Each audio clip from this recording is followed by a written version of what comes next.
Is that the best?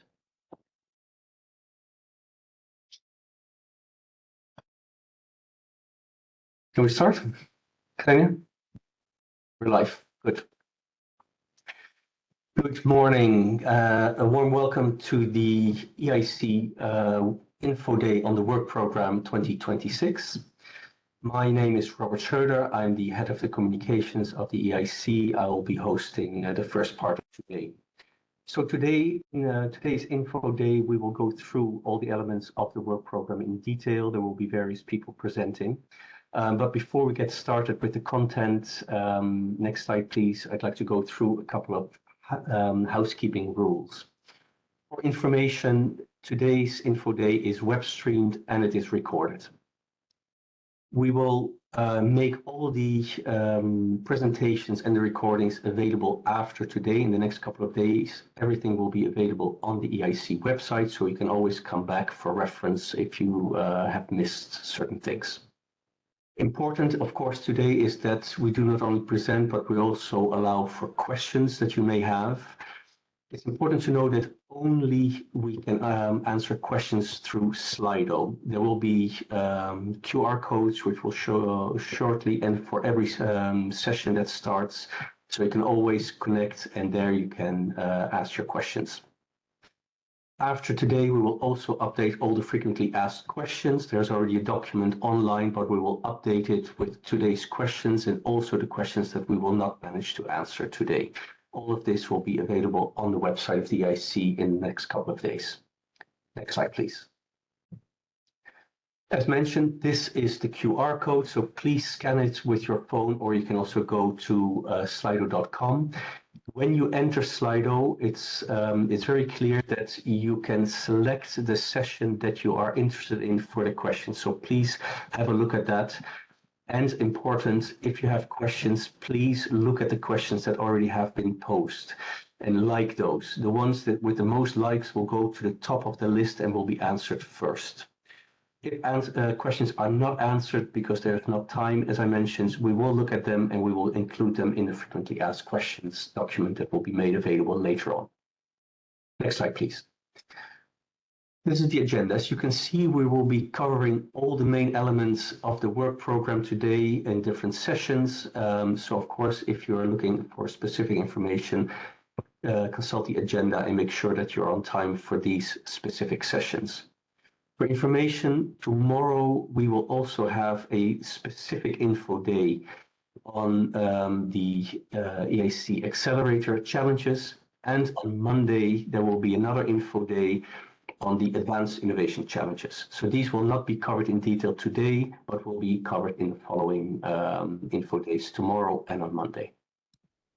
Next slide, please. And to start with the introduction and giving you more context about the work program, we will start with Jean-David Malot, who's the Acting Director for ERA and Innovation at DG Research and Innovation. And Jean-David will take us through the main impacts of the EIC. Jean-David, please go ahead, the floor is yours. Thank you very much, Robert, and good morning, ladies and gentlemen. Welcome again to this info session on the Work Program 2026 of the European Innovation Council. And to start, nothing better maybe to hear about the beneficiaries, how they perceive the support that we are providing under the European Innovation Council.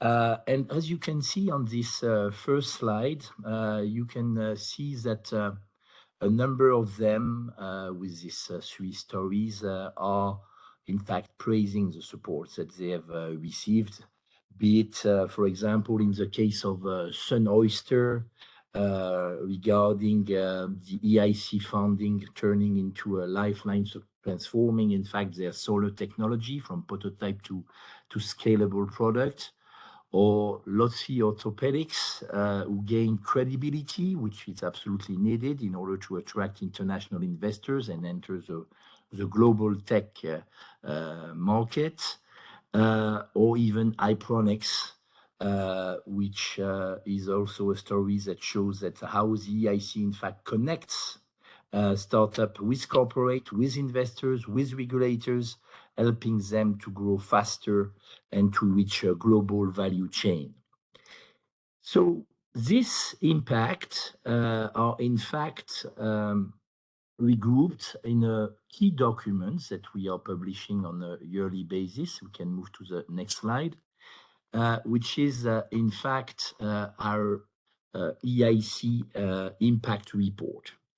The figures that you can see on these slides are in particular coming from this report, which shows how EIC is backing innovators, how they are growing faster, they are attracting private investment, how they are in fact penetrating, emerging or creating new markets. So it's not just about numbers, even if we will go through some numbers, of course.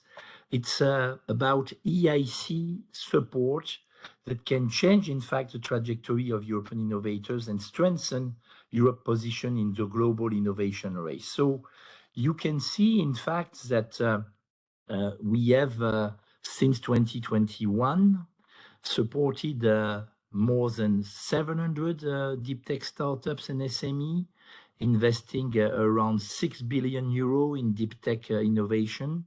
And in 2024 alone, we completed over 60 investment rounds, helping projects born in European labs to grow into global competitors. We have financed nearly 600 technology transfer projects, making sure Europe's scientific excellence becomes industrial strength. And the EIC has also invested where Europe's future competitiveness depends most, notably in quantum, AI, semiconductors, biotechnology, and clean energy. And over the last year, we have committed, as you can see on this slide, a very impressive amount of support in these key areas that are critical for Europe's sovereignty and industrial resilience. If we can move to the next slide, I'd just like to insist that our impact is not only financial. We can see after this 5 years of implementation that we have an impact on the growth of companies, because we have a demonstration that EIC companies are growing fast, on average 50% more jobs created for companies that are supported under the EIC, 55% higher revenues within the last 2 years for these companies. Moreover, and this is absolutely key, private investors have already mobilized over 4 billion euro into EIC-backed companies. And what is very important also is that more than half of those investments are coming from outside Europe, which demonstrates that when Europe leads in innovation, clearly the world, in fact, is following. The EIC has also worked hand in hand and has obtained now great credibility vis-à-vis VC actors. And we are working with the most important and the largest VCs in Europe up to now. We are working also with the most important corporate. And this is bringing, of course, additional support to our beneficiaries. We have signed up to now over 230 investment deals. And this has been made possible thanks, in fact, to this recognition on the market, which explains that we are working now with more than 1,000 venture capitalists and corporate investors. And this has not created, as it was announced from the very beginning, a crowding out effect, but indeed a crowding in effect with private investor, which is absolutely essential. Not to forget, of course, what was one of our key objectives, which was to support also female-led companies. And as you can see, we are supporting company among our portfolio, 30% of our companies in 2024 are led by women. If we move to the next slide, just to give you an idea of the kind of support that we are providing, and that, of course, during the day, you will find again in the work program 2026. As you know, the EIC is providing support from the generation of an idea up to the scaling up of deep tech companies. So in this context, we have three main schemes, which are the EIC Pathfinder, which is dedicated to support advanced research, the EIC Transition, which is the move from lab to fab, and of course the EIC Accelerator, which has the purpose to provide the necessary support for fast scaling up of our promising deep tech startups. Just want here to say a few words about what we have been able to achieve in the last 5 years with these three main schemes. Under the Pathfinder, we have supported more than 500 high-risk research projects, creating notably 88 startups, a bit more than 400 patents, and many scientific breakthroughs in key strategic domain, as mentioned on this slide. Under the Transition, over 180 projects bridge research and market from lab to fab, many coming from the European Research Council, and notably its proof of concept, and also from the Pathfinder, so making the link a smooth transition from the research part to the transition towards the market. And under the Accelerator, more than 700 startups, as I told you, and SMEs have raised a bit more than 12 billion euro in follow-on investment, with many becoming centers or unicorns, as mentioned in this slide, in which I will not go into too more details. One of the novelties that we introduced in previous work program was the support, in addition to the classical accelerator, via the STEP instrument, where we are scaling up, in fact, our ambition. And the first call already attracted, as you can see, more than 53 proposals, with 11 funded for an amount of 240 million in equity-only support for projects in key areas, strategic areas for the competitiveness of the Union in AI, quantum, semiconductors, batteries, and biotech. And STEP is clearly an instrument which is delivering on the objectives that have been assigned on the Competitiveness Council, the Clean Industrial Deal, but also in clear connection with what is expected by the startup and scale-up strategy as far as the EIC is concerned, but we'll come back to this in a minute. If we move to the next slide, as I told you, of course, we are supporting our research institutions, our universities, our SMEs, our big industry, and any other innovation stakeholders that is fitting with the objective of this program with financial schemes, Pathfinder, Transition, and Accelerator. But it's not only this kind of support that we are providing, as we believe that it's even more important to ensure that they are also receiving the necessary support to find their place in the innovation ecosystem and to grow up as quickly as possible. And this is one of the purpose of the business acceleration services. And you can see the main achievement of these services, which have clearly the purpose to provide these services with coaching, mentoring, matching activities with corporate investors, procurers, business partners. And these services have been able, in fact, to provide this type of additional support for our beneficiaries, with specific activities also there dedicated to female entrepreneur, as you can see. If we move to the next slide, I just would like to insist on the role of some of our colleagues in the implementation of the EIC work program. Within the great team of professionals of our executive agency, ESMIA, which is implementing, in fact, the EIC work program actions, we have the particular role played by our program managers.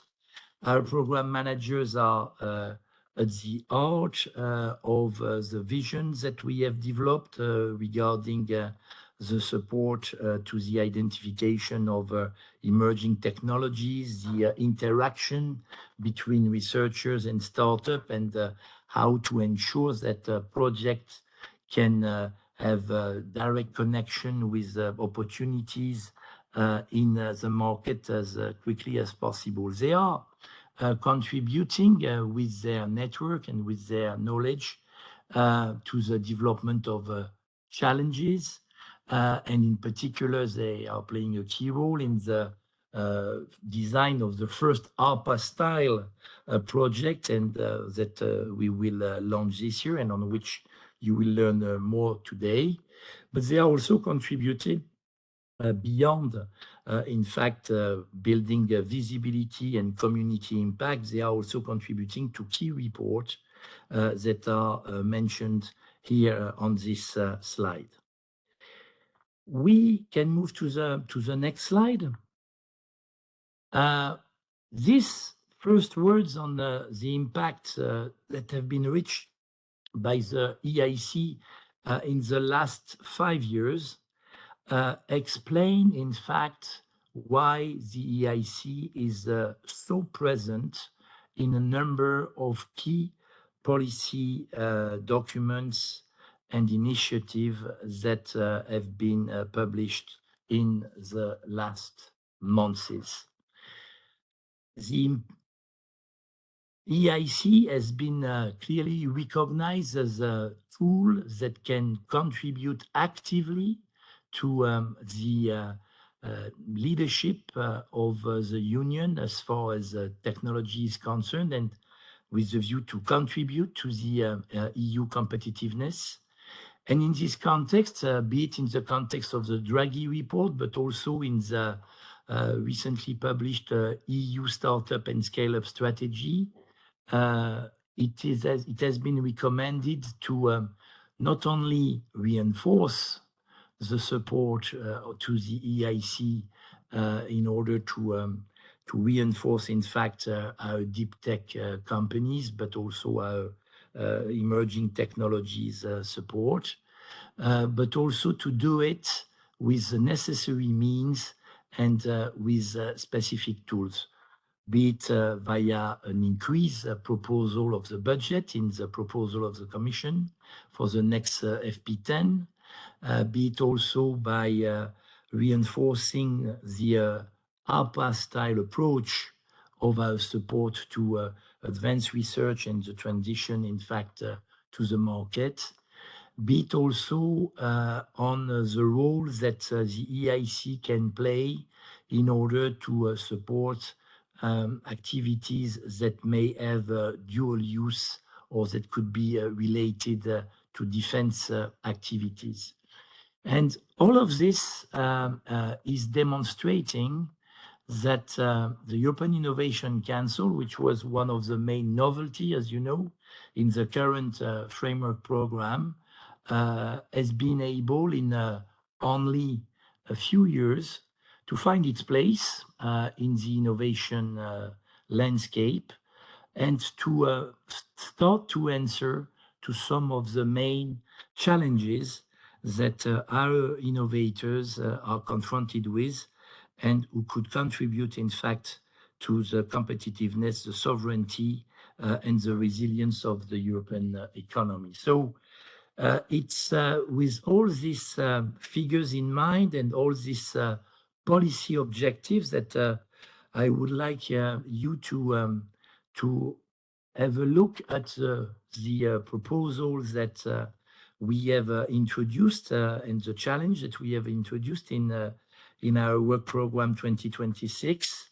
As I am sure that as researchers or as entrepreneurs, you would like to contribute also to the competitiveness of the union and to obtain in this context the necessary support. So I wish you all a very nice journey accompanying us all this day, and I'm sure that with all my colleagues you will obtain all the necessary information to prepare your future proposal and to submit them with the success they deserve. Thank you very much.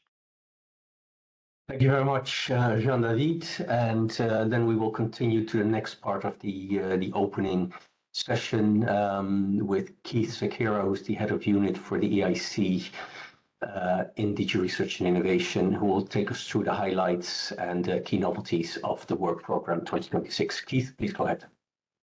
Thank you very much, Robert. Jean-David, good morning to everyone. Real pleasure to be here for this info day on our 6th annual work program for the European Innovation Council, getting better every year. So this is a bit of a bridge between what Jean-David set out as the importance of the EIC in the European policy context, and before going into the details of the different calls, to give you a bit of an overview of the work program, what's new, how does it look as a landscape. So if we look at the set of instruments, we believe that the EIC is unique in the world in being able to support projects from very fundamental research breakthroughs right up to spin-out companies, scale-up companies, successful global leaders. And we believe the future of competitiveness is indeed how fast we can go from breakthrough research into commercialization and scale up, and the EIC is very much designed to do that. So this gives you a bit of an overview, and you'll also see in here some of the novelties. The EIC Pre-Accelerator that is supported under the widening part of the Horizon Europe. That call is open with a deadline next week, and that is really helping companies from the Central Eastern Europe, the other widening countries, to have the support they need to be successful in the accelerator. You'll also see here one of the big novelties, the Advanced Innovation Challenges, which we will come on to in more detail.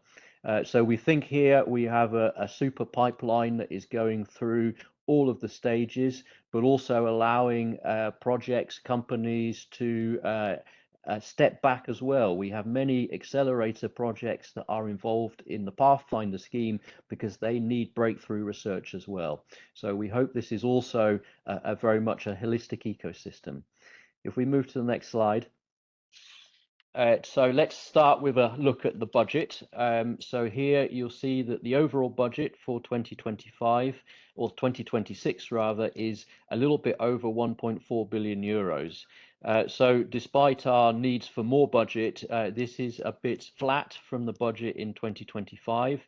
And you'll know that for the future, for the next framework program, the Commission has proposed a very substantial increase in the budget for the EIC, but under the current program, we do not have any major increases in 25, 26 or 27. We have seen that there is very competitive applications across all of the different schemes, the Pathfinder, the Transition and the Accelerator. So you'll see here that the budgets have been kept approximately the same for all of these calls. So a lot of stability from 2025. Where there's been a bit of rebalancing is to boost the budgets for the open calls compared to the challenges. We have slightly fewer challenges in 2026 than we had in the 25 work program. So the budget per challenge is approximately the same, but we see the huge demand for the open calls as well. So you'll see that there has been an increase for both the Pathfinder and the Accelerator Open. The Step call that was introduced last year for the larger investments, we've seen a lot of success, and this is maintained.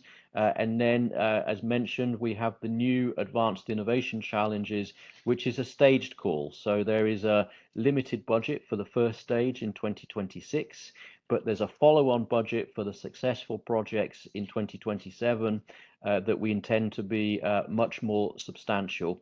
And then all of the business acceleration service that's so important for the companies, the projects, you'll see there that there is a considerable budget to make sure those services are available. If I take the next slide. So some of the main novelties. Well, there's a big novelty for the accelerator and the applications for the accelerator, and this concerns in particular the full proposal stage. What we have seen is that there are concerns that the existing approach that we've used up until now is relatively slow. There were only 2 opportunities per year for companies to submit applications. So that is significantly increased. This allows a faster time for decision making, but also, and importantly, we've been really working with ISMEA to make sure that the rigor, the quality of the assessment is extremely good, with the introduction of a real assessment of the technology, which previously was only done at the investment stage, will be part of that process. And that will also allow a much faster implementation of the investment part, and avoiding the impression that I know some companies have had that they feel they have to start again for the investment part of the journey. So it's also a streamlining, a bringing together of the approaches for the evaluation and the investment part. So you'll hear a lot more about that, and we believe it's really going to strengthen, but also simplify, reduce the burden on applicants. You'll see that the application forms have decreased from 50 pages to 20 pages. So this is a real, very significant effort to make improvements there. Secondly, the Advanced Innovation Challenges. There will be a specific info day about these challenges on Monday next week. But this is the new approach. It's a pilot. It's driven by the policy concerns that Europe needs an equivalent of the ARPA approach in the US. We have a lot of that already with the program managers, the portfolio approach, but the new element will be to test out staged funding. And the idea here is that at a first stage, we can look with the successful projects at a number of different solutions to a challenge, look at their feasibility, and then have a second stage with more substantial funding to really deploy, to test out, to user test the most promising of those solutions that arise from the first stage of the core.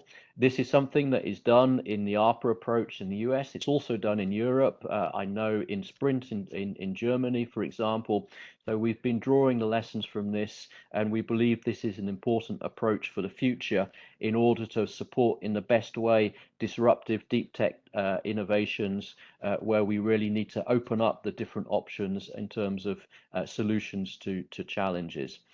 We've made a change in the Pathfinder concerning the open scheme to increase what is indicated as the budget size. Of course, it's up to applicants to specify what they believe the correct budget for their proposals is. But we think we've indicated that we believe that 4 million would be a more appropriate amount than previous 3 million, because we see a lot of projects are not able to get to the proof of concept stage, which is very important for the Pathfinder. It's about breakthrough research, but also looking at the innovation possibilities that arise from that research. And then we have been designing the EIC work program to support the broader startup and scale up strategy that was published by the Commission before the summer. And so some particular points there. improved support for internationalization of our projects companies, a strengthening of the partnerships with corporates, and this comes under the overall trusted corporate network that will be developed during the course of 2026. We're really monitoring what is happening in the ecosystem in terms of women's participation with a Gender Innovation Index. If I move to the next slide, there's a number of other improvements that we have been implementing. There is a slight change in the eligibility of the eligible research results to come into the transition scheme. That is for the EIC proof of concept. This is for the ERC proof of concept, the EIC Pathfinder. Last year, we opened this up to results from Pillar 2. The addition this year is to open this up to results from the research infrastructures part of Horizon, where we see there are certain projects that are very relevant for moving into startups, moving into commercialization with breakthrough technologies. But we also see that this is not a huge volume, so we believe this will not have a detrimental impact on the success rates under the transition scheme. On the STEP call, so this is for the larger investments, we've been gaining a lot of experience. As Jean-David said, there's been a lot of applications for this, very strategic companies, but we've been reflecting, improving, clarifying some of the rules. For example, the need to have an investor already with a pre-commitment for a certain amount of the funding round that is targeted, and very clearly that this is for companies aiming to raise funding rounds of 50 million euros or above. Of course, for lower amounts, this is supported under the normal accelerating scheme. As I mentioned, the gender index, this is actually building on 2 pilot studies, the GenDex study, and also a pilot study that was introduced by the European Parliament that completed a couple of weeks ago. And then lastly, but importantly, a relaunch of the plugin scheme. So this is where certified national regional programs and implementing bodies can submit companies that have passed and have been supported by their own programs and meet the EIC criteria to directly come into the accelerator. So we are in the process of certifying a number of additional programs that have been proposed by both member states, associated countries. A number of those are already certified. You can find on the EIC website. And very shortly, there will be another set of national regional programs that will be certified. So this is providing a direct pipeline from national regional programs into the EIC Accelerator. If I move to the next slide. So just a quick overview of the challenges. There will be a dedicated workshop on or info day on the challenges tomorrow. But to give you an overview, each year there's a new set of challenges in the Pathfinder. These are very much designed by the program managers who will also be there looking at the selection of the portfolio of projects in the evaluation process, but then interacting with the projects in that portfolio and the implementation. And I can tell you the feedback from the projects that have been working with the program managers so far in this portfolio challenge approach has been extremely positive. So you'll see there a number of important challenges in really radical breakthrough new technologies at early stage. When we come to the accelerator, there are 5 challenges there. They have 50 million euros each. There's also an important new one on nuclear fusion. This one actually has 20 million in 2026, but we intend to continue that with an additional 20 million in 2027 to have the critical mass for these challenges. Also, I would point out the one on critical raw materials, for example, because this is really for those of you following the news about what is happening on supply of critical raw materials. This is a huge political, economic, trade problem, and we believe that startups with radical new technologies, innovations can really be part of the solution there. If we move to the next slide, to give a bit of an overview of what I've been discussing, and you'll see the breakdown there, you'll see the call deadlines, but we will come to that in much more detail in the following presentations. And if I then move to the final slide to have a look at some of the other actions, I've mentioned strengthening some of the business acceleration services, continuing with the very successful prizes for women innovators, the Capital of Innovation Awards. We support the kind of infrastructure around the EIC, the important role of the EIC board, the communication activities, and we have the EIC Summit on the 3rd, 4th of June next year, a hugely important event. And we're also boosting the amount of data analytics, really seeing all of the information that we are collecting around the EIC to improve our programming and also to improve EU policies. So let me complete with a final outlook of what's coming next. Unusually, we are already planning to have some amendments to the 2026 work programme. Let me stress this will not affect any of the calls that you see in the current work programme. But the reason that we are looking at amendments is firstly, there is a legislative change for the Horizon Europe that has been introduced with the Defence Mini Omnibus legislation that is currently being finalised in the Council and Parliament. And this will allow the EIC Accelerator to support dual-use technologies explicitly. And it will also allow the STEP call to invest in defence companies. We see this as very important for what is happening overall in Europe, and we believe the EIC can make a major contribution. But this will be a change in the eligibility, but also not affecting the existing calls. And the second reason is the Scale Up Europe Fund. There was an announcement a couple of weeks ago. This is building on the current EIC fund, but with a model that will bring in private investors to the capital of the EIC fund. And with that increased firepower, we will be able to have investments in larger amounts. We see a lot of companies that need investments beyond what we can do in STEP. And this new fund, we believe, will be able to address that critical gap, but importantly, with the large majority of that investments coming from private investors. And then, of course, we will be moving towards the final work programme in the 7-year Horizon Europe period before we move to the next Horizon Europe. And there, we think we've made huge improvements during the last years, so we're looking at a lot of continuity. We will, of course, have the second stage of the Advanced Innovation Challenges, but we will also be looking at some of the new elements under the future Horizon Europe programme, and if we can start progressing, transitioning, testing new approaches already in the final work programme. And as you've seen, some of that will also be in an amendment, for example, of how we support dual use in 2026.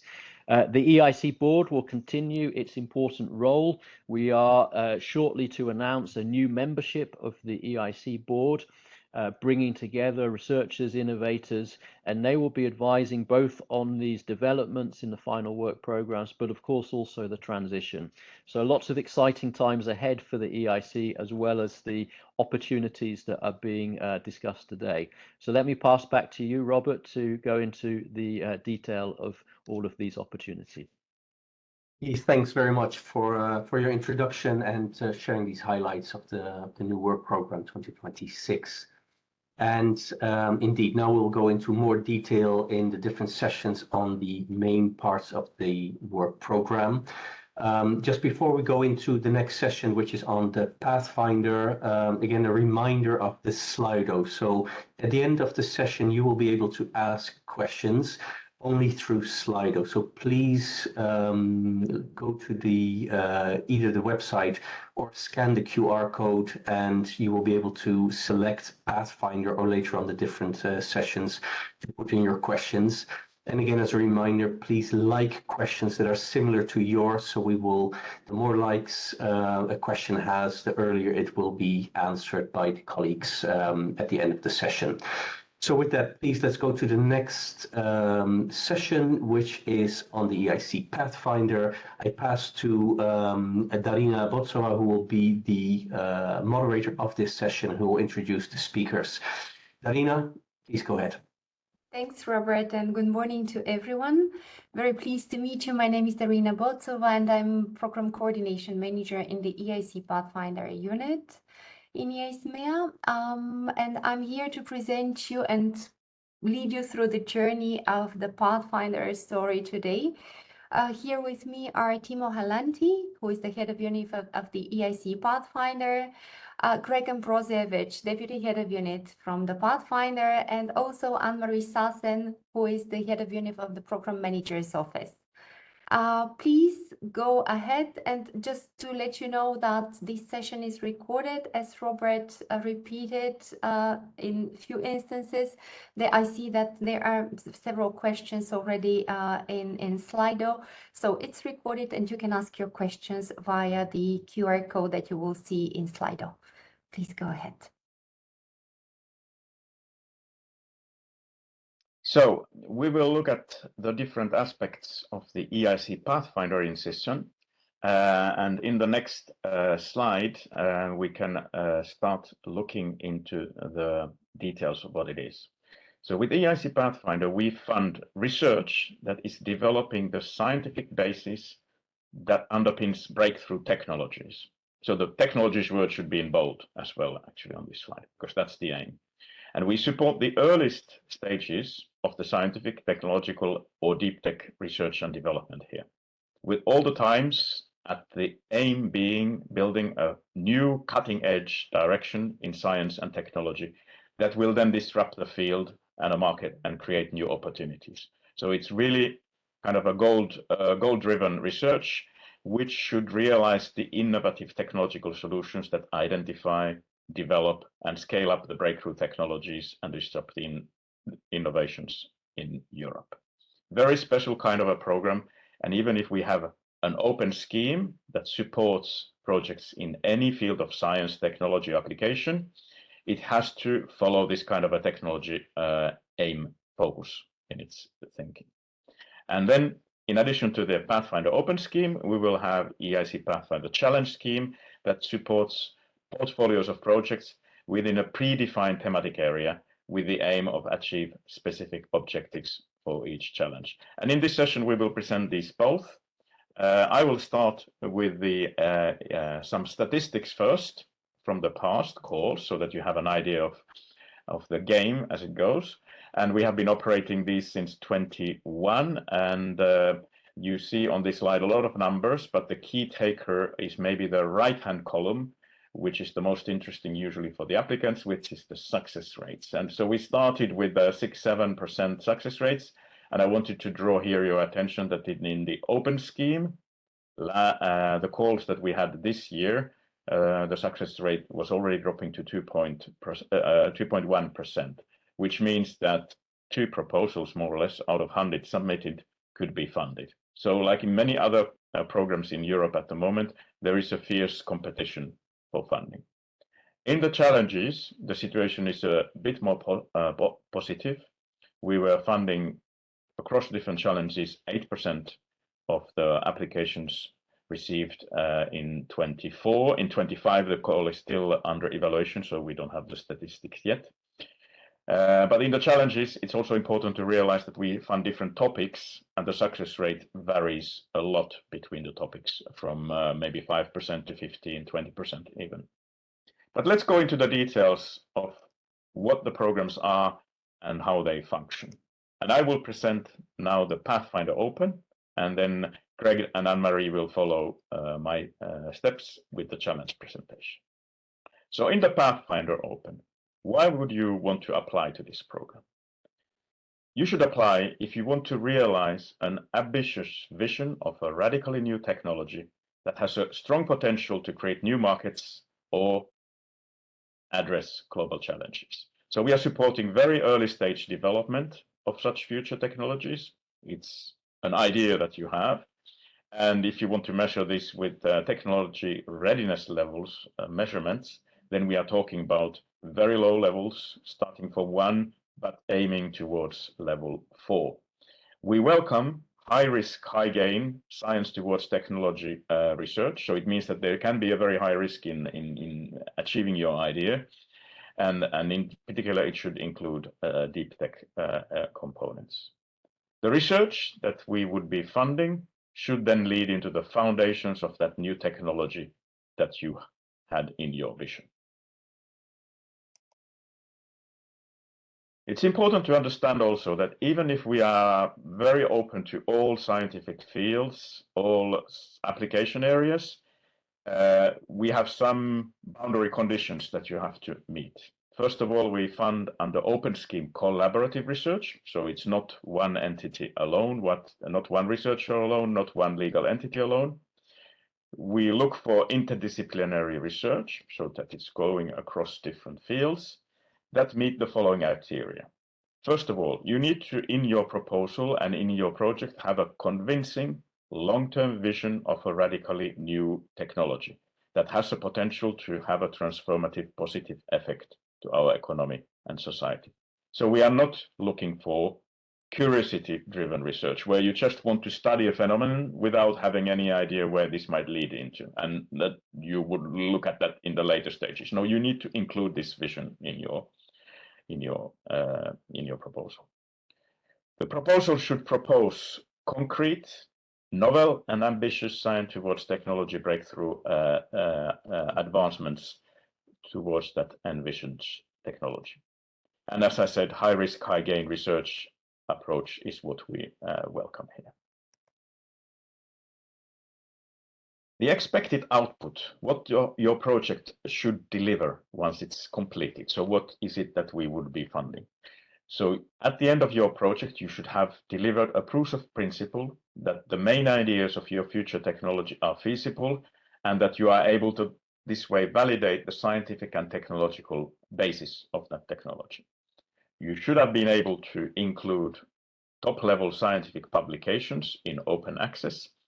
And we are also expecting that your project takes necessary measures that allow future uptake to take place.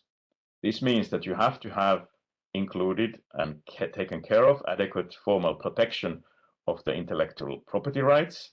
And when necessary, you have assessed relevant aspects related to regulation, certification, and standardization. And now this, what it means in detail depends, of course, the area that you are working. We are encouraging you to involve and empower in your research team key actors that have the potential to become future leaders in their field, excellent researchers that have maybe early career phase, and promising new high-tech SMEs, startup companies. This means that your idea actually counts more than your previous track record if you want to turn this around. Projects are encouraged to empower also female researchers, and you should achieve a good gender balance among your work package leaders. The proposals should be submitted by a consortium.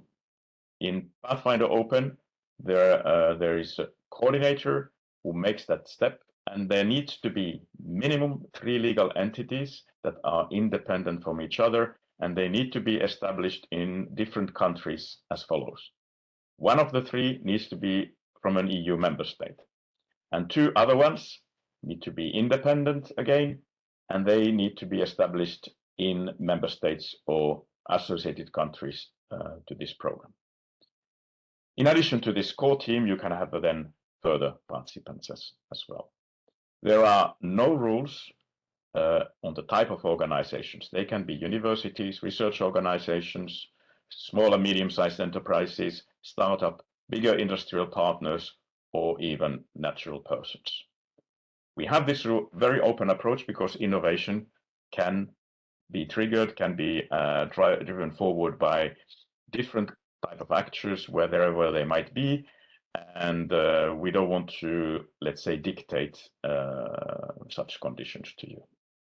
If you are successful in this call, the support that you will be receiving is a research and innovation action. This is a type of a contract that cover eligible costs that are necessary for implementation of your project. We consider that the indicative size is 4 million euros for these projects as appropriate, but this is an indication. If you think that you need less, ask less. If you think you need more, ask more, but then you have to properly justify why you think more is needed for your project. The funding in this call is 100% of the eligible costs counted as a lump sum scheme. And there are plenty of other presentations about that, what it means. We will not go into the detail on that today. The indicative budget that we have available in this call is 166 million euros, and you will also have access, if successful, to a wide range of business acceleration services and interactions with the EIC program managers that were presented to you in the previous presentations. It's also important, as I mentioned, to pay attention to the lump sum. It requires you to fill a specific table as part of your proposal. So take care that you have familiarized yourself very well into this scheme so that there are no surprises during the evaluation process with that regard. In addition, we have some follow-up funding available in the next slide. You can receive a booster grant. We have seen that sometimes in this type of research, there are new elements that are discovered that require additional attention, either to explore faster ways for commercialization or to link your project with other projects with portfolio activities. And for that, additional 50,000 euros can be awarded up to 3 times during the lifetime of the project. You can then follow on your project with an EIC Transition proposal, which is having some limited calls, open to only some type of participants, and having an EIC Pathfinder grant is making you eligible for those. And then for the EIC Accelerator, you have a special fast track scheme available. Both Transition and Accelerator will be presented later during this session after me. How do you submit and how you can expect to hear from us? You submit your proposal through the Funding and Tenders portal before the given deadlines, which is 12th of May 26 at 5 o'clock. And you can expect to hear from us 5 months afterwards, and then it will take up to 3 months to sign the grant agreement. So we are talking about maybe having a contract signed towards the end of 26, early 27. Few words about how the proposals are being evaluated. We are not doing that as civil servants. We hire external experts, on the next slide, please, who look at the evaluation. Next slide, please. So the submission is read by these experts, first at an individual phase and then as a committee phase. And then you can get the feedback from us.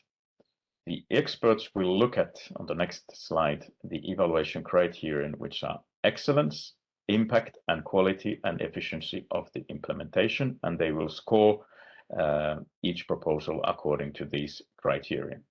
Then the overall score from this individual evaluation phase will be the weighted sum of the scores from these 3 award criteria. Let's look at the award criteria a little bit more in detail. These are all described, by the way, in the work program, and I really invite you to look at them very carefully because these are the things that the experts will look at. On the excellence criterion, we ask the experts to look at the long-term vision. I explained you in the beginning of the presentation what that was. The science towards technology breakthrough, the objectives, how your proposal is making concrete and plausible objectives, reaching this proof of principle that you were supposed to achieve. And finally, also the interdisciplinarity. On these scores, you need to obtain minimum score of 4 out of 5, and 50% of your total score will be awarded based on this excellence. So this is really the key area that you need to focus on when you are writing your proposal. Then as a second criteria on the next slide is impact. Here the threshold is 3.5 and the weight is 30%. The impact is looked at in terms of long-term impact. How significant are the transformative positive effects that you would have?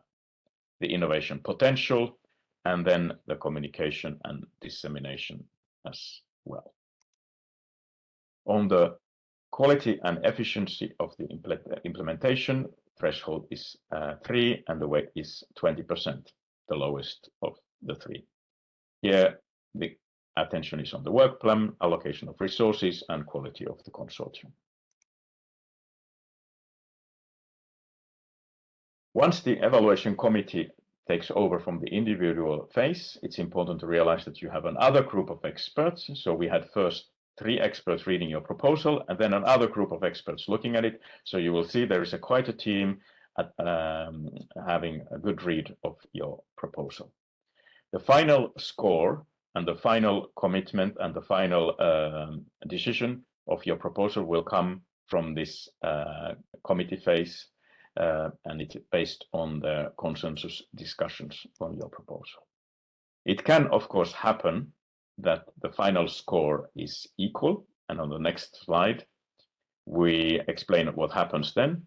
If 2 proposals received exactly the same scoring, then the higher one on the excellence will be taken. But if that's the same, then we will look at the impact criterion, and if that's also the same, then we calculate the gender balance among the work package leaders as identified in the proposal. And I can tell you that since we receive so many proposals, it often happens that we end up looking at this. So it's important to pay attention to this element. Gender balance among the work package leaders is important. If that's exactly the same, then we will look at if there are more SMEs on one or the other. This happens a bit more rarely.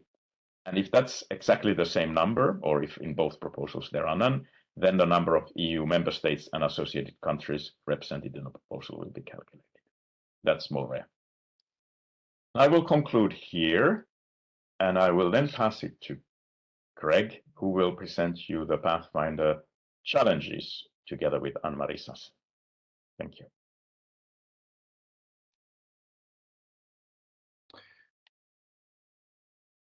Good morning, everyone. I'm very glad to be here with you and to concentrate on the Pathfinder challenges. As Tim already explained, in Pathfinder Open, researchers are given the full freedom to pursue any radical idea.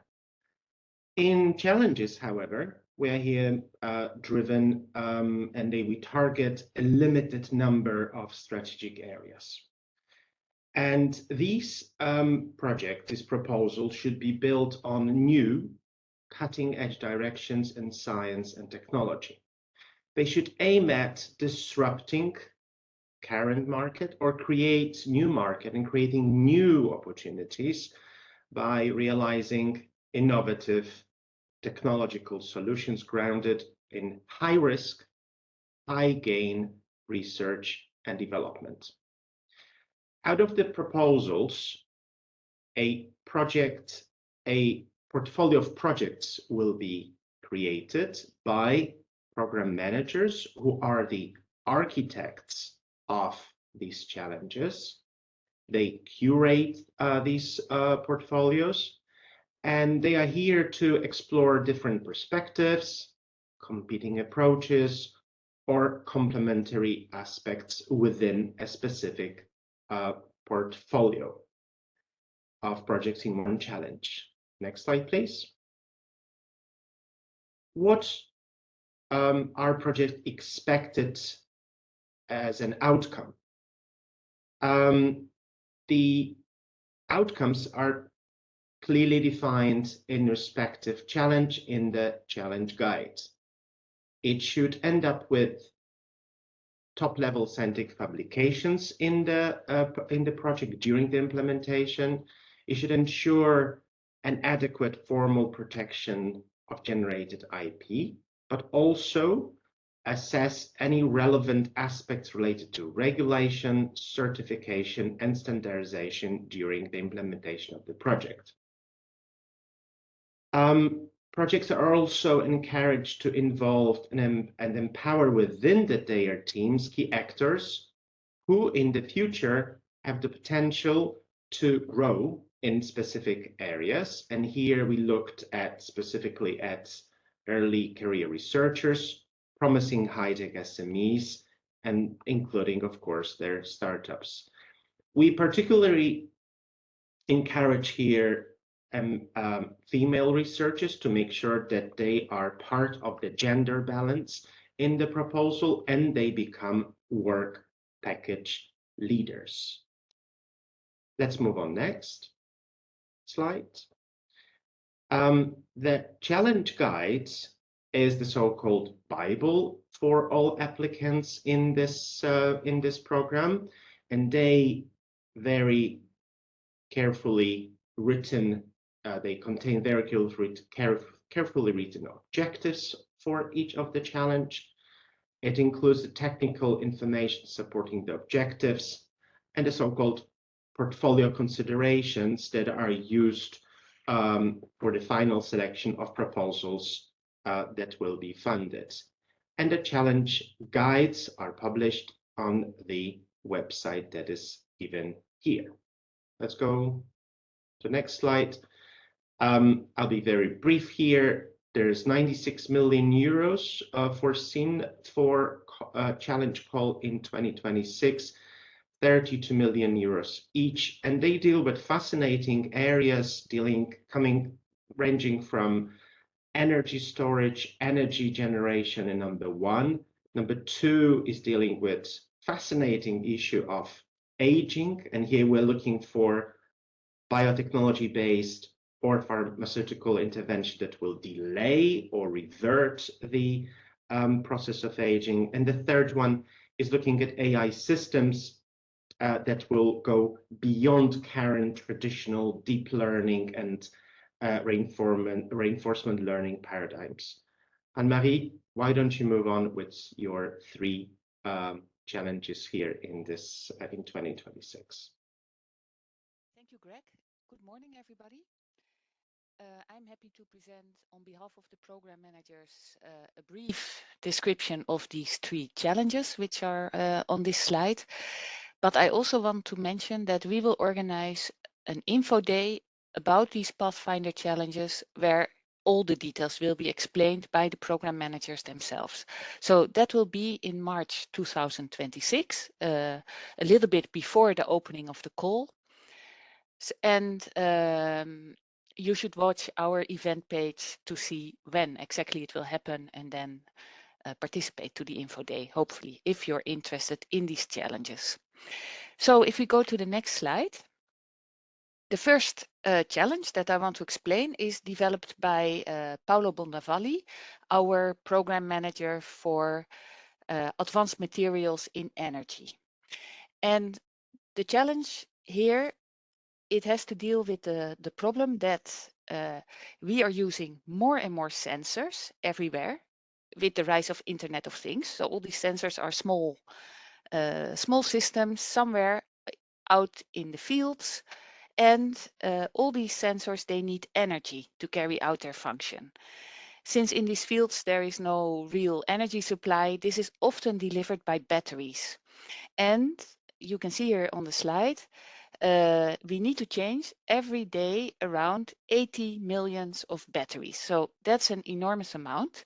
And if we go to the next point, this is an animation.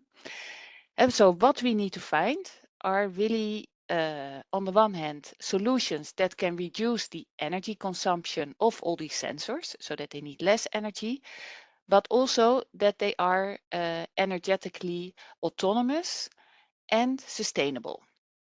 So in order to do that, we need to develop a new generation of advanced materials that can implement highly efficient miniaturized energy harvesting systems with performances higher than the existing ones. So these are for Internet of Things, these are small systems. So these are very small energy harvesting systems that can take the energy out of the environment and deliver that to the sensor so that the sensor can do their function in an energy autonomous way.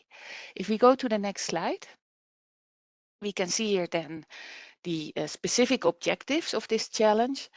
And I want to say that all of them should be addressed. So the first one is the development of this innovative advanced material for energy harvesting. And here Paulo is looking for harnessing new physical or chemical phenomena, and this should lead to a radical shift in application range and performance. At the same time, it should reduce the reliance on critical raw materials, because of course we don't want on the one hand to create more autonomy, but on the other hand more dependence on certain critical raw materials. The second objective that every project should achieve is to implement these advanced materials that are developed in step 1 in a miniaturized energy harvesting module. So this can be a very small solar cell, a thermoelectric generator, but all very, very small.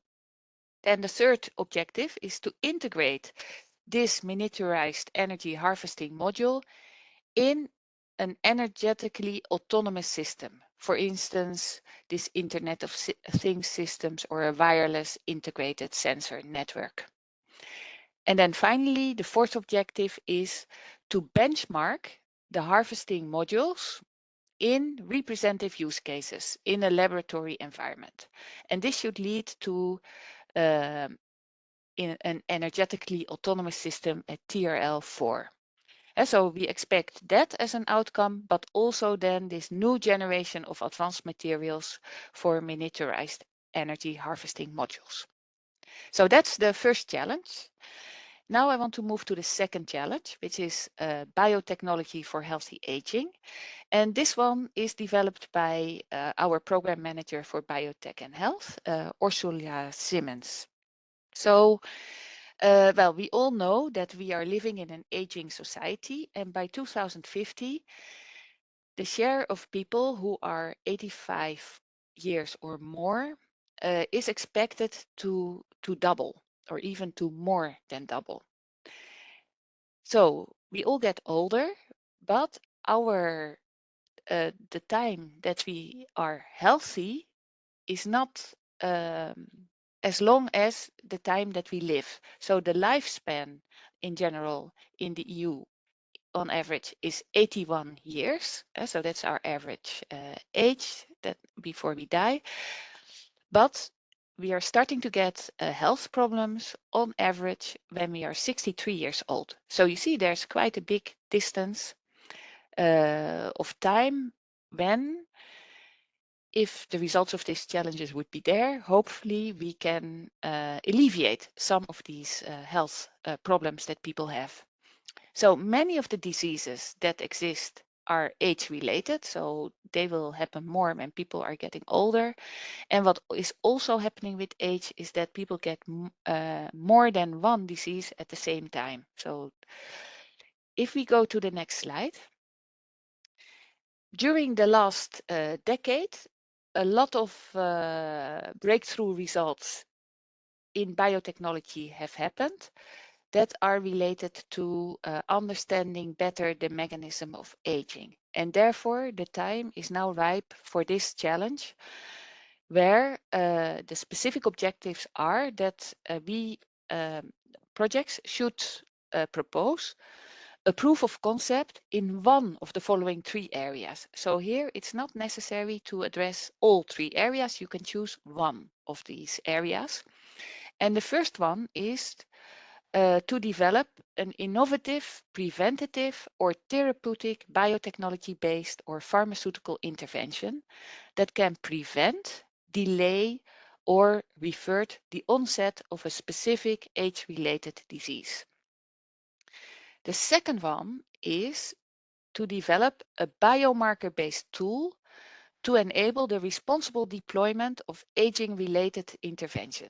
So with this biomarker, you could decide whether it is now the right time to start a certain intervention or not. Because of course we are all aging, so it's difficult to know when we should start with such an preventative intervention, and the biomarker should help with that. And then the third objective is to develop a new approach methodology, a NAM, sometimes also that's called a non-animal model for clinical testing that goes beyond the current state of the art to enable the future development of interventions for healthy aging. What we expect here as outcomes is a proof of concept where the TRL3 is completed of biotechnology-based or pharmaceutical interventions that will prevent or delay the onset of or revert an age-related disease in a vertebrate model system, and it should be based on the hallmarks of aging, taking into consideration practical challenges of implementing such an intervention. So that is for the first objective.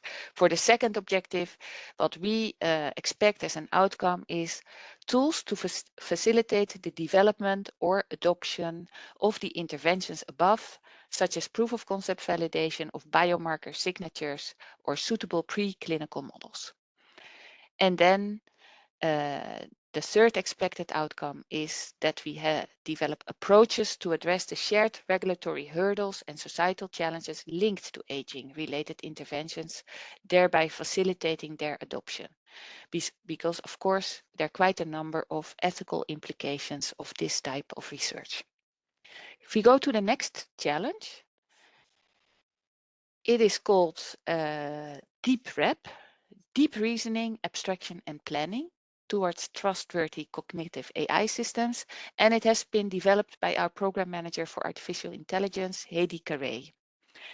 So, well, current AI systems, they are very good in recognizing patterns and generating relevant output. I think we're all astonished by what AI can do for us today. But these systems are still not good. Humans are still better in logic reasoning and planning. And what we want to achieve with this challenge is that AI systems are building their capabilities such as planning, abstraction, and reasoning in this case, so that these can be built in AI systems, and that then also AI systems get better in logical tasks and planning, and that we can get then more intuitive interactions. We get better explainable AI systems, and yeah, we're then also better to trust the AI systems. So if we go to the next slide, we can see the specific objectives, and that is to explore novel approaches, which can include combination of existing techniques, neuro-symbolic AI, so where we combine deep reasoning and machine learning with symbolic AI. Or it can even be the creation of entirely new frameworks that go beyond the current traditional deep learning and reinforcement learning paradigms for one or more of the following capabilities: deep reasoning, deep abstraction, and deep planning. So proposals can choose whether they want to focus only on one of these capabilities or they want to do a combination of these capabilities. What we expect as outcomes is models and or architectures that can handle multi-model data and knowledge uncertainty, and that can be trained and deployed with constrained computational resources, because we all know that AI uses a lot of computational resources and energy, so it would be better in the future if this is less. We also expect provable trustworthiness mechanisms ensuring explainability, transparency, fairness, risk evaluation, security, and alignment with ethical and legal standards. And then what we also expect is that the developed capabilities are integrated in a cognitive AI system, and that this will reach TRL4. And it should perform complex real-world tasks, such as, for instance, scientific discovery, decision support, or problem solving. And it can also handle simulations at scale. So these are the 3 challenges. For more, that will be on the info day on in March. And we also have the challenge guides already published, where you can also see more about, for instance, how the portfolio considerations will be applied and what type of activities the projects will do in common when they are selected. I think I hand over to Greg again. I don't know what the next slide is. Anne-Marie, thank you so much Yes. for presenting the challenges. I'd like to move now into the rules that govern the Pathfinder challenges. And the next slide is informing you about who can apply. I'd like to raise your attention to the fact that there are differences between Pathfinder Open and Pathfinder Challenges in terms of who can apply. And Timo has clearly introduced there the rule of 3. Here, have a look at the rules of Pathfinder Challenges. And here we're much more wider, we are much more generous, as a single entity established in a member state or in an associated country can apply to challenges. However, the limitation here is that mid-caps and larger companies will not be permitted to submit a proposal by itself. The second option in Pathfinder challenges, consortia of 2 can apply, and they must be there must be 2 different independent legal entities from 2 different member states or associated countries. The third option is that there can be consortia of 3 or more entities, and they must include beneficiaries from that are 3 legal independent from each other legal entities, and they have to be established in a different country, and we give you here the formula. So they have to be established in at least one, it has to be at least one legal entity established in a member state, and at least 2 other independent legal entities, each established in different member states or associated countries. These legal entities may be, for example, universities, research organizations, SMEs, startups, industrial partners, or natural persons. Please remember, if you apply by yourself as a single entity, mid-caps and larger companies will not be allowed to apply by themselves as a single entity. Let's move to the next slide. And here we explain to you the importance of associated partners that are not considered for eligibility rules. So what does it mean? We have here examples of ineligible consortia and eligible consortia. I'd like you to pay attention to the ones that are considered as associated partners in the consortia. So we have the example of Canada. We have the example of actually Canada is from Australia and from the US. How these do not count towards the numbers of partners in a consortium. They need to be in line with the rules as in the slide before, but you can keep the slide to make sure that you, when you create your consortium, keep it in mind. The next slide, what will you receive as once you sign a grant? So a grant has a form of research innovation action to cover eligible cost. The proposed contribution indicative is 4 million euros. It can be lower or higher. The rules are the same as Timo explained. It has to be duly justified. The budget for 2026 challenges is 96 million euros.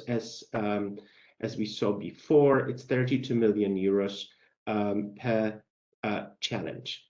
Then successful applicants will receive a very specific access to business acceleration services, and of course to the architects of the challenges and the curators who are here, the EIC program managers responsible for the specific challenge. Let's move to next slide.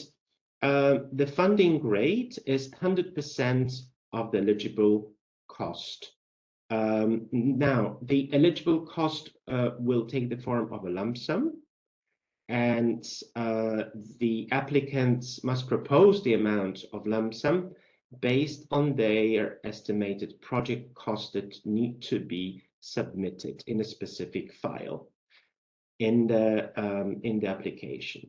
It is advised to include a work package dedicated to portfolio activities and allocate at least 10 person months to be able to participate in the portfolio activities. Let's move to next slide.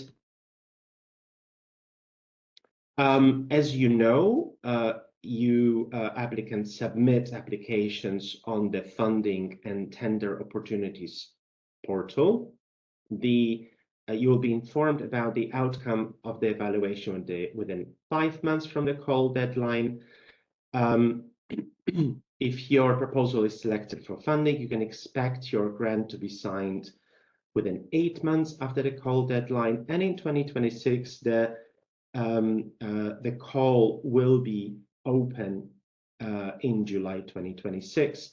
And they have to be proposals have to be submitted by 28th of October 2026, 5 o'clock. I'm sure you know that it's not advisable to submit last minutes just at 17 hours, as something might go wrong. So submit well before. Let's go to next slide. The proposals and the application forms. What is very important to note, the application forms for Pathfinder Open and Pathfinder Challenges are different. And the Part A are very similar. They have to be filled online and they contain basic data about administrative details, summarized budget, and call-specific questions. The Part B is different here because for Pathfinder Open, there's a template of 22 pages. Here, there are 30 pages available for you, and this is the technical description of the project. Next, please. The budget needs to be described in a detailed budget table that is available for you on the funding and tender opportunities portal. And just to remind you, this is the lump sum amount that needs to contain all the costs that you are planning in the project. Next slide. How do we evaluate? So we evaluate in the steps, as we show here in this slide. After submission, individual experts, independent external experts would assess each proposal separately. They will be then moved to the portfolio considerations, where another set of experts with program managers will decide on the final composition of portfolio, taking into consideration, of course, the portfolio considerations. And once they are built, you will receive a feedback. Let's move on. Each proposal is evaluated by at least 3 EIC experts evaluators. They are done individually with respect to the award criteria that I will explain very shortly. After the individual evaluation, these evaluators will get together in a consensus group to agree on a common position and comments and scores. Then the next step is the evaluation committee, as I explained in the nice chart before, which is composed of the program managers and EIC expert evaluators. They will check the consistency across the evaluation of each individual proposals and finalize the score and comments for all proposals. And their work will be governed by the 3 award criteria that are coming now. So the first and the most important criterion is the excellence. And Timo has already explained that this is the vital one. The weighting of this criterion is the highest, is 50%. It was slightly lowered in comparison to 2025. And pay attention to this, they are very different to what open proposes. And in challenges, we are looking here at the objectives and their relevance to the challenges. We're looking here how clear the proposal's objectives are. We're looking at how the project is, how ambitious it is, and how much it goes beyond state of the art. It also checks on the plausibility of the methodology, how sound is the proposed methodology, and here the threshold is 4 to pass to the next step. Let's move to now the next criterion, which is impact. The impact is the weighting of impact in the overall calculation of points per project is 30%. It was increased to ensure that we follow the impact of the EIC as such. But this is our approach here. And impact is concentrated on 3 main elements, which is a potential impact. So how credible are the pathways to achieve the outcome and impact in the specific challenge. It's looking at the innovation potential. How realistic is the proof of principle for demonstrating the potential impact of the technology for the challenge, its adequacy, the proposed measures, and then communication and dissemination. It's how suitable are the proposed measures to maximize expected outcome and impacts for the specific challenge. If you go to the last award criterion, that expert evaluators check when they assess your proposal is the quality and efficiency of the implementation. Here, in comparison to 2025, in terms of weighting, there are no differences. It's still 20% is the weighting. And here, this criterion, when experts look at this criterion and when they assess proposals, they look at the work plan, how about the coherency, effectiveness of the work plan proposed. They look very careful at all the details of the work plan. They look here at the allocation of resources, if the allocation is effective to the, if it's and how they are built across the work packages and across the consortium members. And finally, in this award criterion, experts will be looking at quality of the application consortium. To what extent does the applicant, all the consortium members, have the necessary capabilities to perform the tasks that are proposed in this in your specific proposal. If we look to next step, it's the slide is also the next step of the evaluation, is the portfolio considerations. So all proposals that meet the thresholds defined in the award criteria will be considered in step 2. And I have already explained to you define the thresholds before. And what they will be doing, they will be mapping proposals in categories. So here you have to carefully check the challenge guides, and there will be written what categories are in specific challenge in one of the 3 that Anne-Marie has already introduced. The suitable portfolio of proposals will be selected by evaluation committee by applying the portfolio considerations to ensure that this portfolio is diverse, it's complementary, and there are great synergies between projects in specific challenge to ensure that this project, with the project as a group, will together attain the goals in specific challenge. Of course, we've mentioned this already. The Pathfinder Challenge Guide is the very carefully written document for your reading to ensure that you fully respect all the rules, that you have all the data. Here, the evaluation committee at this second step may propose some minor adjustments to the proposals if it's decided that they will better fit the goals of the specific challenge. Let's go to the next step, meaning the next slide. The evaluation summary report is the report that you receive as results of the evaluation by the independent expert, but also the evaluation committee. It contains the final score, the comments that have been prepared for you. Of course, we were discussing here the portfolio considerations. They will be also carefully drafted also in the evaluation summary report.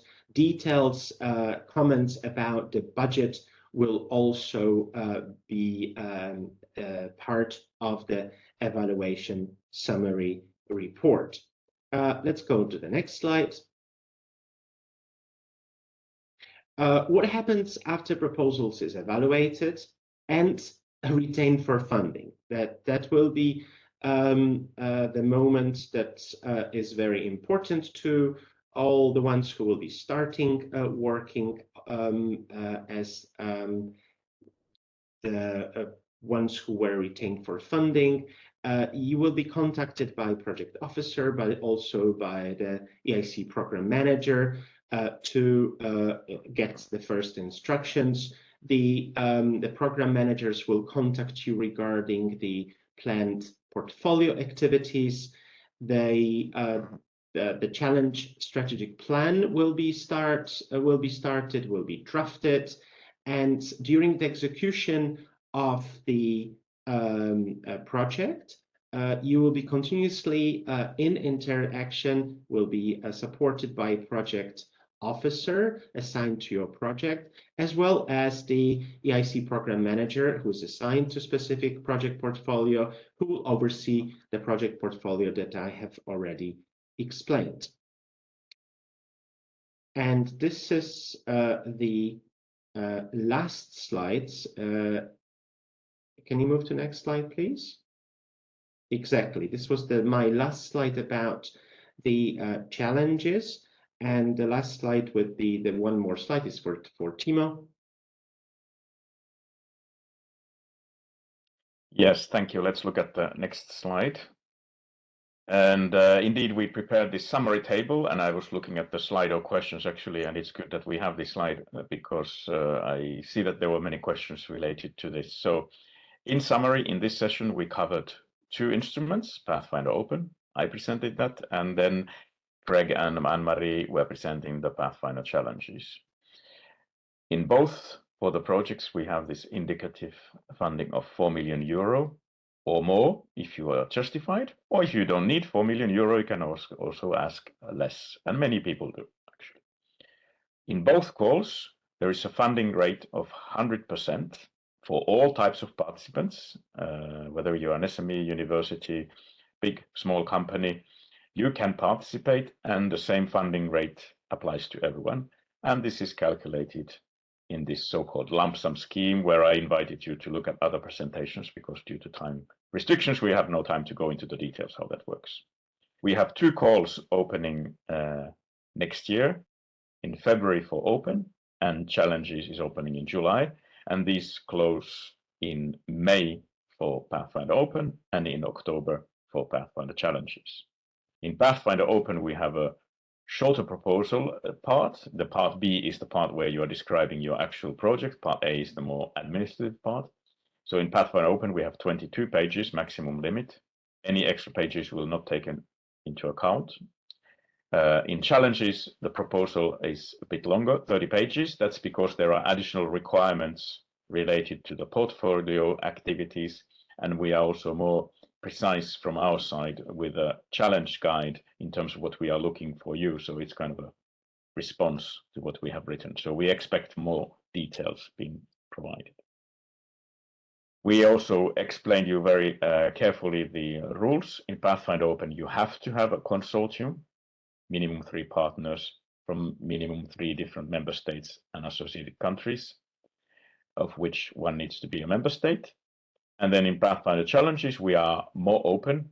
You can submit as a single entity, but you have to be from a member state or an associated country in this case. If you are 2 in your proposal, you can come from 2 different member states and associated countries. And if you are 3, it's the same rule actually as in Pathfinder Open. And in addition to this minimum criterion, you can have additional partners. And as Greg was explaining, if you have associated partners that don't require funding because they are not directly eligible for receiving EU funds, for example, from the United States or Canada in this call, then they don't come into account. Now we have a lot of Slido questions, and Darina will moderate them. But I will want to remind that indeed there is the research and inquiry service as well, where you can send further questions, in particular if you are looking at the recording and can't take part in the Slido now. But Darina, take us through. Indeed, Timo, thanks a lot. We have the room in yellow for the EIC Pathfinder. So thank you for submitting your questions. I want to remind you that you will get the answers in the updated FAQ sections to all those that will remain unanswered. We have around 10 minutes to get into your questions. So the first and most repeated one is about the 2% success rate for the Pathfinder Open. And the question is about the motivation. Are we planning any measures to increase the success rate to more motivating levels? Timo, maybe to you this question. Yes, I don't know how I can motivate you. That's a bit hard one. For the 26, this event and session is about Work Program 26. It is as it's published. So there is no intention to change in any way what has been published. And I can only underline, as it was explained, some additional funding was made available to Pathfinder Open. So some efforts were made there, but like many EU programs and in national levels, we see that across the board there is an increasing demand for this public support, and we are in the same boat with everybody else. And at the same time in Europe, there are lots of demand for public funds for many different other activities as well. So we are in a very difficult situation here, not so easy to find extra funds for this. On the broader perspective, I'm sure you are familiar with the Commission proposal for Framework Program 10 in the context of next multi-annual financial framework, where the Commission is indeed proposing quite significant increase to this type of projects, basically for the European Innovation Council as a whole. So some efforts are being made, but that significant agreed proposal is not being yet, of course, decided upon. It's a proposal at this stage, and in any case that would become effective from 28 onwards only. So at the moment we are distributing the funds that we have available to us, and unfortunately it is taking us to these low levels because there are so many of you there. Thank you, Timo. Then the question is about the number of partners and the small consortium of 3 partners. Here is the concrete question. Would it be awarded better, have a better chance, or is it necessary to build a more solid consortium with more partners? And an additional question, where to look for partners when building the consortium? We do not have an evaluation criterion that would be directly touching that you would be better off depending more or less partners. It is up to you to make a convincing consortium which is needed to do the projects that you have in mind. So whatever you think is the best number of proposals, follow that guidance, because that's what the experts are going to evaluate. They don't we are not asking them to start counting numbers of participants and say, if you have 4, you are better, or 3, maybe, or 3, that's too few. No, that's not at all the discussion. The discussion is, what are you proposing? And is the consortium, which is part of your proposal, able to deliver? Is it a convincing proposal? So that should be your guiding, let's say, line. And from the more practical side, I can tell you that we have all kinds of sizes in terms of consortia.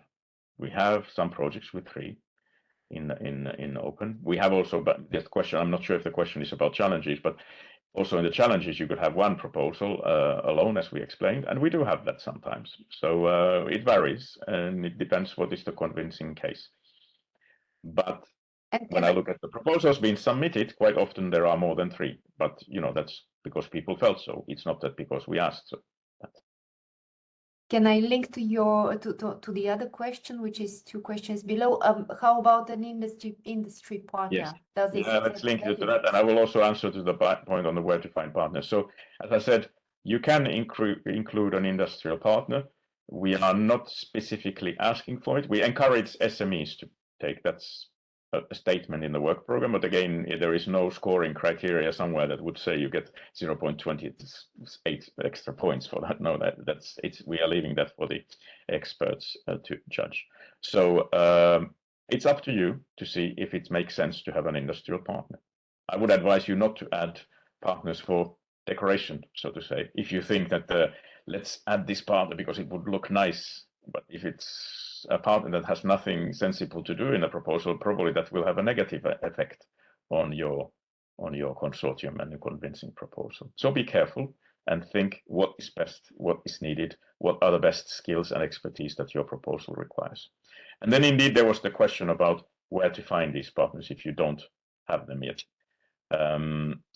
We have the National Contact Point Network, which is probably the best place to go and approach with such a question. They can help you in connecting and also developing a strategy, maybe how to start looking for partners.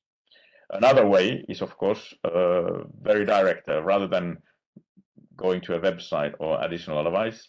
If you are developing a proposal and you know that this is highly competitive and you need to have the best minds of Europe and even from the world, approach those people. I mean, try to find out who is the best possible partner that you should have and try to convince them to join in your project. That's what I would rather work on and put my efforts personally if I was submitting, rather than looking for a website where I just passively submit something and hope that somebody catches my idea from there.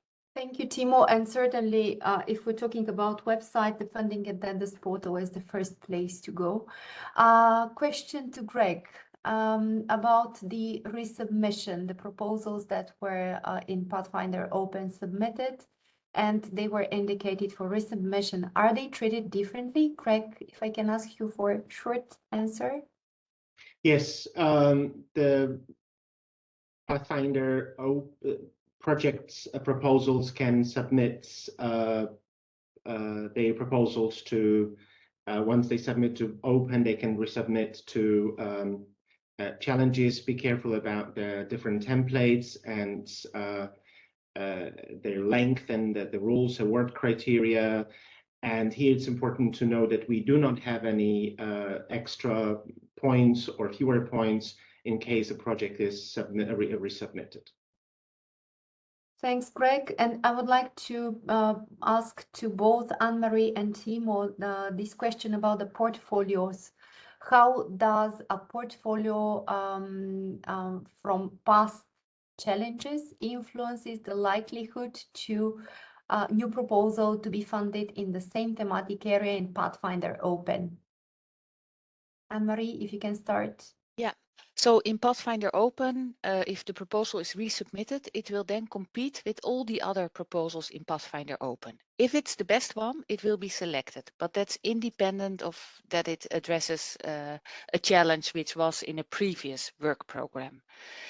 However, we do see that some of these proposals are selected then in the open part. And what happens after that is that usually they are added to the portfolio through the use of a booster grant, and then these projects can also benefit from the portfolio activities.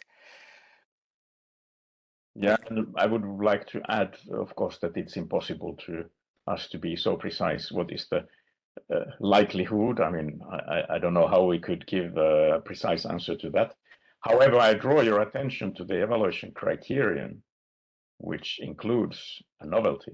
So the experts are looking to the novelty. So if you are now submitting a proposal which is already being covered by other projects somewhere else, make sure that you are still having elements that can be considered novel, because if you don't, the experts should score you down, basically, because if you're not proposing anything new.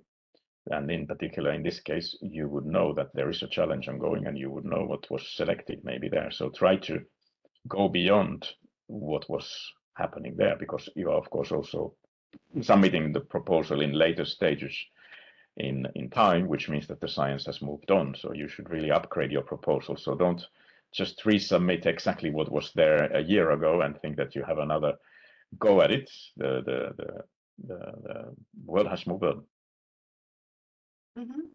Thanks a lot. I think our time is over. I just wanted to reassure you once again that all your answers will be, all your questions will be answered. Please go to the FAQ and you will see then the list updated in the coming days. You will find also the recording of this meeting under the same link. So thank you very much, and thank you to Timo, to Anne-Marie, and to Craig for this session. I give the floor back to Robert, and I wish you a good day with the continuation. Thank you. Bye-bye. One last thing, the satisfaction survey. Yes, please fill it in. You will be happy to hear from you from this session. Thanks, Darina. Thanks very much to Timo, Anne-Marie, and to Greg, of course, for all the information provided. And we move on to the next session today, which is about the EIC Transition. Presenter for this session will be Viorel Pekka, who's the head of unit for the EIC Transition at EISMEA. And I think later on we will probably also be joined by Marco, who will help with answering the questions. So Viorel, please, the floor is yours. But first, let me just give one reminder. The questions, as in the previous session, are on Slido. Please select the transition room in Slido. And I also want to remind people that we will have separate info days on the EIC Accelerator challenges tomorrow, and on the EIC Advanced Innovation Challenges on Monday. You can find all the information and the links on the EIC website. So these topics will not be covered today, but will be covered in their separate info days tomorrow and on Monday. And with that, Viorel, please go ahead and start your presentation. Thank you, Robert. I hope you can hear me well. Yes, we can. Excellent. Good morning, everybody. It's a real pleasure to be here and to present the EIC Transition. It's a result of almost a year-long work. So let's start. Next slide. So just to start a bit and show that the transition is not a kind of a one-off, but it needs to fit into a process. And you see here an example from Lincovate that it's from outside, and I was nicely surprised to see mentioned the transition. It is, in case you could not find it, it's in the proof of concept and early funding phase, but you see before that there is an invention and disclosure into intellectual property strategy. So really it's important to think not as a one-off to transition, but more as a process. And there are certain pre-requirements. More on that a bit later. Next slide.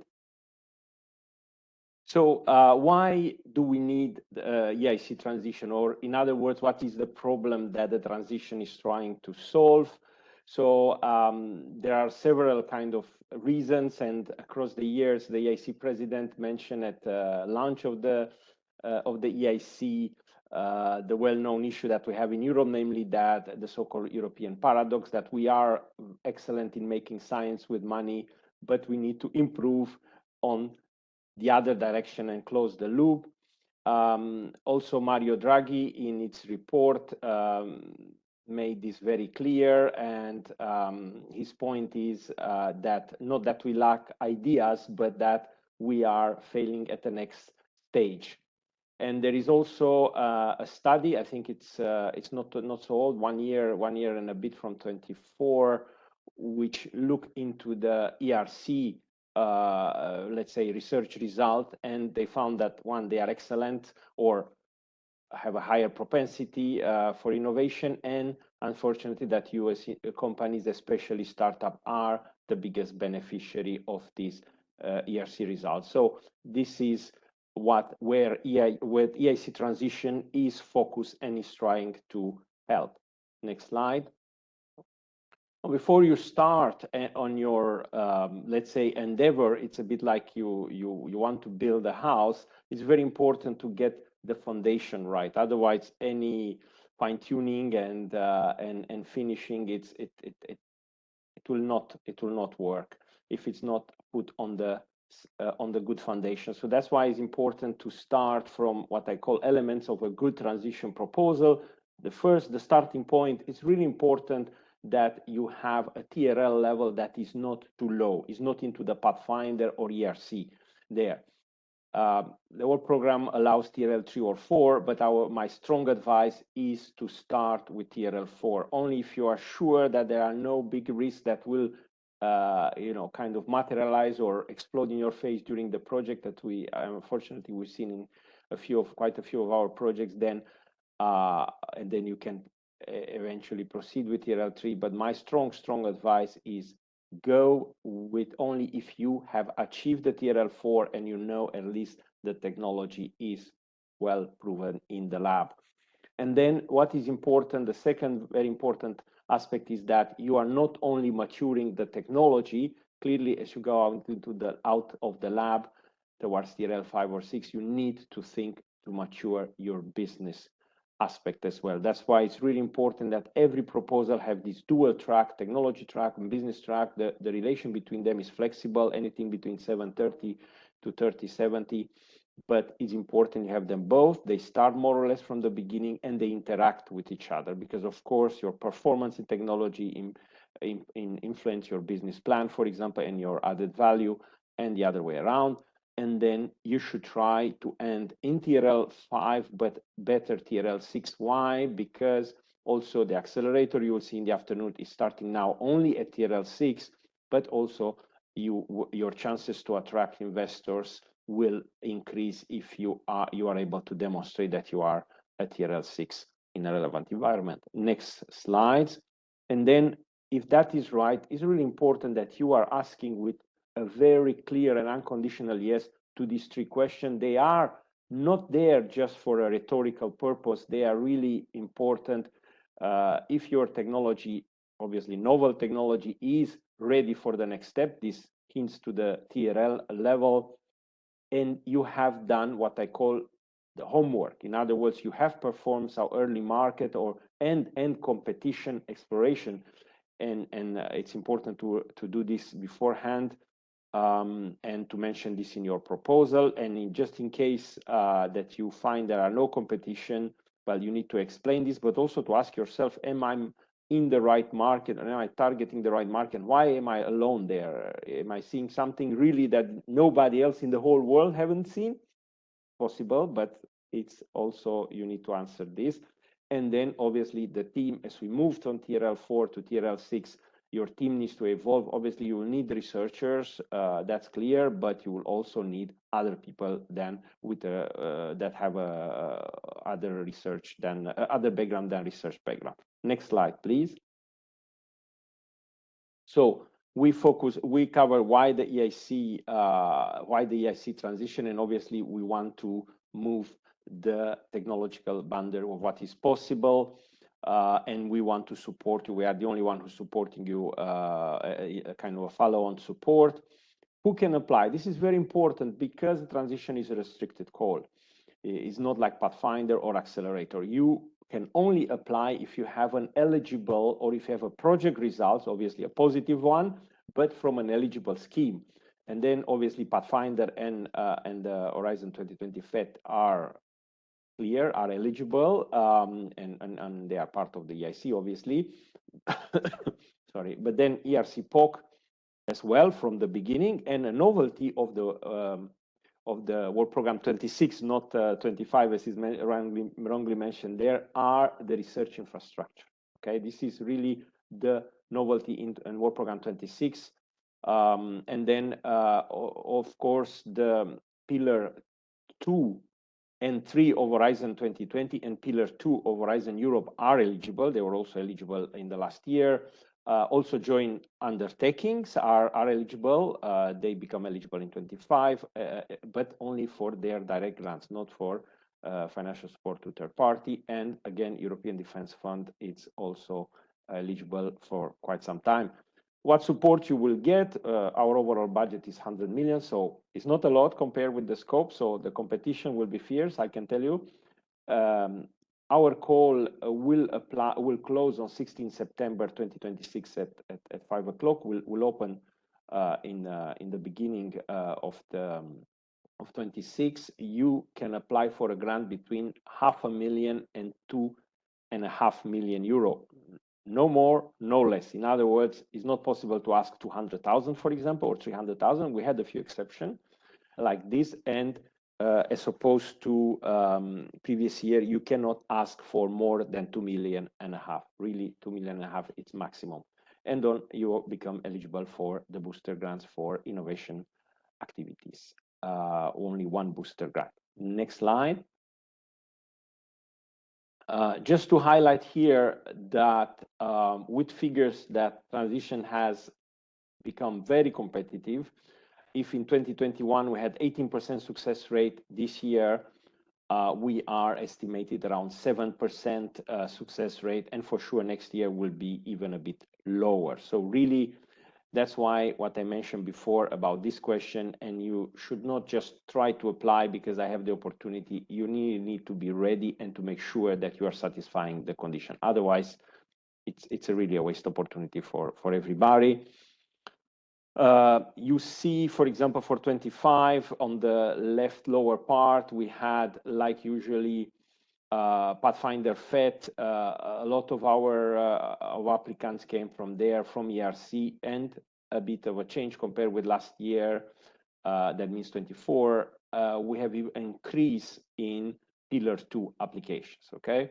In terms of our portfolio, around half, 50% are coming from ERC POC, and then 35% from Pathfinder FET, and the rest from the flagship pillar 2 and so on and so on. So really quite a diverse composition. Next slide. Here you see more information about our current portfolio. We have around 180 projects, quite a lot of SMEs, and more exactly spin-offs. I like to joke that we are a spin-off factory. We trigger creation of the spin-off before application, and then obviously it's part of the application in a consortium or mono-beneficiary. We see a lot of spin-offs creating during the project, and then usually we have an amendment to be included and a bit of a task reallocation. And also we see from the projects or the proposal that many applicants intend to create the spin-off after the project end. What you can also see is that a lot of our projects are from the medical and the health or biotech area, even more than 50%, and that's a bit of an imbalance there. So we hope and we welcome more proposal from the other area. I mean, we obviously health and biotech is important, but also digital, energy, environment, and so on. Next slide, please.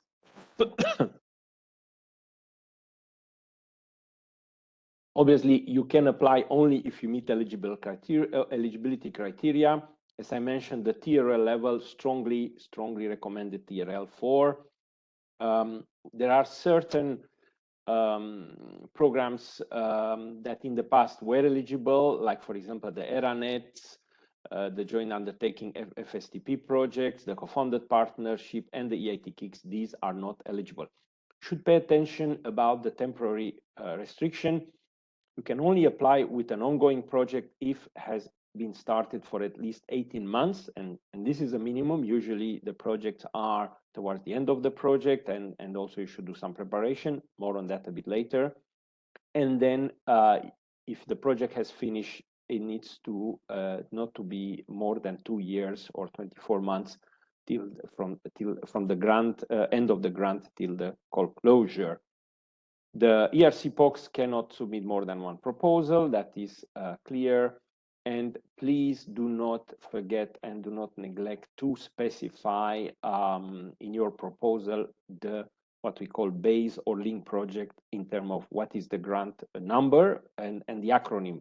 It can happen that there are more projects with the same acronym, so that's very important to provide also the grant number. That's unique.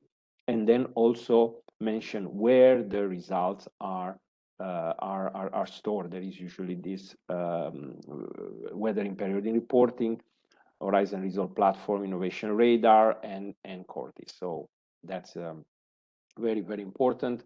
On the right side, you see a bit what is the distribution in terms of project size. So you'll see a lot of mono beneficiary, and then everything across the board. But what you see, and quite a difference compared with last year, these are 2024 figures, or 25, sorry, the submitted proposal, that the consortium with 5 partners are not the more numerous as we had in the beginning. So we have quite a change. And actually, another good advice that I would like to give is to have the minimum number that is needed. No more, no less. You see, there is no premium. You have 5 versus 1 versus 2, the minimum that you need. There is actually even an evaluation criteria on that. Next slide.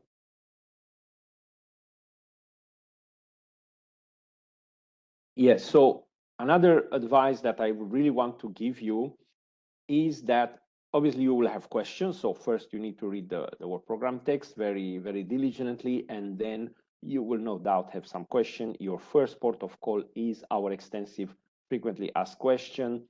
We updated this every year, but also as we get question, you say, okay, how is that we don't cover this? And then we update or we create a new question. You can get the answer immediately, okay? And then only then you can ask, for example, your NCPs, and do not ask us that directly, because it's very difficult to solve, and it takes some time. So really, that is, and you see, you have there some examples of the questions from our FAQ. Next slide, please. Can you apply if you're not part of the initial consortium? Absolutely, yes. In that case, you will have to include a commitment letter. We have some templates in our website, but that is just a template. You can modify it to suit your case. Very important is the commitment to license, not a licensing there, but a commitment to negotiate in good faith. And this commitment, please pay attention, should not be limited, because we had unfortunately some cases where it was like 2 years and then expired, and then there were some difficult discussions. So this should at least have availability as the duration of the project. Next slide. Evaluation process. So we have evaluation process. I mean, transition is between Pathfinder and Accelerator, and transition and the evaluation process is also a bit the same. So we have a first check on admissibility and eligibility. That's very important. And then each proposal is remotely evaluated by 3 independent experts. They give a score, and then we do the average, and we rank them in reverse score, maximum being 15, and then we take around 2 times the budget, and we invite them to the interview. So another advice is it's really, please pay attention to the proposal template. Do not use an older template. We've seen, unfortunately, now and then quite a few cases. Every year we update the template to take the latest version of the work program into account and the requirements there. So really, that's very important. We put a lot of instruction there. Obviously, they will need to be removed, and we normally provide a version with and without instructions. And then very important, I mean, obviously AI is very actual, but do pay attention to the guidance of the use of generative AI when you prepare your proposal. This is very, very important. And then just pay attention, there are some difference between the evaluation. There are different evaluation criteria for remote phase, and then a different one, a slightly different one for the jury phase. Next slide.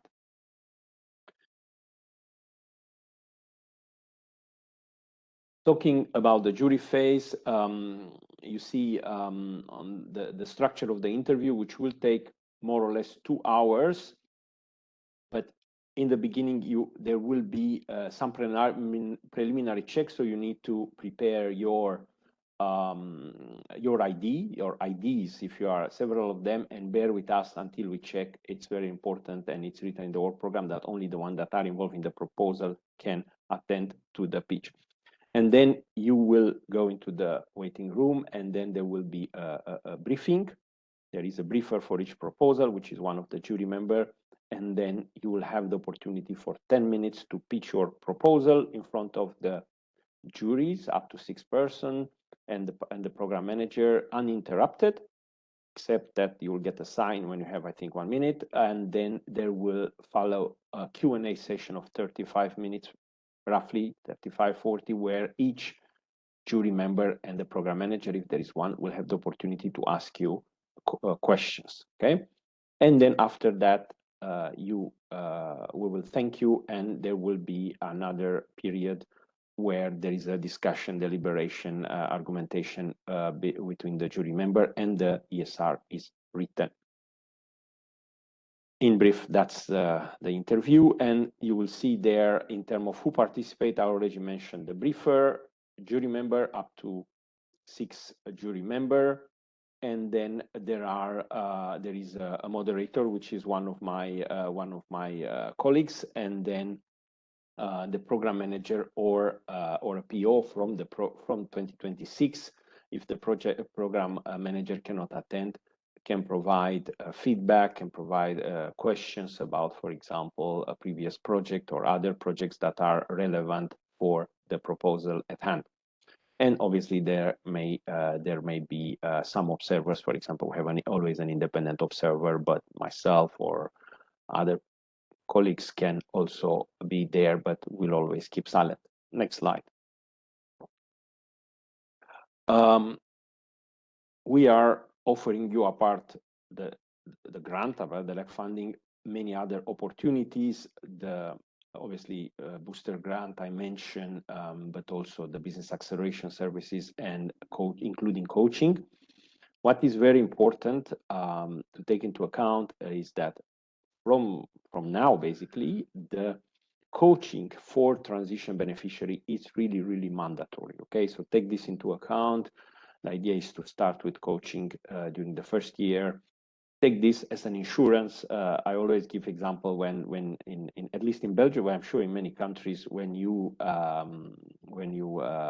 take a loan to buy a house, you are obliged to take not one insurance but 2 insurances, and even kind of worse, you have to pay for them. While here, the coaching is our insurance for the grant that we are giving, but we are not asking you to pay for it. We are just asking you to take it. There is only one exception: if you really have a previous coach, and then of course you have to tell and to demonstrate this to us, then obviously you are not obliged. Doesn't make sense to have another coach. But otherwise, every transition project will need to take coaching up to 12 days in blocks of 3. Next slide.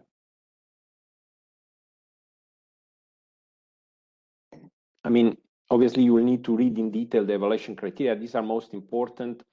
Just to comment a few of those, because I realized that this may be important: the excellence, impact, and implementation, the classical 3 criteria with the usually 3 sub-criteria, but can be 4 as well. Regarding excellence, as opposed to Pathfinder, we just seen, or even ERC, we are talking here about technological excellence, not about scientific excellence, okay? So regarding the first one, does the technology have a high degree of novelty and high performance? This is important and necessary, but not sufficient, okay? This is because most of the projects, they satisfy this, because they are not coming from anywhere. They are coming from very prestigious schemes like Pathfinder and ERC and so on. And then, very important, the second question: does the technology indicate high commercial potential? Unfortunately, we have seen in the past that many proposals or even one or two projects had choose to address a niche, what I call a niche, or even a very peculiar disease or peculiar market or application. I mean, unfortunately, we have a lot of problems in Europe or even in the world. So, but for you, this is an opportunity. So choose a big issue to solve, not a very, very peculiar and very narrow application. I think you are reducing your chances, and not only of success here, but also commercial success later and attracting investment. Next, and you see their methodology, again, TRL, the importance of TRL. Next slide. And impact, that's clearly very important, and this is where many proposals are kind of failing. And we are looking at the various aspects. First, the credibility of impact. Obviously, it's very nice to argument, but how credible is this? And that's why we have asked the experts to look at this. And then, what are the economic benefits for Europe or associated countries? Sometimes we had some proposals that were like, okay, where is the benefit for Europe? And then you need to make sure that you are thinking in terms of next steps. So how ready are you to attract private investment, and how ready are to go to the market? Next slide. Last but not least, implementation. All these are nice, but if the implementation is not how it should be in terms of first, the quality and motivation of the team. So again, here, quality reflects not only to the research aspect, but also to the business aspects. And again, motivation is no motivation for Pathfinder 2.0, but motivation to go to the market. And that is not so obviously in all the cases. And then KPI and milestones, really important that they are present, they are realistic. We have seen across the years, some that were very ambitious and they were not tenable and not realistic. So definitely we will mention this to our jury member, that they are really looking at this aspect. And then the work plan and allocation of resources. I would draw here particularly to the sub-question, is the number of project partner well justified? We do not have a predefined, like if you have 5, you will be better and so on. What is important is that each and every member is justified. Less is more, I will be honest with you here. So do not add partner just because, I don't know, they help you or you think they will help you. They really need to be a justified, well justification there. Next slide. It's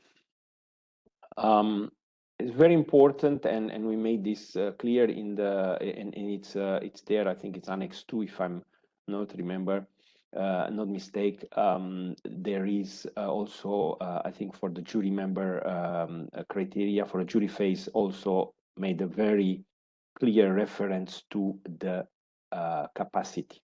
Okay, because we've seen a lot of some applicants that submit 2-3 proposal.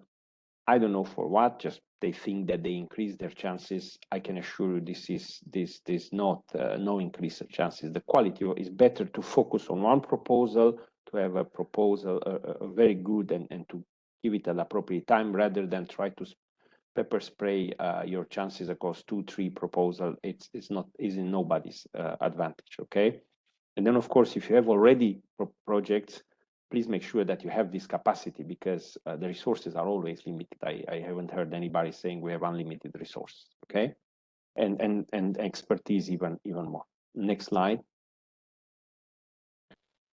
Just to point that we'll also use lump sum in 26, and you will see across the EIC the lump sum will extend the use of lump sums.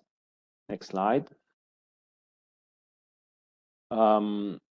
Already also in 2026, not only that will give the seal of excellence, but will give the seal of excellence for all the proposals that are very good. In other words, not only mono beneficiary, but also consortia. Next slide. Let's go a bit into a few of the novelties that I didn't mention till now. exactly, I think I mentioned this, the new eligibility condition in terms of research infrastructure, but also the start date is not start date plus 12 months, it's start date plus 18 months, and then 24 months or 2 years since the project was finished. And then you have the one that are not eligible, and then very important that if you cannot have more than 5 let's say entities in your consortia. 5 is a maximum. Next slide. We have now in 26 a hard limit at 2.5 million euro. So please do not try to justify it will be scored down. It is very clear now. It's a hard limit at 2.5 million euro. And then, as I mentioned, please pay attention to the consortium composition. We have introduced a recital, which I reproduced there, but I invite you to read it very carefully and comply. We want to support SME. It's very clear, but they need to be the main partners that are bringing the innovation to the market and that are involved in research and innovation. We don't want, it's not that any SME is good. No, the SMEs that are directly involved in research and innovation. Please pay this into attention. And obviously this is linked with the consortia composition and the role that they have. Okay, and then obviously they need to have operational capacity. Next slide. Also, what is new in 2026 is that we've seen in previous years about this need that we will provide information to the jury that is related to the originating project if it's not very clear, or and then the other novelty is that the PM may ask question. I mean, it's a clarification because this was the case. Question related to the implementation and KPI, especially if these are not realistic, as I mentioned. And then if the PM has a conflict because he wants to follow to project, he may be a PO may step in. And then there is a clear text in the work program. Applicants are expected and strongly encouraged to apply to the tech to market bus services, which will start in 26. And then, as I mentioned, the coaching is mandatory. Next, and then investor readiness training, it's another strong recommendation. Let's move now to lessons learned. Next slide. A few of the lessons learned from the proposal stage, obviously very relevant for you. Cannot emphasize enough the need for higher impact and high commercial potential. We've seen that quite some proposals are not identifying this promising market, although in general there are many platform technology, and this is a pity. You reduce your chances a lot. So really do your homework. Start, for example, if you are a Pathfinder project, from half of the project you see it's going good, to look into these aspects, take some tech to market training, coaching, and so on. That's number one. Then the business model and business and market analysis. This is an important precondition. It doesn't have to be perfect, obviously, but the preliminary business market and market analysis and competition, etc., is part of the proposal. This is very important. It cannot be absent. If it's absent, then obviously your chances are reduced. Can only repeat it so that you are convinced that this is important, that the TRL 3 is really minimum, but strongly prefer is 4. And then TRL, if you cannot apply at the proposal level with a higher TRL 5 or 6, then you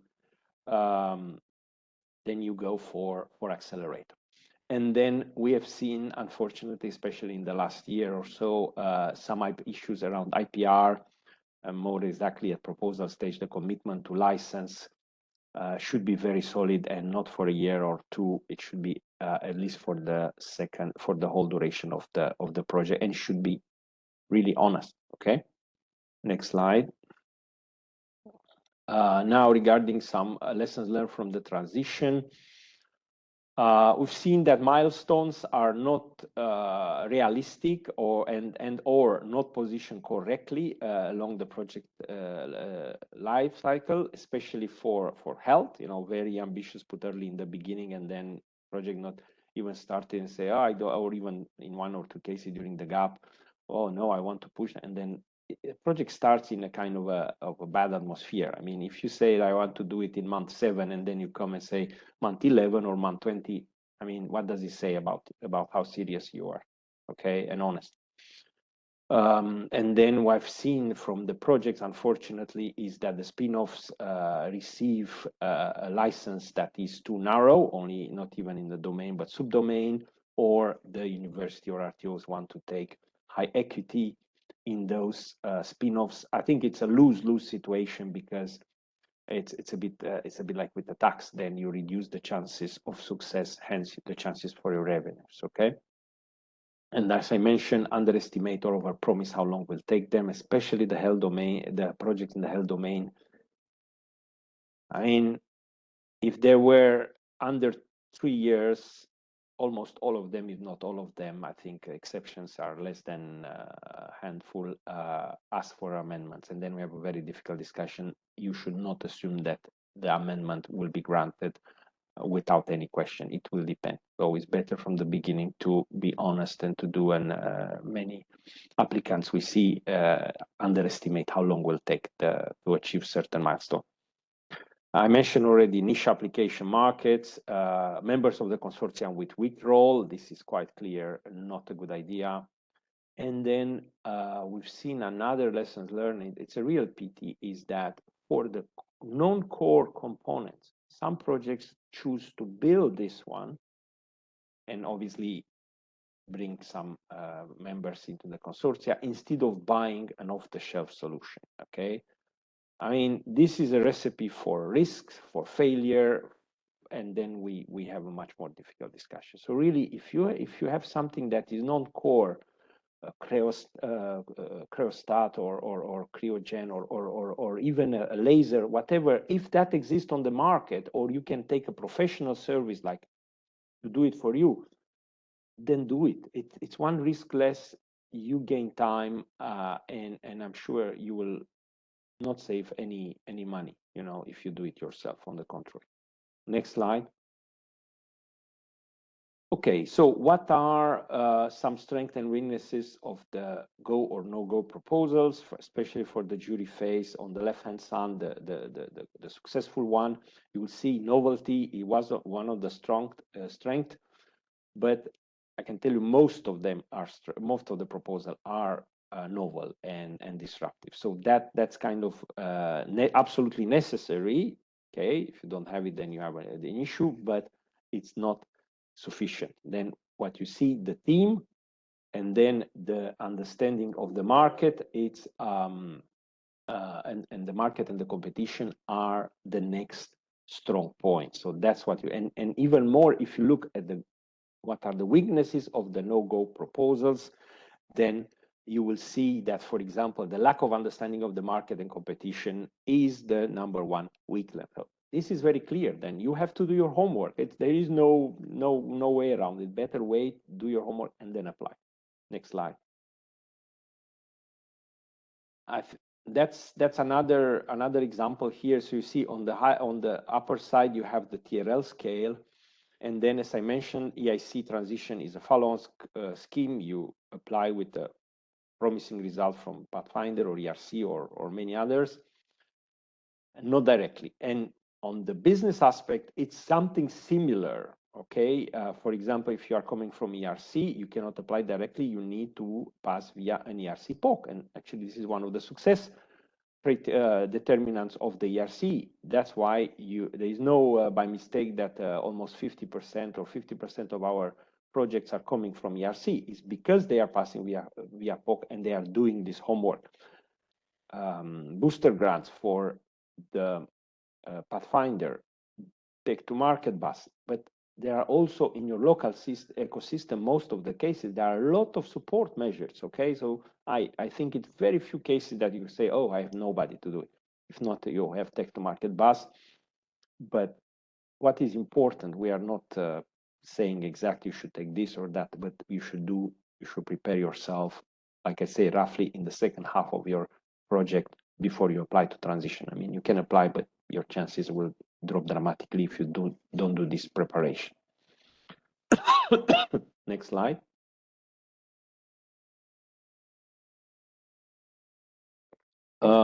These are from our coaches. These are the challenges that they identify for Pathfinder research projects. And I strike there Pathfinder because I think it can be extrapolated for many of the, let's say, projects that are eligible for transition. So think a bit about it and how you can counter these challenges, this weakness, okay? And then obviously makes the link, the obvious link. That's why I also put the picture on the right hand side with the previous slide. So make sure you prepare yourself.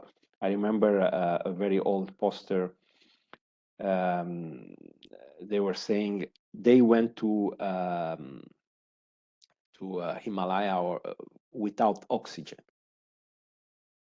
but not without training. Okay, not without preparation. In other words, so make sure you prepare again, especially for the business aspect, before you apply to the transition. Next slide. And then, yeah, you see here what are the challenges for the transition projects. And then the value proposition is the number one, but weak investor pitch, unclear path to scalability. It already sounds familiar, I hope. But also during the project, building a network too late, inadequate team expertise, obviously more on the business aspects, but also certain production, and then difficult to secure pilot customers. Okay, this is very important, and obviously that's why we tech to market, coaching, booster grants are things which can help you. But most important is you are motivated and you realize this, and then you do something, because if that's not there, then all the measures will not help. Next slide. So in the previous year, I did quite a few slides about what are the difference between Transition and Accelerator. We don't have time for that. You can look at the previous year, but in summary, what is important and what is expected from a transition proposal: impact. How big is the problem? Choose what big problem to solve, because I mean, you are starting from a relatively low TRL, TRL4, so better make it count. Value, why you, and why not the competition? What kind of differentiate you? And then what gives you a competitive edge? There, obviously, IPR, and it's an important aspect. So I take the opportunity here to mention that we are, all the proposals that are invited to the interviews are also assessed by EPO, and they are providing their advice for the jury members to take into account. And then execution, how will you deliver in this difficult journey? And then the people, again, not only technology, but people, but commercial aspects as well. I think we are almost there, Robert, right?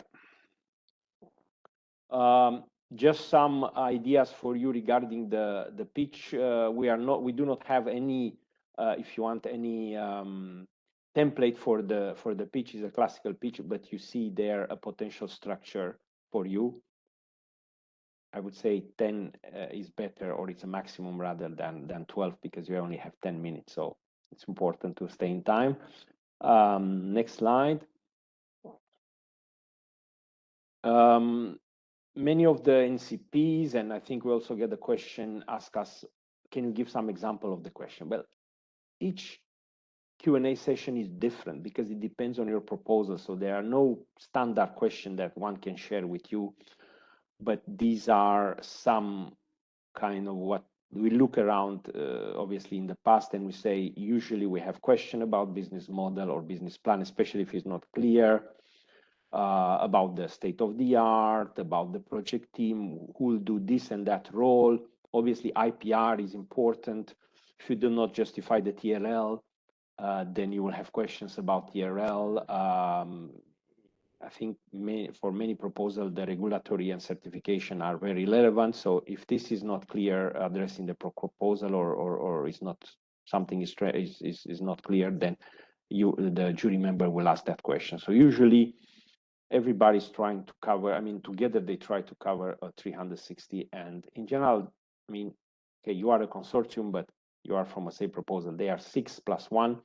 So the best advice is to have a good proposal in itself, not one that is very polished and so on, and to to answer the questions honestly. The jury member do not appreciate, let's say, an honest answer. Next slide. Some do's and don'ts. Obviously, the most important is not to confuse the Pathfinder, the transition with Pathfinder or ERC, for sure not. And then if the right TRL is not there, do not apply. If it's too high, you can apply directly to the accelerator and also gain time. Which markets you want to play and why?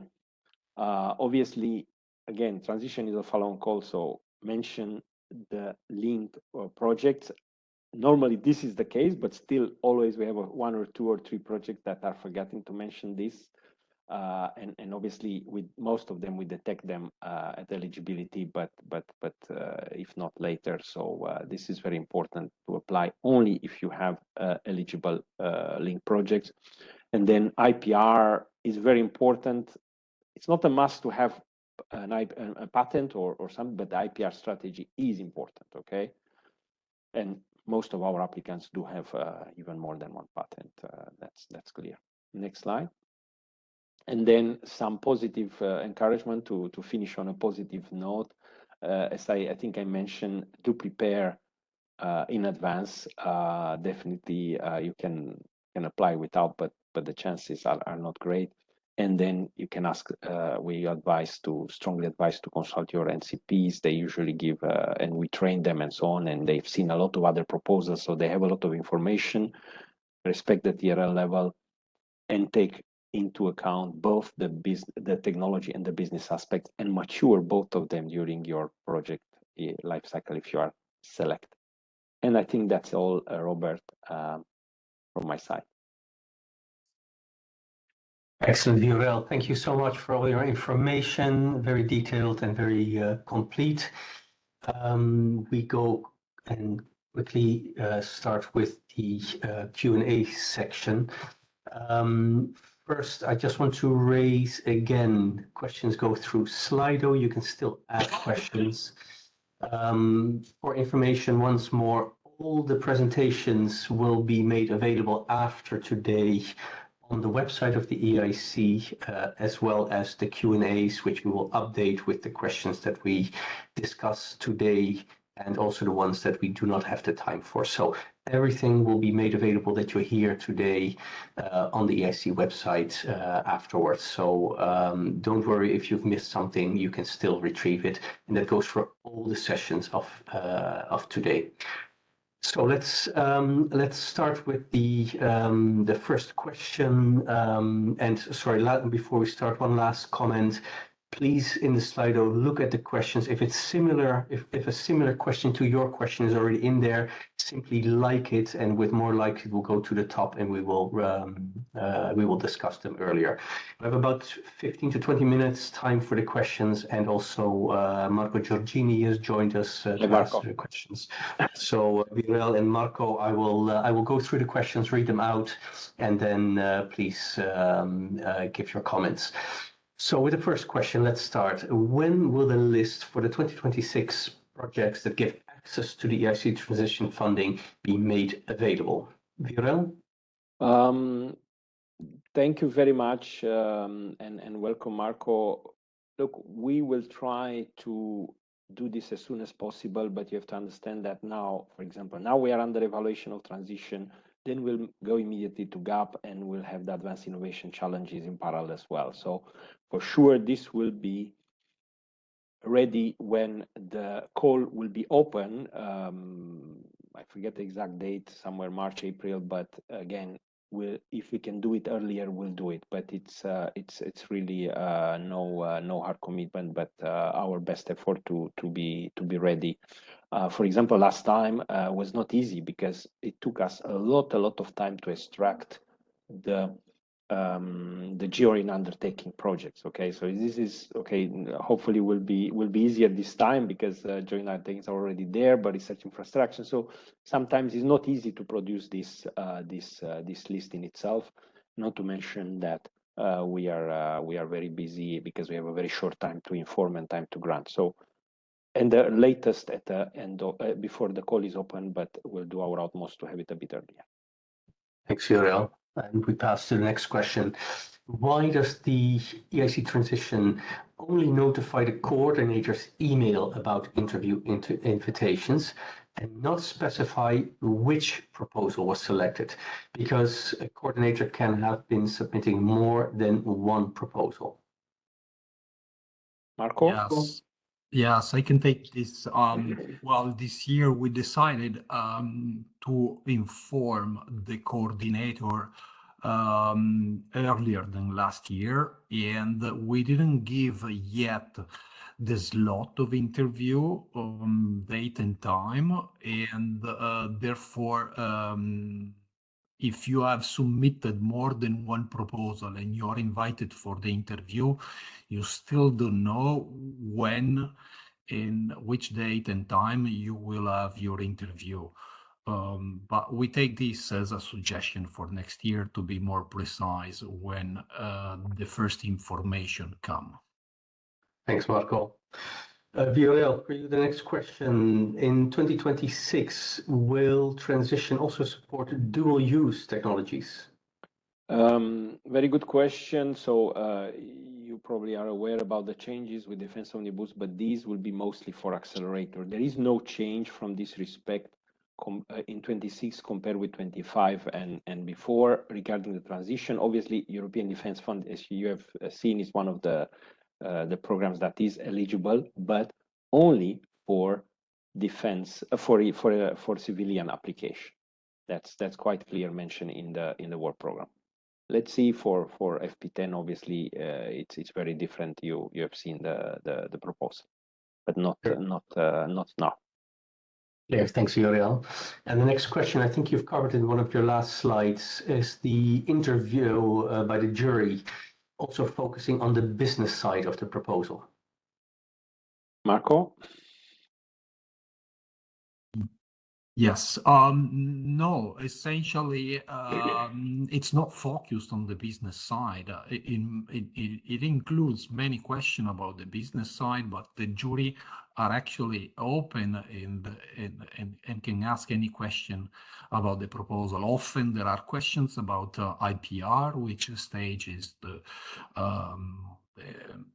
patent application, but there are also many questions about specific aspects of the technology and competitive alternative solutions, but really from the technology point of view. Thanks, Marco.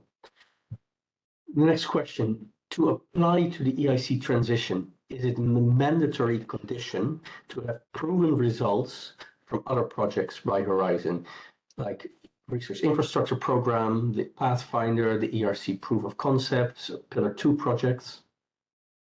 The short answer is yes. I think this question was submitted before we started, but I think I addressed it quite clear and extensively before. It's clear it's a restricted call, so the answer is yes. Very clear, thanks. Next question, how do you have to prove that you are working with an intermediate outcome of an eligible project when this project is still running? Yes, I can answer this. Well, in the EIC transition template is written that you need to provide the link to the web page where this result is published. This normally occurs in the Cordis web page, but we also provide other alternative websites like the Innovation Radar and others where the results are published. Of course, sometimes might not be yet published. This result, in that case, the Cordis web page will be sufficient, and maybe more elaboration in the in the proposal can also be useful. And just to complement, now you may remember it's not 12, it's 18 months. So this reduces the probability that the results are not yet there, because normally within 8 months you should have at least one review. Okay. Thanks, Marco. And Marco, your camera seems to be off, just for information. Yes, I have some problem with the camera, sorry. And then we go to the next question. When will the list of eligible projects and the template be available? I think we answered this question. It's very similar. And the template obviously will be available at the latest when the call is open. Okay, excellent. Then what is the reason that there is a pitching round in EIC Transition while there isn't any in the Pathfinder? Very good question. A bit surprising after 5 years, but nevertheless, I think it's definitely a very good idea to have a pitch, because you are moving towards market, right? So it's very important to have this. And I would dare to say, in any evaluation, having a pitch, it complements the remote evaluation, because a proposal and a written proposal, it obviously can provide a lot of information, but second, doesn't clarify all the aspects. And second, there is this well-known saying says that paper never refuses ink. So that's why the pitching is very important. And I really I think it's very important and in a positive sense that the transition has a pitching phase. Thank you. Next question. How many current EIC Transition beneficiaries have applied for and have received an EIC boosting grant? For what purpose? Marco, I think you are best placed to answer this.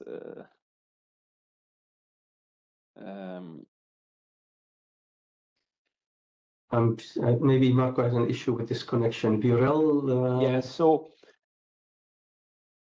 for EIC, in theory, I mean, there are two types of booster grants. There are portfolio booster grant and innovation booster grants. I think most for the transition are the innovation booster grants. And obviously, they cannot be for the same direction or market that you have in the transition proposal, because that's the core of the proposal. Okay, so it should put something that is not. So that is usually, it happens when the PM sees that during the project that there are also very good opportunities in a different market. For example, you propose to attack the, let's say, the B2B market, but then with the PM during a review, and the experts, they highlight that there are equally good opportunities if you go towards a B2C market, okay? And that was not part of the initial proposal, and that could be an example of why you would ask for a booster grant in the in a transition. But you can only ask for one booster grants as opposed to Pathfinder, which can have up to 3 booster grants. Okay, thanks, Viorel. I think Marco is probably trying to reconnect. Hopefully he manages soon. Then we continue. What are the requirements for the interview phase? I think you have some slides that covered this, but maybe very briefly, Viorel, to repeat.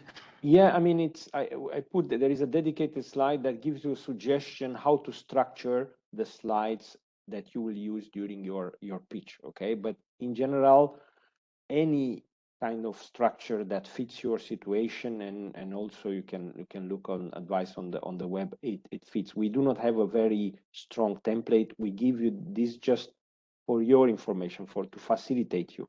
So, but it's not don't take it as a straitjacket, the one. But I will advise you to watch the slide and the recording where I give more explanation on that. And then, what does it mean to be careful with AI guidance on proposal writing? Are proposals checked for AI use, what is allowed and what is not allowed in terms of using AI to prepare your proposals? I mean, the Commission has supported the guidelines for AI that have been adopted by university association and other actors. They are not coming from the Commission, but we have contributed. So the best would be to read those examples. We are not, and we know we cannot forbid you to use the AI, but if you use the AI, you need, like any citation, to acknowledge this. And then yeah, if you use this and you are not mentioning, then I think you expose yourself to the risk if we realize this. But we know that this is used in various degrees, so that's why it's important to read these guidelines very carefully. And I see Marco is back. The next question, are NCPs advised or informed about who is invited to the EIC transition interviews? If you mean that they are consulted or something, for sure not. This is just a pure, if you want, a result of ranking in reverse order and cutting between 2 and 2.2 times the budget. There is no involvement of any NCPs, and it cannot be there. Thanks. Marco, perhaps for you, is EIC transition by invitation only? It's not by invitation, but there is the requirement to have a result from an eligible project. So the EIC transition is not by invitation, but yeah, okay. This requirement. And maybe then also following up on the next one, are results coming from cascade funding of Horizon Europe Pillar 2 projects eligible? No, this cascade funding does not allow us to have sufficient screening and monitoring about the previous result. Therefore, these are not eligible. And I think the next question, still in the same line, if you can be eligible with non-EU funding on the idea, for example, funding through a national scheme. No, this is not yet possible.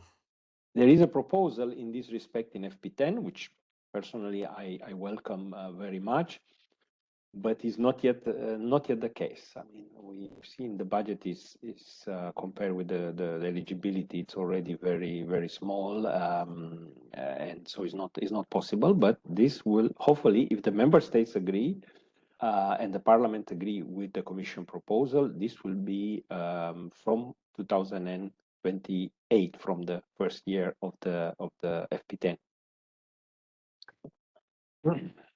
And we're coming to the end of this session. I'll take 2 more questions. The first one, what changes are expected in the new template? Yes, there are some changes that we are planning to implement, but this will essentially be only moving some questions or some part from the part B to the part A. So notably the indication of the originating project. If we manage to get this feature, which we are definitely looking forward, so that we can simplify a bit the part B. Yeah. Yeah.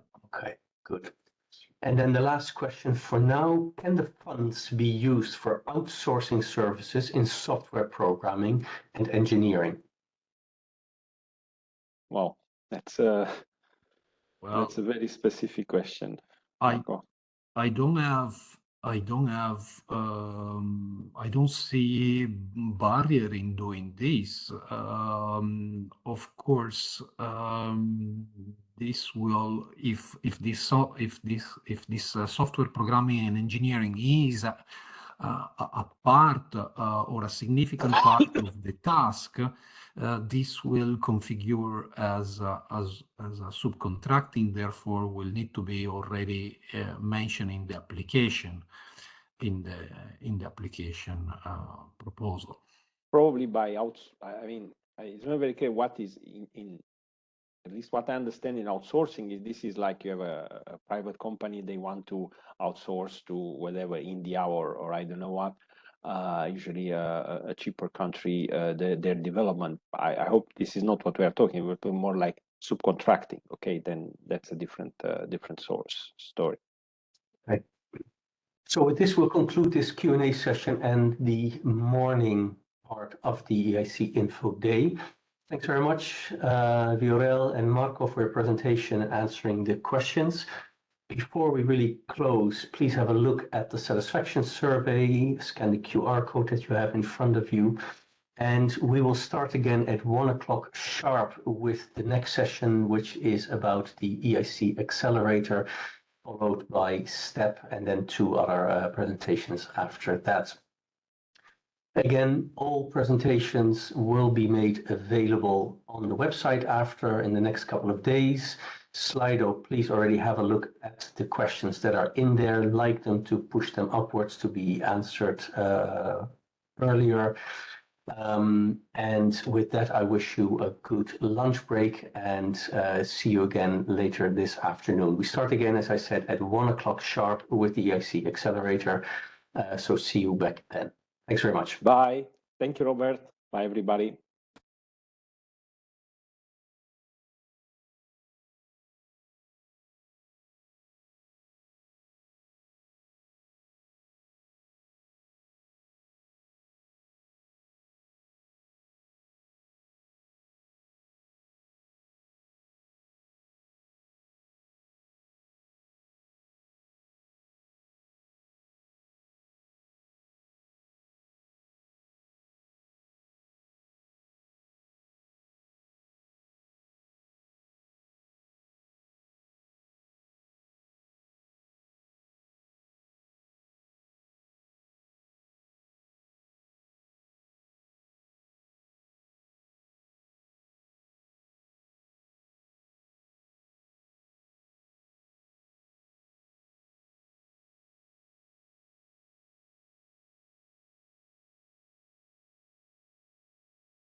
Okay, can everybody hear me?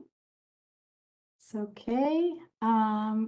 We are back, as Robert asked, we are back at sharp 1 o'clock sharp. So welcome back. Hopefully everybody got a chance to grab a bite to eat and to rest a little bit. And you're ready to hear all about the EIC Accelerator and all the novelties that we have, as mentioned earlier today. In the introduction, I think this is one of the biggest changes of the 2026 work program has been in the Accelerator.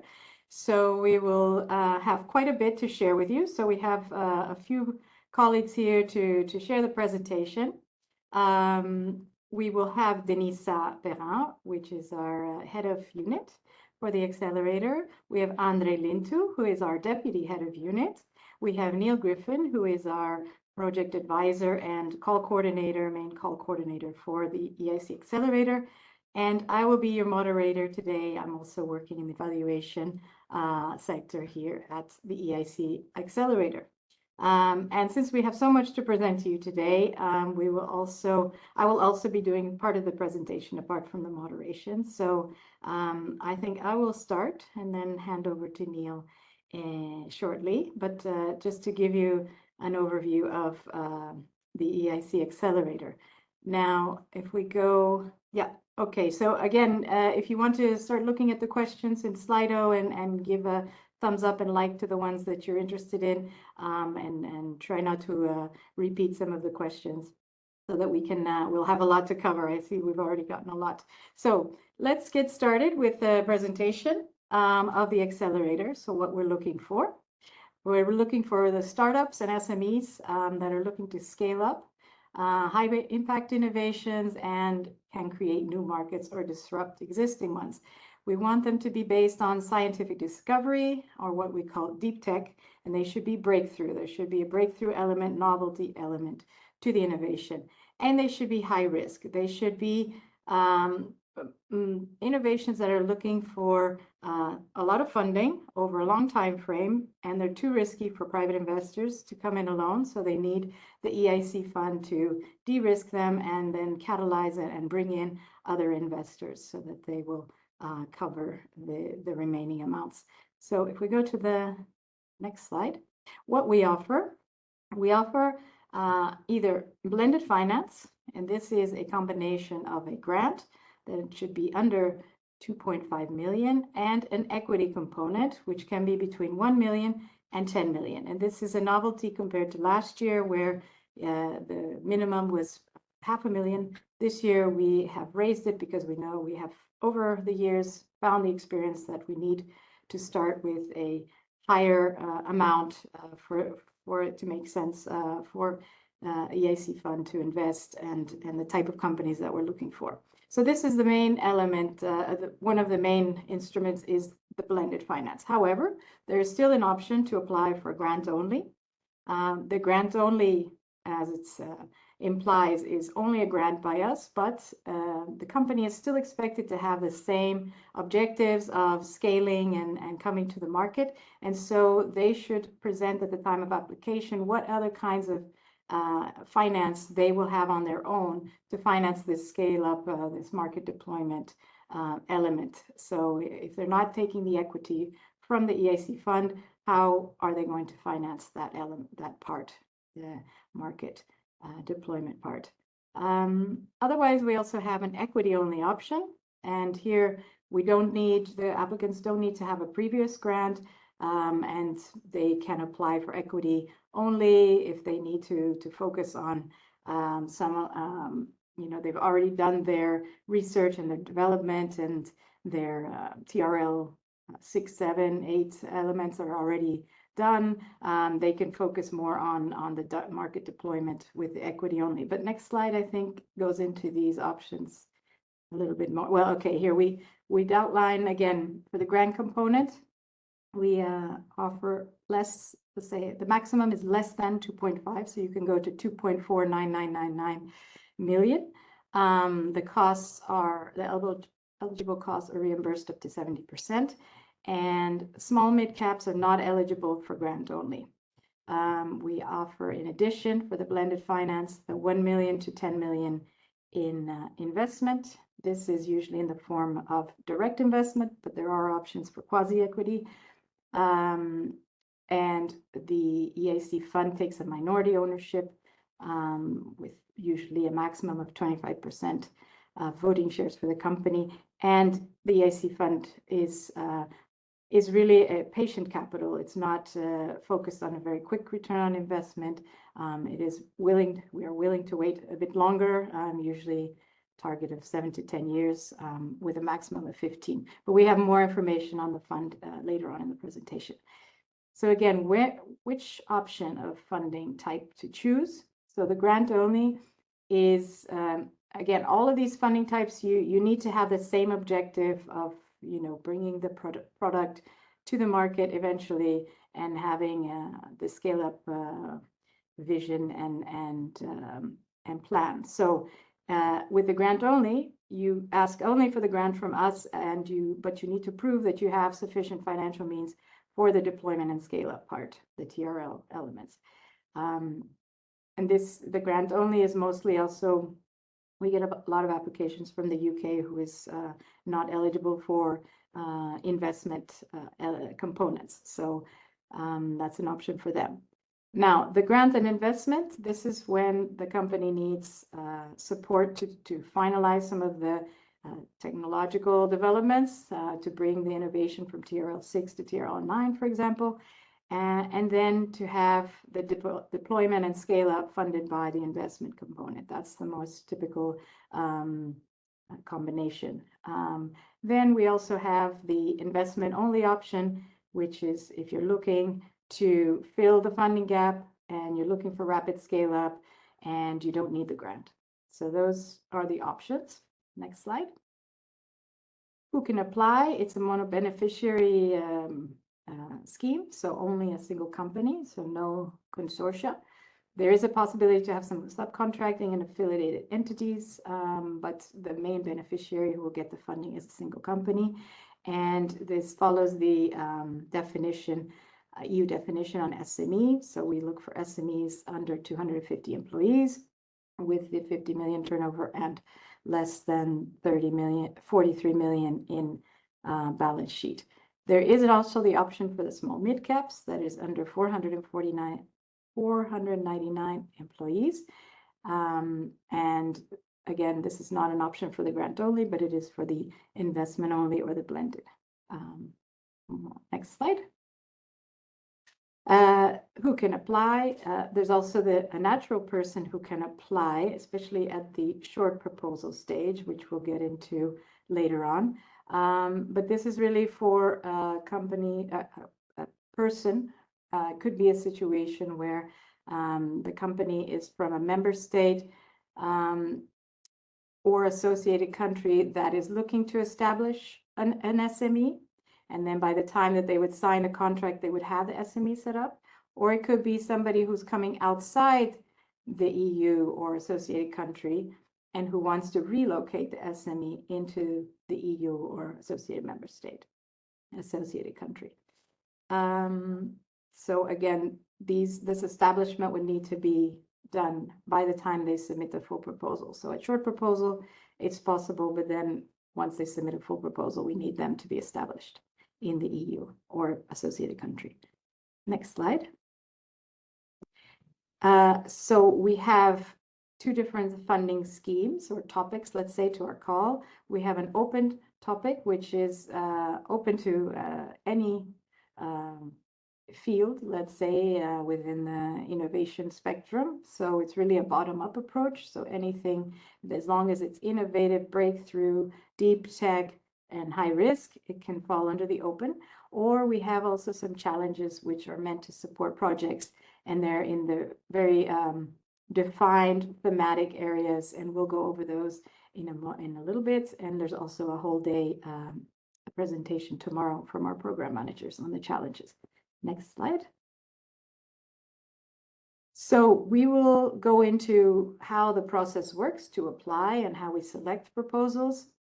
But mainly, we want to give you here a snapshot that we have different stages, different steps. We have a first step of screening, let's say, where an applicant will submit a short proposal, and there it will be evaluated by remote experts, and they will receive a go or no go. And if they receive a go, they'll be able to submit a full proposal. And they will receive some coaching, 3 days of coaching, in order to help them to strengthen their business case.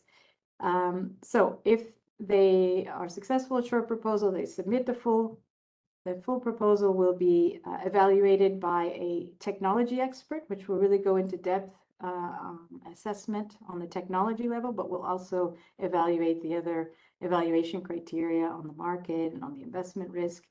And that technology expert will prepare a report and a preliminary score, which will be fed into an evaluation committee, which will evaluate a batch of proposals, a group of proposals based on the thematic area.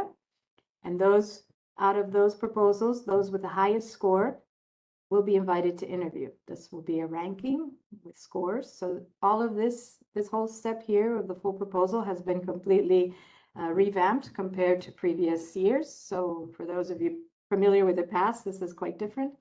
And Neil will go over that in a few moments, all the details of the full proposal.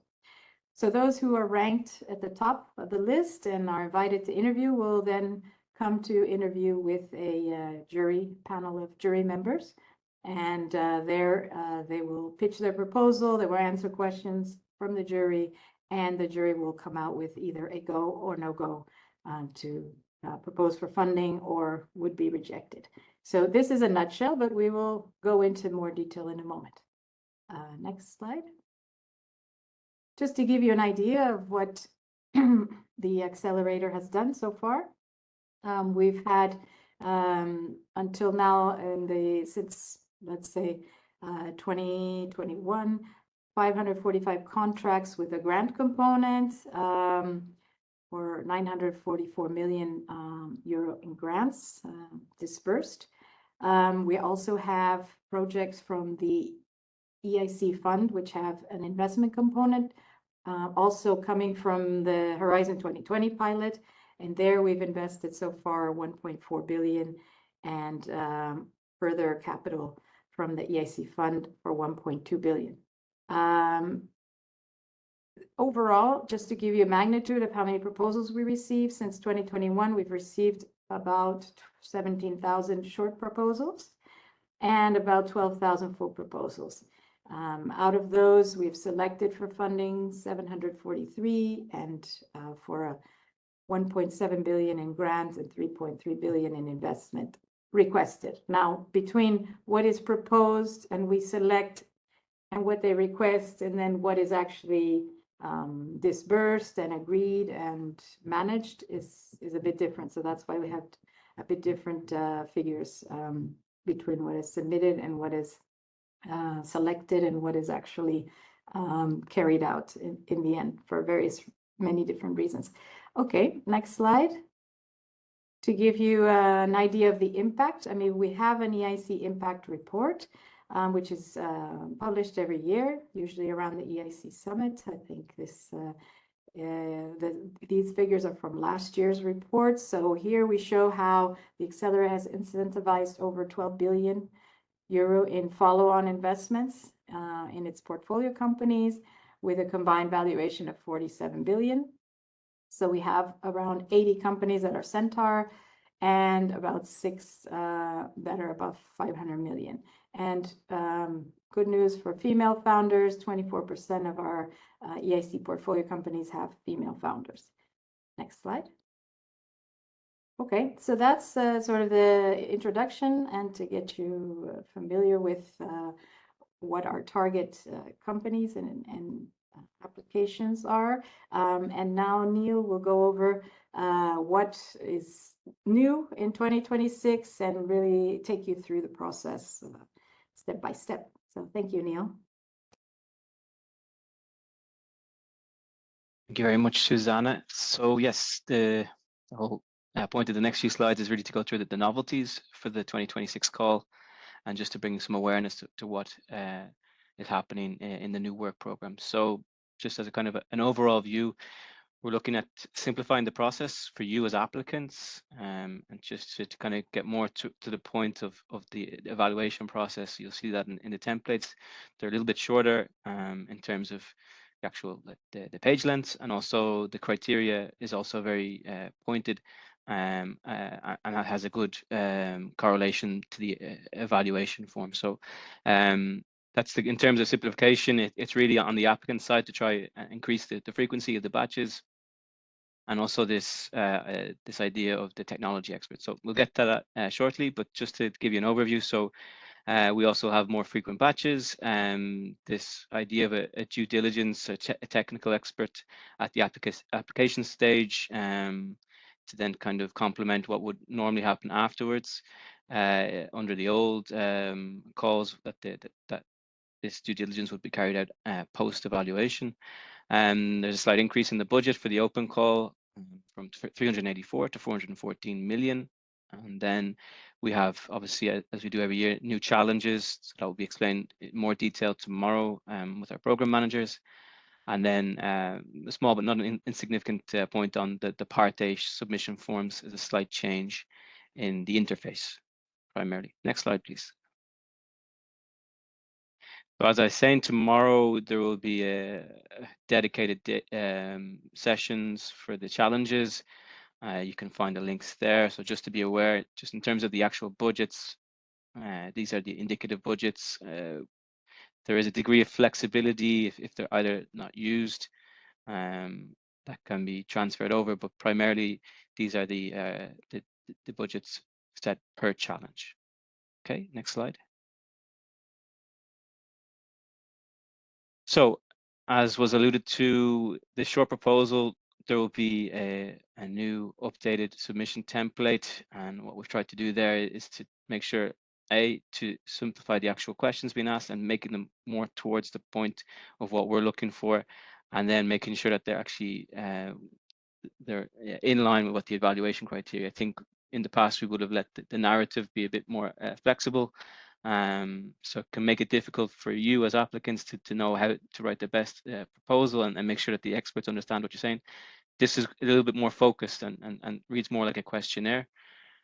So that's the idea behind that, and it complements the full proposal template. So you'll see that the similar questions, I think around 6 questions are the same.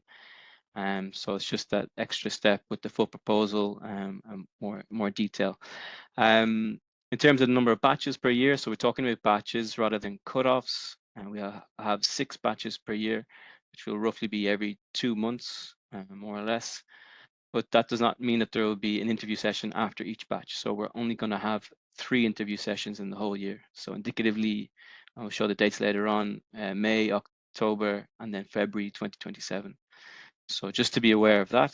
For the full proposal, we're going from 50 pages to 20 pages. And really, as I say, a sharper focus on the questions being asked. But there's no ambiguity, hopefully, in this set of criteria, and there's a good alignment then with the evaluation criteria. But the big difference now is that in this case, you will actually have an interview with the expert. So there'll be a single expert assigned to your proposal, and they will be responsible for an in-depth analysis of your proposal, and that will then be passed on to the evaluation panel. So ultimately, while the technical expert will do their own report, and that report will actually just serve as a point of really an information point for the panel, and the report that you receive as an applicant will be the panel report as opposed to the tech expert report. I think I saw some questions come in already on that, so it's just an important point to get across. For the jury interviews, actually, there's no change, except for the fact that there will be a lower amount of proposals coming to the interview. So we can assume that there will be a higher success rate, but yeah, it's just to be aware of that. Okay, next slide. So this is just the workflow essentially for the different stages and the timing. So important just for the short proposal, each batch. So on per month, there will be a batch. You can submit at any time, but we will batch once per month, and then you can expect to receive the result within 4 to 6 weeks of that batching date. So just keep an eye on the actual batching date rather than the moment that you submit. That's the indicative time. And then for the full proposal, a batch every 2 months. And then similar to the short proposal, you receive your response within 8 to 9 weeks of the batching date.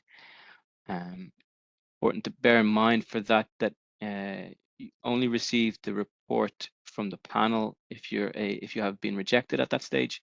If you have passed the full proposal stage, you don't receive the report. That only comes after the interview. So yeah, in parallel, the technology expert and the evaluation our evaluation panel are reviewing your proposal. So they receive your proposal more or less at the same time.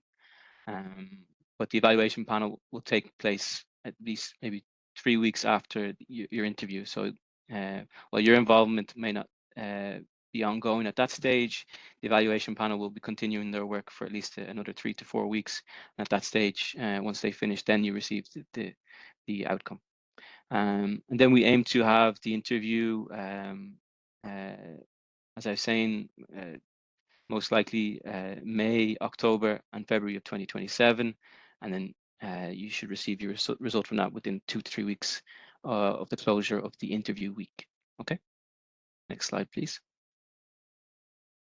So in terms of the actual short proposal process, there's no change in let's say the scoring of the proposals. You still need at least 3 goes to go to the next round.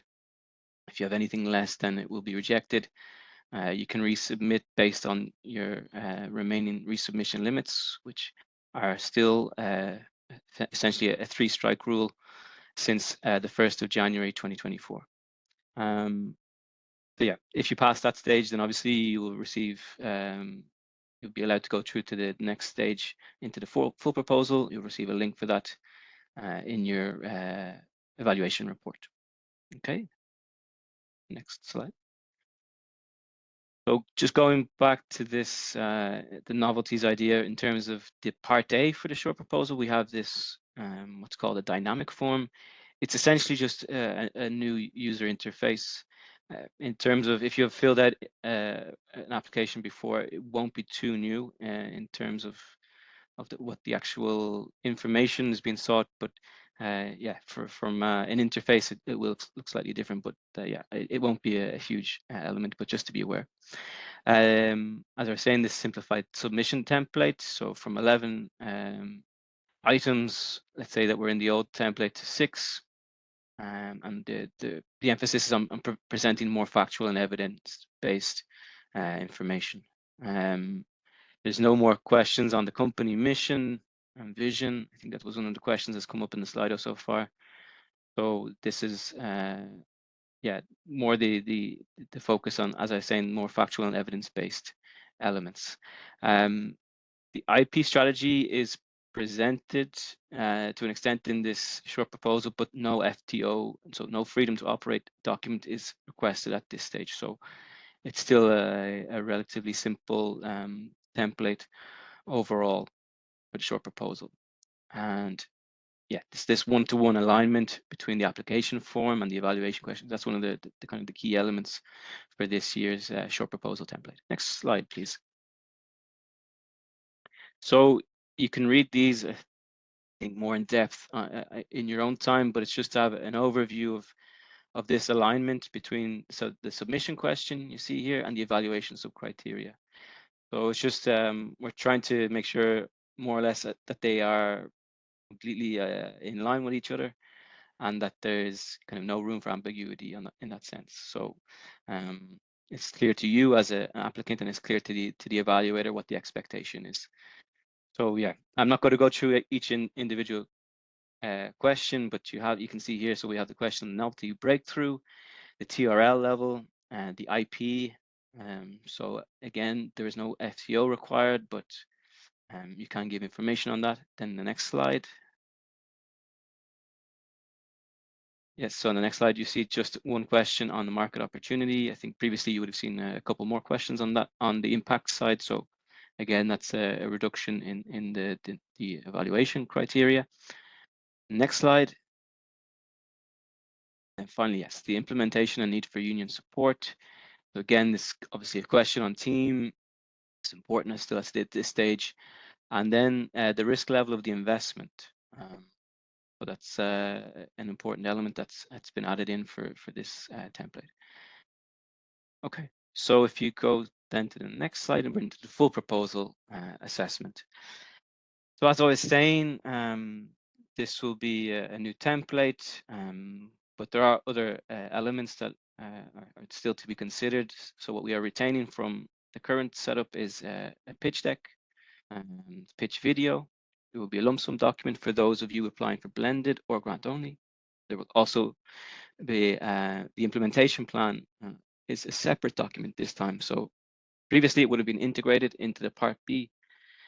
So for if you're applying for grant only or blended finance, you will need to fill this in. It's a maximum of 10 pages, but it's separate to the main Part B document this time. So just to be aware of that, try and put everything into the one Part B document. If you're applying for blended finance and grant only, you need to submit an implementation plan with all the work package. So kind of a classic approach on that, but just the fact that it's separate to the normal Part B. And there's also a financial plan that's requirement for all applicants. We have withdrawn or removed this year the CV requirement, the data management plan. So these are kind of small but important issues just to bear in mind that they're no longer required. Just trying to make that life a little bit easier in terms of that element. In terms of the CVs, what we'll be asking in the Part B is just to provide links to your colleagues and the staff members who are important to the proposal. So once the proposal is received by us, we'll obviously do our eligibility checks, but then begin to start to match the proposals with a technology expert, and this will be, as I say, a single technology expert. And then in parallel, we will have an evaluation panel. So they will be assigned your proposal along with several other proposals. So they will be responsible ultimately for deciding who will pass to the jury interview stage. So when you have your interview with the technology expert, which we will organize with you in advance. So normally after you submit, we will start to arrange the sessions to ensuring no conflicts of interest, and then setting a date and time for the interview to take place. Once you've had that interview, the technology expert will then provide his or her report to the evaluation panel for them to take on board in their final assessment. Technology expert will provide a preliminary score. It is up to the evaluation panel whether or not to agree, to change, so either to promote or reduce the score, and then fill in their final report themselves. So just to repeat, the report that you receive will be the evaluation panel reports rather than the tech experts report. So it's just a key consideration. Okay, next slide. So this is just a summary of the changes between 2025 and 2026. As I was saying here, on the right-hand side is more interesting, probably just to be aware of what does not need to be included. I mentioned already data management plan. There's actually this additional information document has been removed, the CV document, and then there was also an ownership and control declaration is only required in a specific circumstance here for the CRM, so the critical raw materials challenge, and specifically in the grant only funding request. So a very specific condition where you would need to declare an ownership and control declaration. Okay, next slide. So just to reiterate, in terms of the criteria, we're trying to ensure this alignment between the questions you're being asked in the proposal and also the ones that the evaluator is checking as part of their assessment. So if we go into the next slide, we'll see, yeah, just to see the alignment also between the full and the short proposal questions. So unless it's in red, that means that there's an extra requirement for the full proposal. So you can see here, just in the excellence, it's broadly the same. But hopefully, depending on how you want to approach the proposal, you may already have that content covered in your original submission. Of course, you're free to change that, but just to bear in mind that this is the approach for the full proposal is trying to be well aligned with the short proposal. Next slide. So here, instead of just the one question, we have 3 questions. So this extra question on business and revenue model and the growth strategy, and then also the broader impact question. And then next. And then if you are applying to a challenge, there will obviously, of course, be specific questions on the challenges. So this is standard. So yeah, just for those of you applying for challenges, just to be aware of that. It doesn't happen, obviously, in the short proposal, as at that phase, there is no topic selected. And the next slide. So here we just see the team capability question, the risk level, a little bit more pointed questions on the risk level, and we've actually combined that into one question. Previously, we would have had the grant only as a separate question in terms of it's a question on whether the company had the resources. So it's all okay. It's still there, but it's part of one question rather than a separate question between different criteria. So yeah, I think that's hopefully quite clear to you. What's in red is what is applicable to the full proposal. The next slide, I think it's just the final questions. Yeah. On the implementation plan, also just bear in mind if you're submitting a grant or blended finance proposal, you'll be required to submit a lump sum document. This is a specific assessment that experts are required to carry out. If you are applying for equity only, you can submit just a blank template for that. Okay, next question. This is just an overview of the different actors involved in the interview part of the full proposal. So obviously the tech expert, one tech expert, is there to fact check and verify claims. If you're aware of how the jury interviews work, they will be able to ask questions about anything. They will not send you the questions in advance. I saw that was a question that came in already. So it will be, I think we will expect to set aside around about an hour. It may take less for each interview, depending on obviously the amount of questions and clarifications that are needed by the expert during that period. For you as applicants, similar to the jury interviews, there will be a maximum of 3 participants allowed and no consultants allowed. It will be a remote interview, so you can show on screen, of course, prototypes and demos, but just bear in mind it will be remote rather than in person. Again, yeah, just to emphasize, we will try, in terms of the timing, try to inform you as quickly as possible when the date of the interview will take place. So we'll give some dates later on in this presentation as indicative dates for the interview weeks. So if you do submit, please try to bear that in mind in terms of the timing.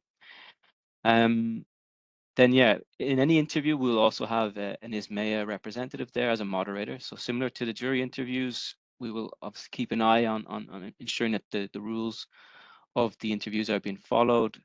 So it won't be a simple one-on-one interview with a technology expert. Okay. So here, as I was saying, the interview weeks are here listed for the different batches. These are indicative dates, but we can be fairly confident that after, within a few weeks, maybe 3 to 4 weeks after each batch, we would try to organize the interview weeks. Okay, next slide. So this is just more focused on the work of the evaluation panel. And again, just to really emphasize, they are the ones with the final decision in the process. even if the expert is super enthusiastic about your proposal, it's still within the rights of the panel to make changes to the report as they see fit, and change scoring. Alternatively, if there is a negative assessment of the report, it is perfectly within the panel's right to say this is actually a perfect fit for the EIC, and they can change the scoring accordingly. A new novelty to take into account for the accelerator in the full proposal now is that there will be a scoring system. But this go no go is not existent at the full proposal stage now, so there will be a scoring of 0 to 5 in each criterion, and as Susanna mentioned earlier, you will need to reach at least 13 out of 15 just to reach the minimum threshold. Then after that, it will be based on 2.5 times the grant budget available for that cutoff, I should say. If you are rejected and you have reached this 13 out of 15 threshold, you will be entitled to receive a seal of excellence or a step seal if you have applied to the challenge topic. Okay, next slide. This is to show you how a standard cutoff would work. So we'll have 2 batches per cutoff. So if we take, for example, the first 2 next year, one will be happening in January, the next one in March. Those who apply in January will receive their information about the outcome of their interview and their proposal indicatively in March, whereas those who submit in March will receive it towards the end of April. But the actual date of the interview will be late May. So just to bear that in mind again, just to that you are aware, if you do submit later, maybe your time to prepare for the interview is a bit less. If you submit earlier, it's a bit more. And I mean, we're not going to favor one over the other, but obviously, if there's a huge difference in volume, that will play a factor in those. If you're reaching the threshold, you're going to have a tougher competition at the more popular batching dates. Okay, next slide. Okay, so this is just to show you the filtration process for the full proposal. So as I was saying earlier, we will receive your full proposal, allocate it to the technology expert. The evaluation panel will provide their final report and scoring, and then those who have reached that number of about, we're expecting 80 to 100 companies to come to interview, will then obviously meet the jury members for a Q&A and a pitch session. And those who are selected, recommended for funding, well, obviously, so they'll receive the go. At the jury level, important to maybe make this distinction, it's still a go, no go situation. So there's no point scoring on that. So if you receive a go and you are also in the step seal, or if you've applied for the challenge, you will receive a step seal. If you have a no-go and you've applied for the challenges, you will receive a step seal. Also, by default, if you've reached the interview, you will receive a seal of excellence as well as you've reached the threshold. The interviews will take place here in Brussels, 3 sessions across the call. Okay, next slide. But this is just an overview of the timeline for the different batches. This is the what you will find in the work program. The interview sessions, as I say, are indicative. So this is the interview sessions with the jury. So you can see 18th of May, 19th of October, and 15th of February, 2027. Okay, next slide. Okay, this conflict of interest goes back to what I was saying more about the part A. For the full proposal, you will be able to indicate the names of experts who you believe have a conflict of interest or you wish to exclude from the evaluation of your proposal. You'll be able to choose a maximum of 3 experts. We will provide a list of experts on the EIC website so that you can cross-check that against maybe your own knowledge of the industry of candidates who who may or may not, who may have a conflict of interest, in your opinion. In parallel, we will do our own checks for conflict of interest. We have our own systems for checking if there is potential issues, and then we will decide whether or not there is indeed a conflict of interest in that case. Okay, and as I say, that will be in the part A. There'll be a section there for you to insert the names of the experts. We expect to have the list of experts on the EIC website quite soon. But yeah, just to make sure you double check, because obviously if you put a name who's not there, you've kind of burnt one of your opportunities. So please make sure to cross check that in the EIC website once it's available. Okay, next slide. Okay, so we have opened the short proposal call last week. Those of you wishing to submit to the short proposal can do so already. The first batching date is December the 2nd. In parallel, we also have the step call. We'll come to that much later. That's also launched. For the full proposal call, it's not on the funding and tenders portal as a public link. Those of you who can apply for that will receive the link directly. So please make sure to check your emails in the next days. We will be sending them out quite shortly, so it won't be publicly available on the funding and tenders portal. So please, if you are the main contact, or if you know that somebody has left the company who was the main contact, please make sure to get your accounts in order to receive the link. Okay, next slide. Okay, so this is, I think, close to the end. These are different links. I think maybe when they come as a PDF, they'll be easier to use. But we will have a full list of documents available on the EIC website to help you on your journey. Okay. Great, thank you so much, Neil. And indeed, it is a journey, but once you do get to the top, it's a wonderful view. So, Andre, can you tell us about what applicants can expect once they've been selected for funding? Yes, of course. Good afternoon. So if you're selected for funding, we can go for the next slide. Yeah, this is a bit the overview of the project management and the project lifecycle. You see there's many steps. So we covered already application evaluation. Once you have the evaluation results, then we get to the grant preparation and possibly to also launch a TechDD. Then once the grant preparation is done, we sign the grant, and then we are going in the standard project monitoring, progress monitoring. We have the first pre-financing, which is linked to the first progress meeting, then a second pre-financing. We have another progress meeting and also a final review. And then if everything is fine and done and we're happy and you have the great results that we're all looking for, then we pay the final balance. We can go to the next slide. So grant agreement preparation. I mean, here it's can become a bit technical. We discuss start date, duration of the action, which normally doesn't change, is what you submitted in your proposal. If there are some inconsistencies, make sure that the budget is coherent.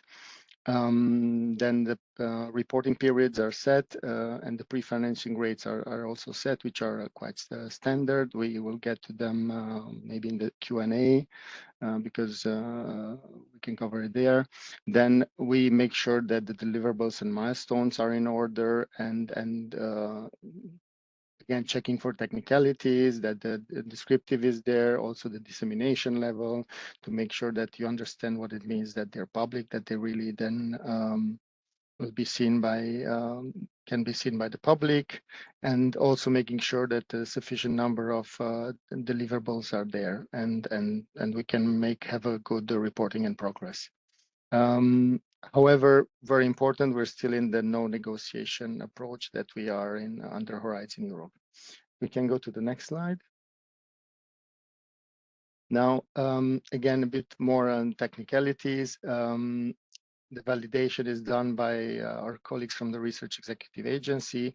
Here, there's all sorts of validations for the legal entity in case you don't have one yet, bank account, the LEAR, which is the legal appointed representative, with all the roles in the project. Very important is SME status. This is the case for blended and for equity only projects. So this SME status check is also done by the colleagues from the REA. There's a financial capacity assessment ongoing, and also in very few cases, as Neil was already presenting, the ownership and control assessment. So, I mean, this is really very special just for some special cases. Then there's also the ethics screening, which the outcome of the screening can result in additional deliverables that are added. And there's also security review or a pre-screening done together with the colleagues from DG Home. I think we can go to the next slide. Now, you have heard already, this is new. We have the lump sums, relatively new. So there are, we remove the obligations on actual cost reporting, and also there's no more financial exposed audits. However, it's even more important that these lump sums are and the corrections are made during the grant agreement preparation. As I said before, really the non-negotiation principle applies. However, in case we see obvious errors and inconsistencies or types of costs which are ineligible, if we have any other changes that make it necessary to comply with the rules, then these lump sums are adjusted. And then, of course, we also take into account if there's any comments, let's say on the technical part from the experts in coming from the evaluation result letter. We can go to the next one. Now, for key provisions applicable during the life of the grant, progress meetings. I mean, it's very clear why we want to have progress meetings to see what's the purpose, what's the progress of the project, which actors are involved, who is involved. We have external experts and monitors in most of the cases. We can have our colleagues from the program manager's office, so program managers who are knowledgeable in the specific field of your project. And then EIB officers for all the cases where we have lump sums. Now the financial officer colleagues will not be involved anymore in the progress meetings. For timing, this is we have quite some of them, as I showed in the first slide, at least at midterm and before the end of the project. But in practice, we have more progress meetings. And as I said before, they are linked to the pre-financing. However, so we will be looking at the progress of the project, but there's no financial report or cost declaration.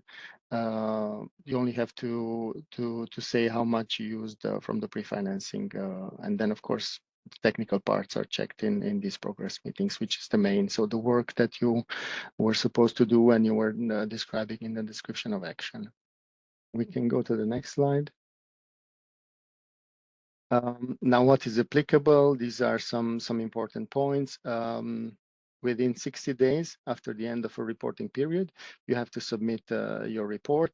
This report then is assessed by us within 90 days. And then for the final report, there's the technical part. And again, the specificity of the lump sums. Here, it's possible to declare that you partially completed work packages or you fully completed work packages. This will be then assessed by us and our colleagues here in EISMEA. Very important point and difference from before. There's no more need for a certificate on financial statements, the so-called CFS. And then the final payment. It really depends on completion of activities. Yeah, so if you completed one work package or indeed all work packages, then we will pay you fully. This is the link. We can go to the next slide. So what's important? Also bit to see what happens after the end of the grant. You still need to keep records and supporting documents. but it's really for those points that are linked to the work that has been done. So you don't really need to keep timesheets or contracts or invoices which are related to cost incurred. Of course, whatever is required by your national law, you have to keep those records. And then all the sensitive information that was developed during the running of the project has to be confidential up to 5 years. We can still do project reviews up to 2 years after the final payment, and there is a possibility for audits, but these are then not financial audits, but audits looking at if you properly implemented or not the action. So really not on the financial parts, but on really what was done and if you did what was foreseen to be done under this specific action. We can go to the next slide. And I'm handing now over to the colleagues. Thank you, André. And now I would like to welcome and thank Denisa Perrin for presenting the investment component and of the EIC blended finance of the accelerator. Please, Denisa. Good afternoon, and it's a pleasure to take the floor here and to walk you through the investment component, to explain you a bit how it works, what is expected from you, and who are the actors you will be meeting with, who will be your partners.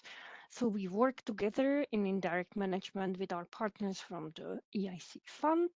The EIC Fund is a venture capital fund that was established 5 years ago. By the European Commission, and its role is to manage the equity investments in startups and SMEs that are selected by the EIC Accelerator and now also by the Step Scale-Up Call. For the Step Scale-Up Call, we will talk about it later. And then we have an external fund manager that was appointed as a part of the restructuring because, of course, we have also learned during the period. So we have an external fund manager since October 22. So it's already 3 years. It didn't impact any funding that we were offering by the EIC on the selected or on the selection process. On the next slide, we will go into details. So who we are. So with the fund manager, what does the fund manager do? Because you will be interested in that once you're selected for blended or equity only. So they deal with investment or disinvestment decisions and manage the portfolio. The European Investment Bank acts as investment advisor to the EIC fund and performs due diligence, prepares the investment proposal, and supports the portfolio management. And the European Commission deals with the award decisions that authorize the investments. And what do we do in EISMEA? We evaluate and select the proposal, we implement the grant component, and we coordinate between the grant and equity components. It's extremely important to highlight the role that the grant and equity components are closely coordinated, and if you apply for blended, they are treated as one single project. That you cannot not be looking only at grant or at equity, mainly during the project implementation. And I will come back to that later. Next slide, please.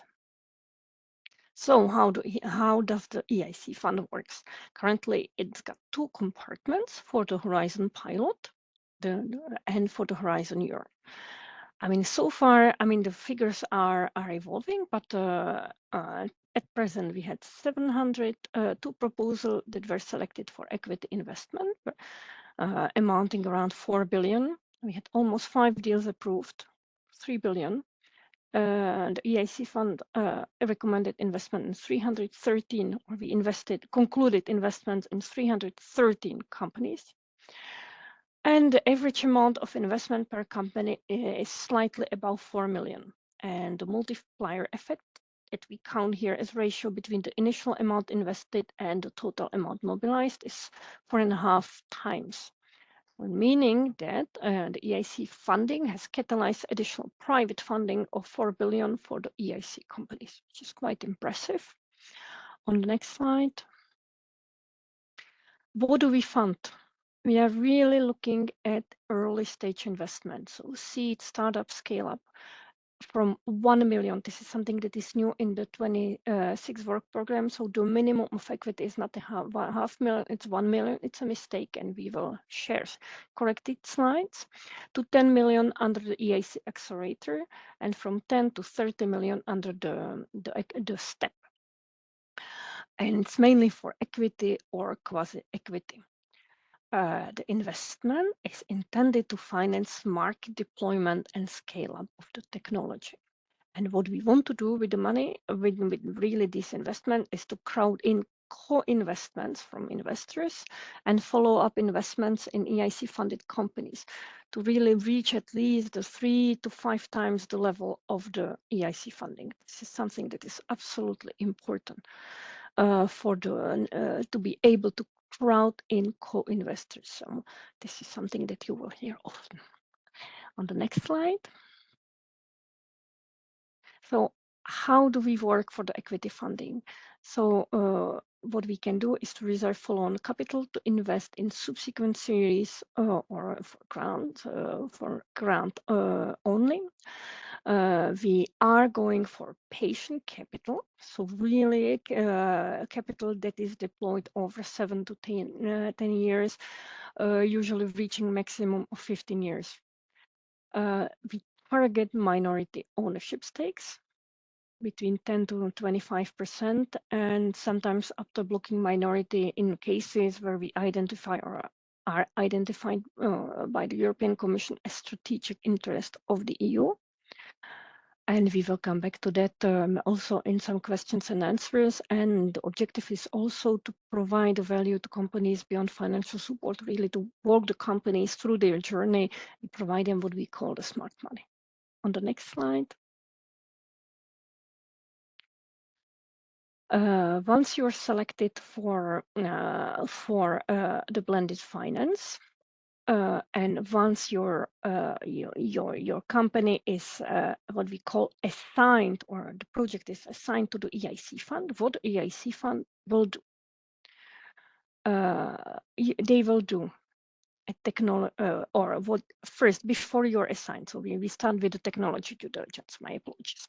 So still at the level of ASML, we will look at the maturity of the technology. So we will look at the technology due diligence. This is only for the project with equity component. So we don't re-evaluate.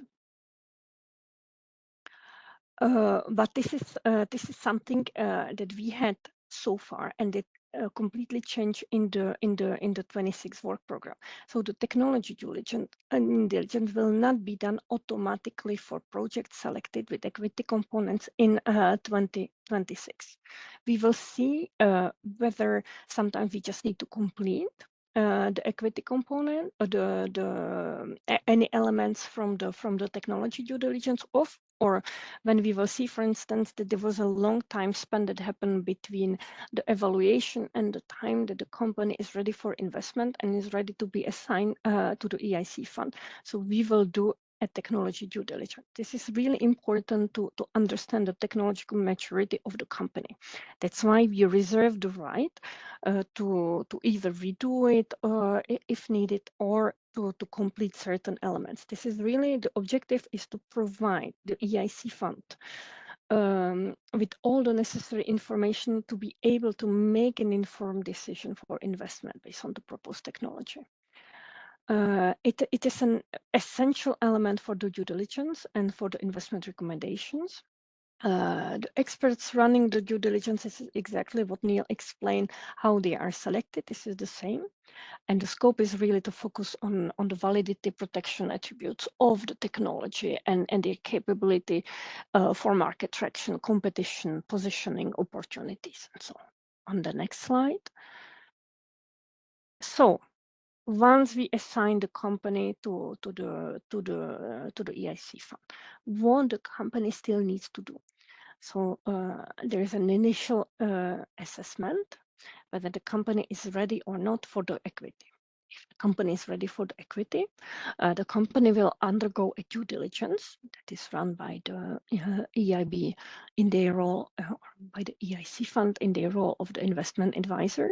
They will also run the KYC, know your customer checks, and other compliance checks.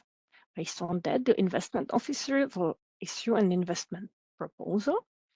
Then potentially an investment decision can be taken by an external EIC fund manager, and then it will follow by an investment agreement and potentially disbursement.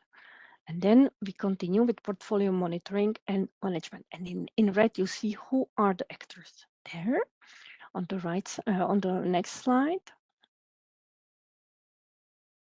Okay, so what is part of the due diligence that is run by the EIP before that serves to the preparation of the investment proposal?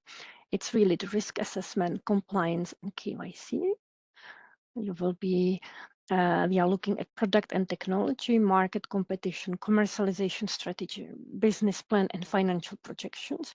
We are also looking at the teams, at the management of the company, what is the board, what is the governance of the company, how does the ownership and capital structure looks like, and what is the optimal investments, what the optimal investment structure would be. So all these elements are part of the due diligence that are performed by the EIC fund. On the next slide. So based on these elements, you will see, I mean, the potential investment there will be proposed various investment scenarios. What the scenarios that we call buckets. So if your investment scenario is bucket 0, it means that we will not invest because we detected substantial negative issues that prevent any investment. It can be fraud, misrepresentation, refusal or failure to submit requested information, manifest error of appreciation by the EC, substantial negative changes of circumstances. In bucket 1 on the next slide, which means that the company is not yet investment ready. So it remains very high risk despite the awarded EIC Accelerator support. However, the EIC fund will perform full due diligence and may proceed with the investment using sometimes quasi-equity or quasi-equity combined with equity, and eventually also propose that the company starts with the grant component only. Only in bucket 2. This is the ideal investment scenario, that the potential investors show immediate interest in co-investing together with the EIC fund. And it means that the equity investment is at least matched by these other potential qualified investors that are able to cover at least 50% of the round, and then have at least the objective of 1 to 3 leverage for the full EIC investment cycle. This is important. The EIC fund also may rely on financial, commercial, and technology due diligence further performed by the qualified lead investor, and may seek alignment to their terms. Because the EIC fund, as you understood, never acts as a lead investor. Very rarely. So what potentially may happen, but there are different investment scenarios under bucket 3 that the terms of the term sheet will align with the terms of the qualified lead investor. On the next slide, you will have the last investment scenario. It's bucket 3, and we see that potential investor, they show immediate interest in providing the full investment, so there is no place for the EIC. So this, however, it still happens that we can invest into bucket 3 investment scenario, provided, and this is something that is shown and fully stated in the investment guidelines that actually guide the investments and explain further the investment scenarios. And under bucket 3, it's mainly for the companies where the technology is considered as strategic, and I will have it on other slides, I suppose. Next slide. So before we get there, it's really for the bucket 3. It's for the strategic companies where with strategic interest for Europe, where we wish to remain at least a minority owner or have at least some minority ownership in the companies to have impact on the strategic technologies in Europe. So for the co-investment, that usually it goes, the support goes hands-on venture building offered to every company. So from the EIC beneficiaries, they receive support and services for venture building, networking, and fundraising, including preparation of investor materials, support for development of company-specific fundraising strategy, access to interested investors through a bespoke co-investor platform. We are providing, in the context of the smart money, as I mentioned, also access to tailored events and investor gathering, pitching events. There are referrals and introduction to, for instance, to existing EIC fund co-investors. I mean, the EIC fund aims to be an investor of choice for European deep tech entrepreneurs and startups, and it provides value, added value throughout the life cycle to portfolio companies, really beyond the financial support. And this is also the feedback what we get from our companies that we have in the portfolio, that this is something that really is happening and is really the added value, the game changer for the EIC support. On the next slide. So what is the cornerstone of EIC fund development areas is really the quality stamp. It means that the investment made from the fund or from the EIC represent best-in-class technologies that have gone through a thorough scrutiny, creating a quality stamp for the entire portfolio. This is really the part of de-risking also, because the companies that go through the selection process and technology due diligence, you really understand what's happening and provide a sort of label of quality. Secondly, we're providing smart money. I've spoken about it during my previous slides, and we are showing impact. So we are maximizing the impact of the fund in EIC fund investments and ensure policy goals without distorting the market or affecting the company's growth and exit prospects. Before I finish here, this shall be my last slide. I mean, once the companies are selected as blended finance, it's really important to bear in mind that the grant and equity must be treated together. It's not that the company later on will pick either equity or grant only. This is really a coordinated support, and they go hand in hand together. And for instance, refusing later on the EIC fund as investor, because in the meantime you've managed to find a sufficient number of investors, it can have potential impact on the grant disbursement. I see that this is the end of my presentation. This is perfectly on time. We have a lot of questions. So before getting to those, we want to just again remind you that if you have any questions, first of all, you can reach out to your national contact points, but also we do have a research inquiry service that you can contact via the web form here. And if you have any questions about creating your participant identification code, your PIC, we do have a video here that will be made available when the slides are passed along to you. So I think now is the time. I mean, we already have a lot of questions, but if you still have questions, again, have a look at the questions that are already there. Put a thumbs up to the ones that you're interested in, and they will appear first on the list. But as you see, we already have 135 questions, so let's speed through. We have about 35 minutes. Let's see how many we can get through. So let's see. First question is about what is the approach to AI, basically with respect to proposals that are written fully or partially with AI, and also what is our approach with evaluation using AI? Neil, do you want to take this one?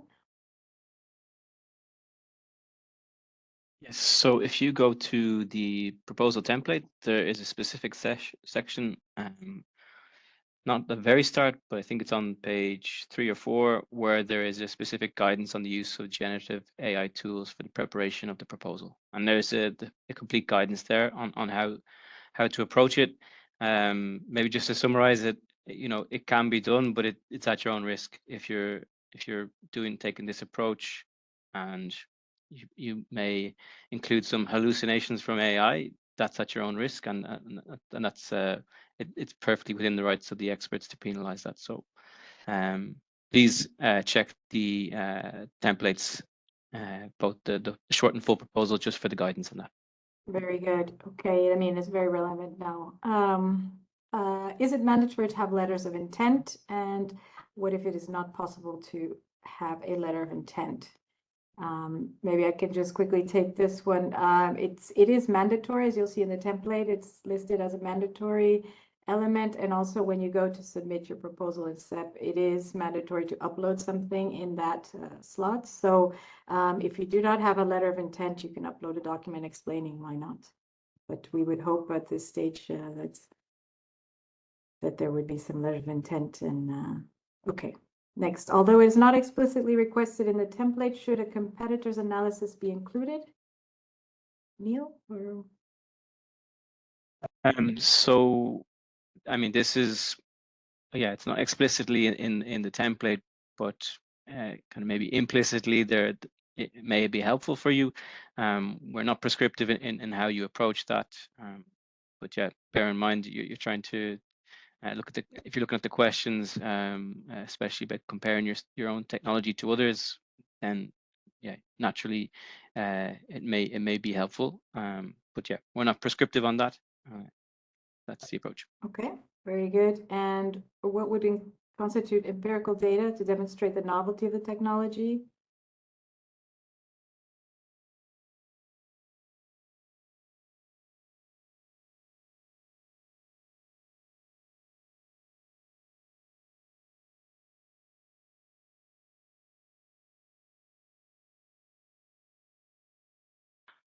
This will be done during the full evaluation.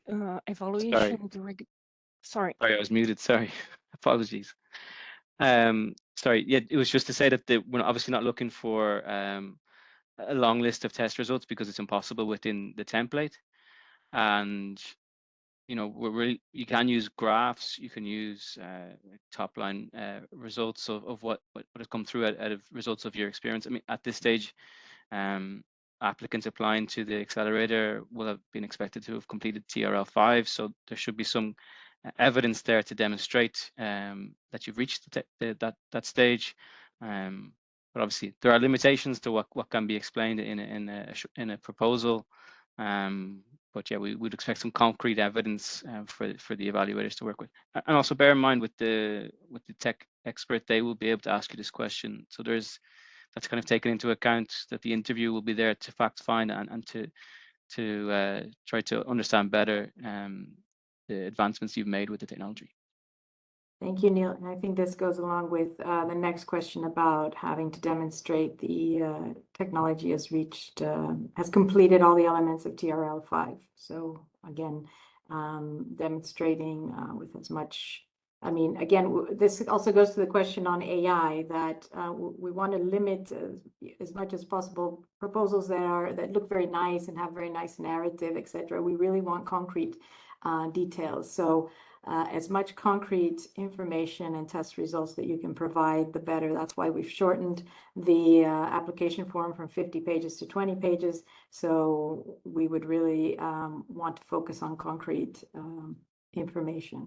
So, okay, then we can go to the next question about whether companies can have access to the technical due diligence after the evaluation process. I could take that one very quickly. Indeed, yes, because the technical due diligence expert will provide a report, which will then be discussed by the evaluation panel. And so the combination of the technology expert and the evaluation panel will be put into a report that will be provided to the applicants at the end of the process. So if they're rejected and they're not invited to interview, then they'll receive it right then. But if they are invited to interview, they'll receive everything at the and after the interview. But just to be clear, that the report that you receive officially, it's the evaluation panel's report. It's not the text. So it'll be a culmination of that. So yeah, primarily you can expect that the bones of a report will come from the technical expert. But yeah, it's just to be sure that the key element and the key understanding is that it's from the evaluation panel. It's the evaluation panel report. Oh, very good clarification. Thanks, Neil. And this is different from a technology due diligence report that might come after the evaluation. So what is acceptable proof of funds for the 30% contribution to the grant? For example, bank statements, letters of intent. Andre, do you want to? Yeah, I can take this one. So I mean, there's no need for proof of funds for the 30% of the contribution, as we are now in this lump sum approach. You submit your proposal.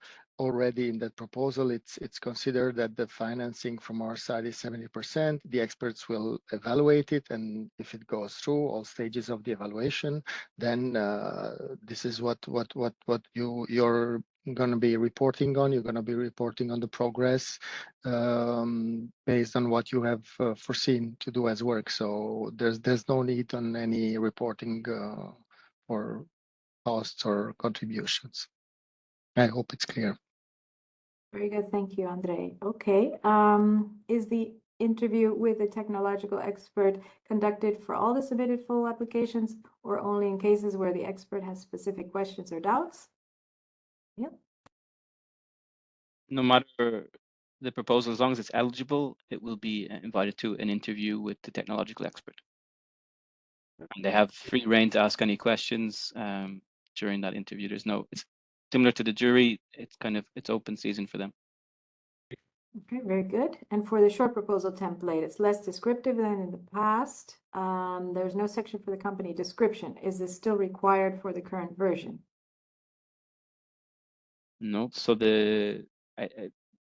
the short proposal template, indeed, it's a bit more to the point. So this element of the company description is not mandatory. I mean, you can put in a little narrative if you want, but it's not a mandatory at this stage for proposal. Very good.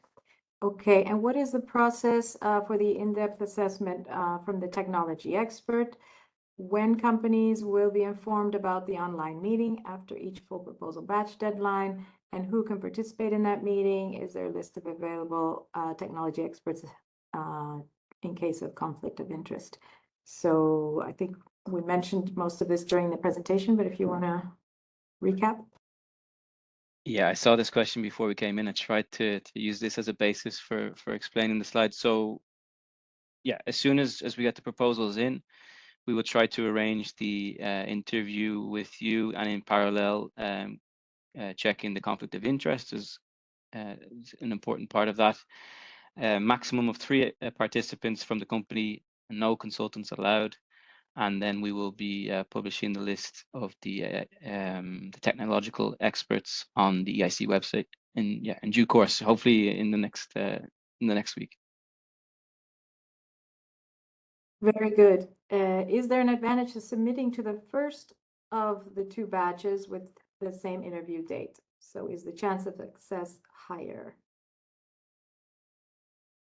I wouldn't say that the chance of success is higher, but you have to bear in mind if you are submitting, let's say, to the March batch, and you're submitting alongside 300 or 400 companies versus maybe 100 or 150 in the first batch, you open yourself up, even if you have a very good proposal, that because of the scoring system, unfortunately, we can only let so many into the interview based on this 2.5 times the grant amount. So we do try to, we have a kind of an idea in our minds for what the expectation is per cutoff, and we'll try to be as fair as possible. But yeah, I think the advantage also taken into account, the advantage of submitting earlier, you have more time to prepare for the interview if you do make it. So I think that's another consideration for you. But yeah, just to keep an eye, think yourselves also, you know, the volumes that we get, especially at the last cutoff of the year. I'm thinking more November of 2026. I wouldn't leave it to the last moment, let's say. Very good. And what happens if a member of the team does not have a LinkedIn account or online link to CV? It's a good question. I mean, it's not mandatory for them to have this. You can make a brief description, but we would expect some kind of visibility for a team member in a company. But yeah, the idea was to move away from this idea of pages and pages of CVs. So yeah, just it's not mandatory, but yeah, there should be some kind of indication of the person's connection to the company and experience. Very good. Part B, full proposal. Is the length of the executive summary advised to be half a page, or is it a hard limit of maximum half a page? There's no, I mean, we would not recommend going in the context of a 20-page application. You know, you don't want to go into too many details and lose content for other aspects. So there will be no penalty for it. It's just up to you how to manage the writing of the proposal. Exactly. Okay. Maybe Andre, how does the EIC handle the pre-financing under lump sum? Still two pre-financing payments not linked to finalized work package? Thanks, Susanna. Yes. So from the point of view of pre-financing, it's very similar to what we had before. So we have still two pre-financings and final payment. The first pre-financing is typically 50%. Then the second one is 40%. Out of the first one of the 50%, 5% goes to the guarantee fund. And then the final payment, if all is good, the 10% that is left is released, and also the guarantee fund.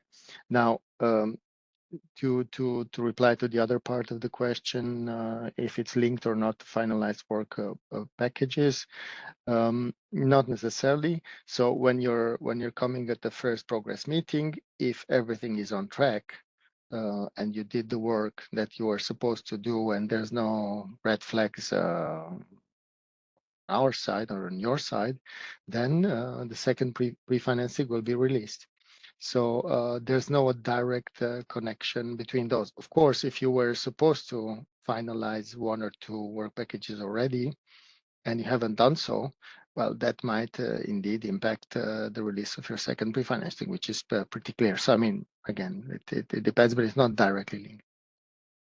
Okay, very good. We'll have another question on lump sum in a minute. Maybe in the meantime, we have here a question on the submission limits and restrictions. So stage one was submitted in November 2023.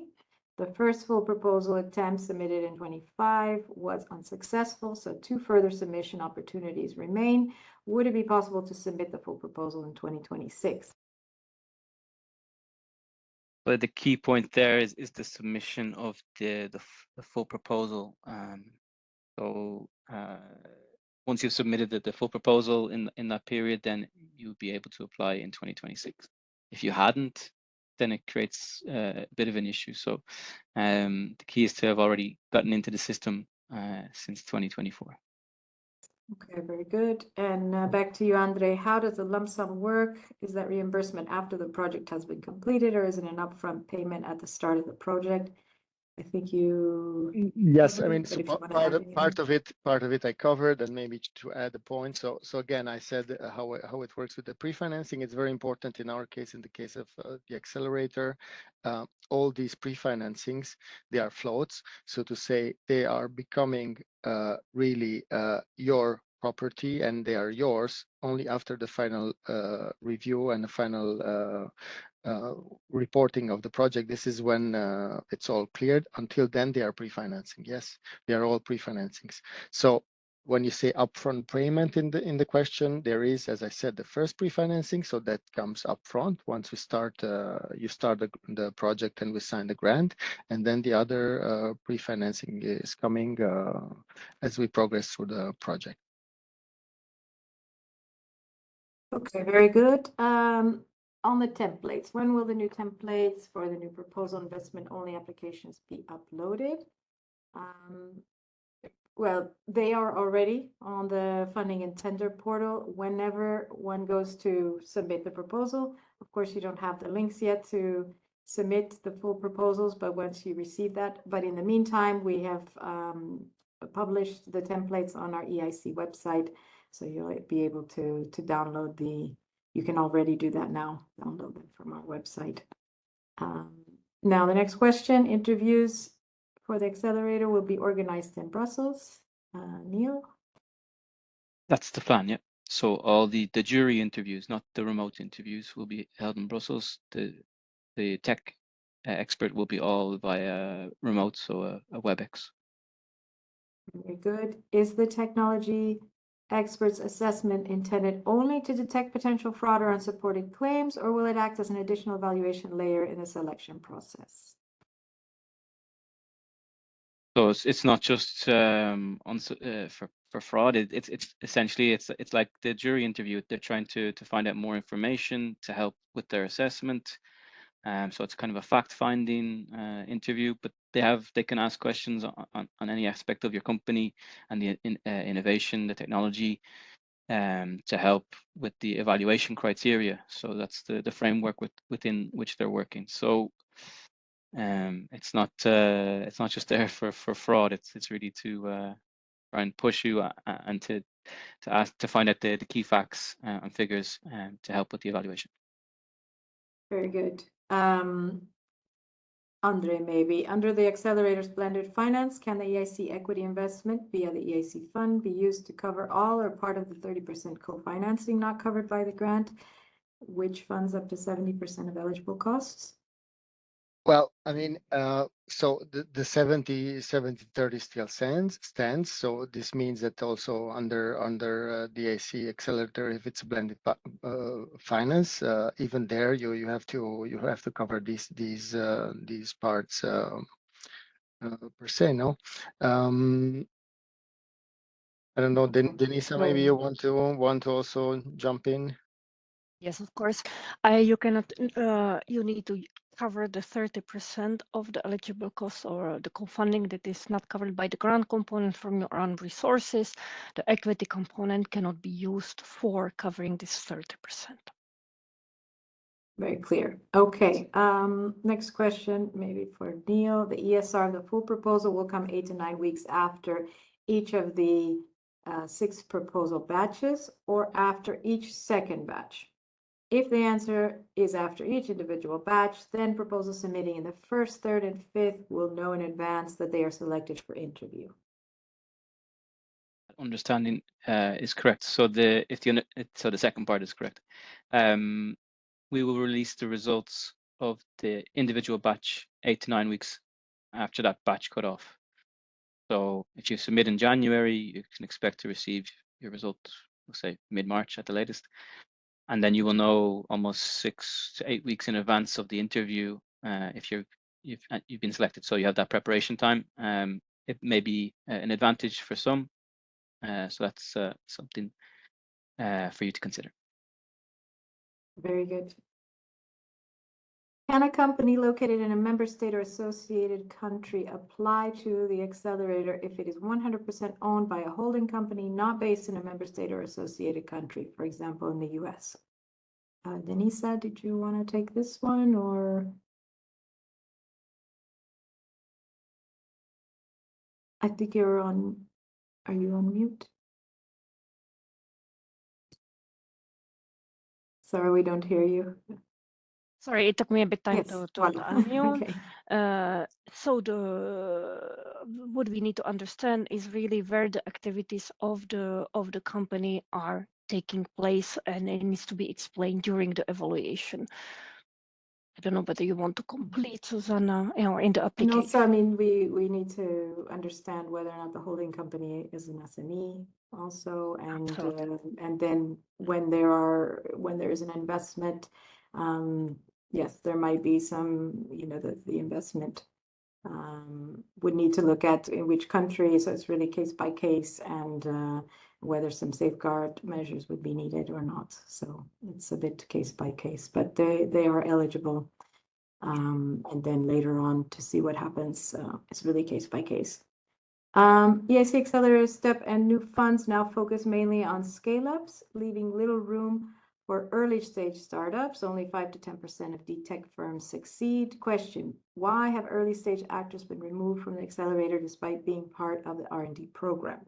Okay, I don't think they have been removed, but maybe Denisa, you would like to expand. Happy to take that question. We haven't removed them at all. I think the focus of the EIC Accelerator remains absolutely the same, and that's why we still have the combination of the three instruments, grant only, blended, and equity, to really be able to cater for the needs of our startups. So the grant only is really for the very, very early stage startups who are not even ready to fundraise, or who are very early in the fundraising activities. Then we have the blended and equity only for those who are much more mature. This is really our objective, always remains to cover the first value of death of the companies. And although we understand that the companies in their effort and endeavor to scale up, they need more resources in the later stages. That's why we have EIC Steps scale up call, and we will come back to that later, but nothing had been changed in the conception of the accelerator compared to the previous years. Very good indeed. And for scale up, it's we have the new call Step. We really focus very much on the Step scale up. How can we have the template for the work program annex, or the work packages annex? Same question for financial plan and equity needed. So these annexes are on our EIC website already, so you can find them there. But once you go to apply, if you are eligible and you receive a link from us, they're downloadable from the funding and tender portal. So, but if you already want to have a look, you can download them already from our website. Are Swiss startups still excluded?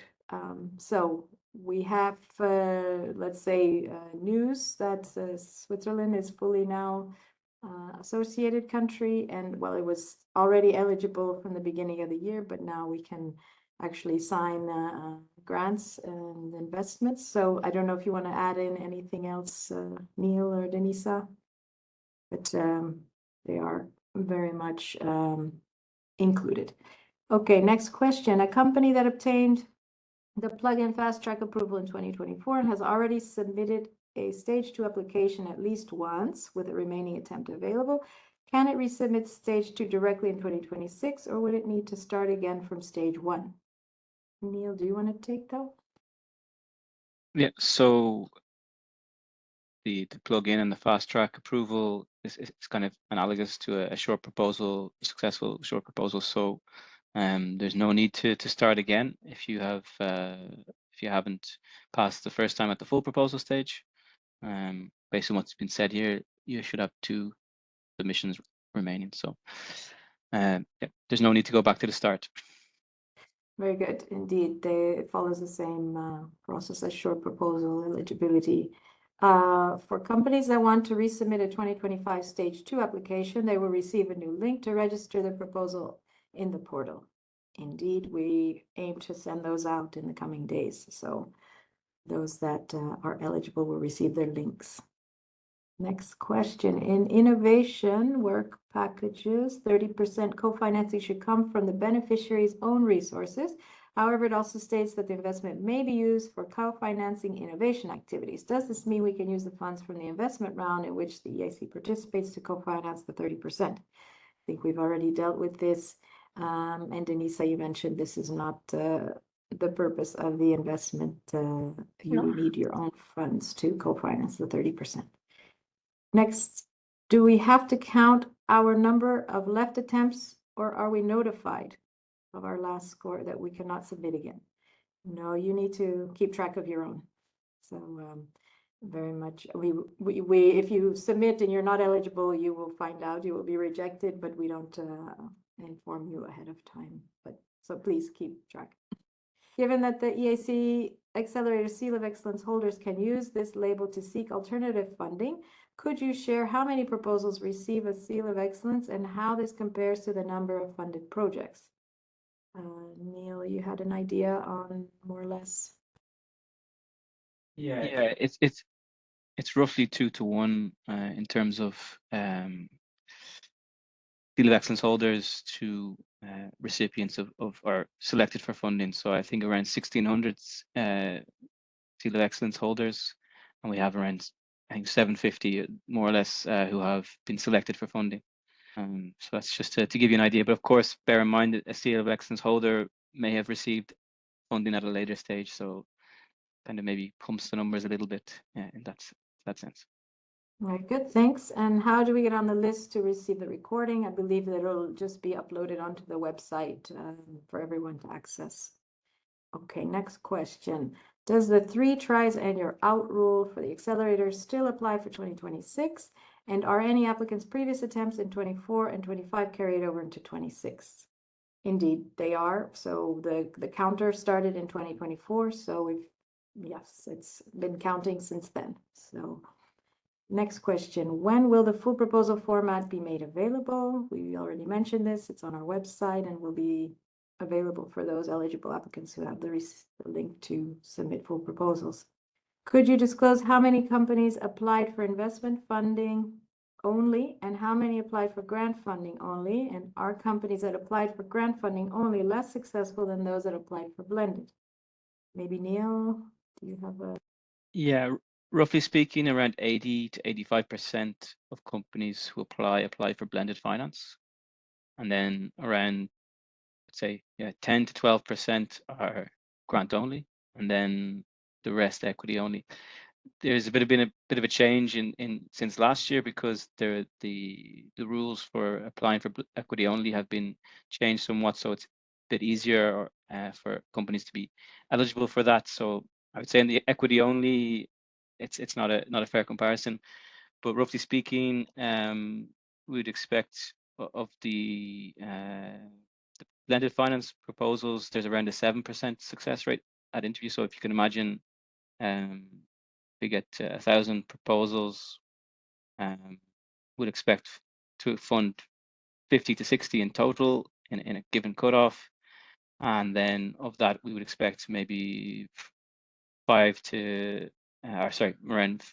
50, no, I want to say probably 90% will probably be blended finance, and then the rest will be grant only.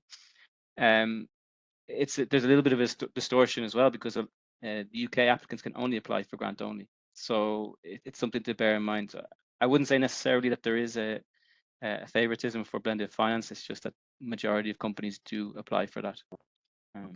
Yeah, very good. Short proposals are now grouped together and sent for evaluation the first Tuesday of every month at 5 p.m. Does this mean that a company submitting a proposal before 5 p.m. on the first Tuesday of the month is guaranteed that it will be considered in that month's batch? Indeed, yes, we have now made it clear in the work program that it's 5 p.m. on the first Tuesday of every month, the batch. And so they will fall under that batch if they submit before 5 p.m. After the, next question I received. A go for the short proposal under the 2025 work program. How can I apply to the first cutoff in January? Do the changes of the work program 26, such as the shortened full proposal and technical assessment before submission, already apply? Indeed, they do, and you will be receiving the links if you're eligible shortly in the coming days. After the passing of the Defense Omnibus, will the EIC Work Program 2026 be updated to include dual-use defense, or will only the Work Program 2027 start to include it? The plan is to amend the 2026 Work Program as soon as the Defense Mini Omnibus is adopted. So probably sometime in the spring, that is the target, to have an amended 2026 Work Program to be able to implement the dual use for Accelerator, and then defense for Step. Could you please clarify whether the lead investor needs to be a new investor? Where can we find this information in the investment guidelines? Do you want to take this one, Denisa? Or? Yeah, I can take this, and happy also did we have together with us also Joanna Mihai from the representative from the EIC fund. will surely also complete and explain. So the investment guidelines do not say directly that we need to have a new investor as the lead investor. But there are reasons for that, and I'm sure that Joanna will be maybe happy to explain why the EIC fund prefers to have a new investor. Indeed. Hello, everyone. This is not prescriptive in the investment guideline. However, it's I think that will emerge during the due diligence. It's important to see where your company is in the fundraising stage. Is it a round that is being extended? Is a completely new round? How much time has passed between the previous fundraising and the current fundraising? So it's not carved in stone that the lead is new or existing. Okay, thank you very much, Joanna, for that explanation. We might have some other questions where we can use your expertise coming up. Okay, so back to the tech due diligence point, because we mentioned that we do this technical expert assessment during the evaluation and that we may do a technical due diligence after the evaluation. Denisa, do you want to expand on that? Sure, thank you. Yeah. So okay, there will not be two technical due diligence. This is really the purpose of having the form or the main question from the technical due diligence covered already at the evaluation process was really to be able to understand the technology at an early stage and not to be obliged to redo it again when passing the companies to moving the companies to the investment stage. However, and this is where we keep the window open in case there is a need to update due diligence, technology due diligence questions, or if the technology due diligence was done a year ago and seems outdated, we reserve the right that we still can do either a part of an entire technology due diligence, but it shall rather be exceptions. Okay, very good. Neil, maybe how will the technology experts be selected and assigned? So after each batching, there will be an allocation period for us to find the experts that are most suited to that actual expertise. So we have quite a large database of experts, and we're just trying to find the ones who are obviously have no conflict of interest, but are very closely aligned with the technology. So that's I mean, this is the same with any evaluation in Horizon, and even beforehand, we would have tried to find always the best experts that align with the actual the topic of the technology. So no real difference other than the fact that you'll see them and you'll be able to talk with them in the interview.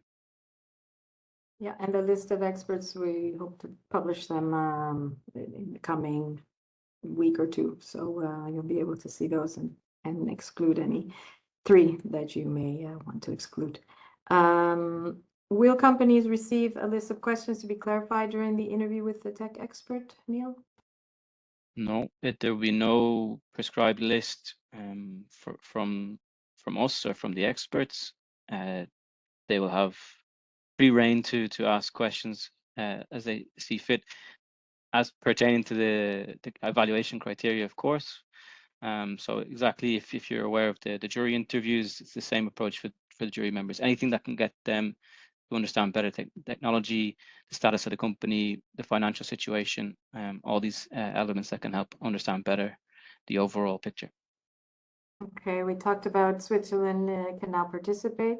They've been eligible, but now, yes, they're officially associated. And are there any recommendations or potential issues relating to launching first in Switzerland or regarding IP? I think the same rules apply as with other associated countries. So there's nothing in particular for Switzerland. Hi, I would like to submit an accelerated short proposal, although short applications can be submitted anytime when following the corresponding link. All I see is closed application. Can you please let me know when? Okay, it is open. It is open for submission. We need to, because perhaps the link was for the 2025 call, but I mean, we'll verify, but I mean, the call opened last week on the 6th of November. So for the short proposal. Yeah, Yes. if they want to check directly, you can go to the funding and tenders portal and just search via Accelerator. It should be it should be straightforward to find from there. It's the 2026-01 call. Very good. And we have just a couple of minutes, literally 2 minutes before we need to start with STEP. So if the length of the proposal will only be 20 pages, how will that affect the level of detail that is expected in different sections of Part B? I think we just mentioned earlier, we really want just facts and as much, detail as possible without a lot of the fancy narrative, maybe. So please just give the most pertinent information and don't worry so much about the beautiful narrative that maybe AI might have produced. So, what are the conditions for applicants to apply for the investment only track? We don't have any preconditions anymore. There's no need for having a previous grant. So basically they need to fit, to have had, they don't need necessarily a grant and they're ready for rapid scale up, or, they're probably more advanced and need only the investment part. So what are the conditions for receiving different tranches of the accelerator equity investment via EIC fund, and is a private investor mandatory to obtain the second tranche? Maybe Joanna, would you like to take that one before we close out? Sorry. So I'm not really sure that because about the question, it refers to the accelerator entirely. I think so. If I can tend to understand, for instance, if applications for equity only, it's not really necessary that the entire amount that has been selected by the jury is applied in one single fund, so it can be invested into different tranches or even into different rounds. Ideally, they should be closer to each other. So we should not have like 2-3 years gap between them. I hope that was the question. Okay. All right. Thank you very much. I think now is we are at 2:45, which was the time that we have to start with STEP, because I think we'll also have quite a few questions and information there. We have a lot of questions left over. We will put them together, the ones that haven't been answered or were not duplicate questions, and we'll be able to provide some answers on that later on. So as with other sections, if you could please take the time to fill in the satisfaction survey, that would be helpful for us to understand what was most useful and how we can improve for next time. So there you go, if you can fill in that.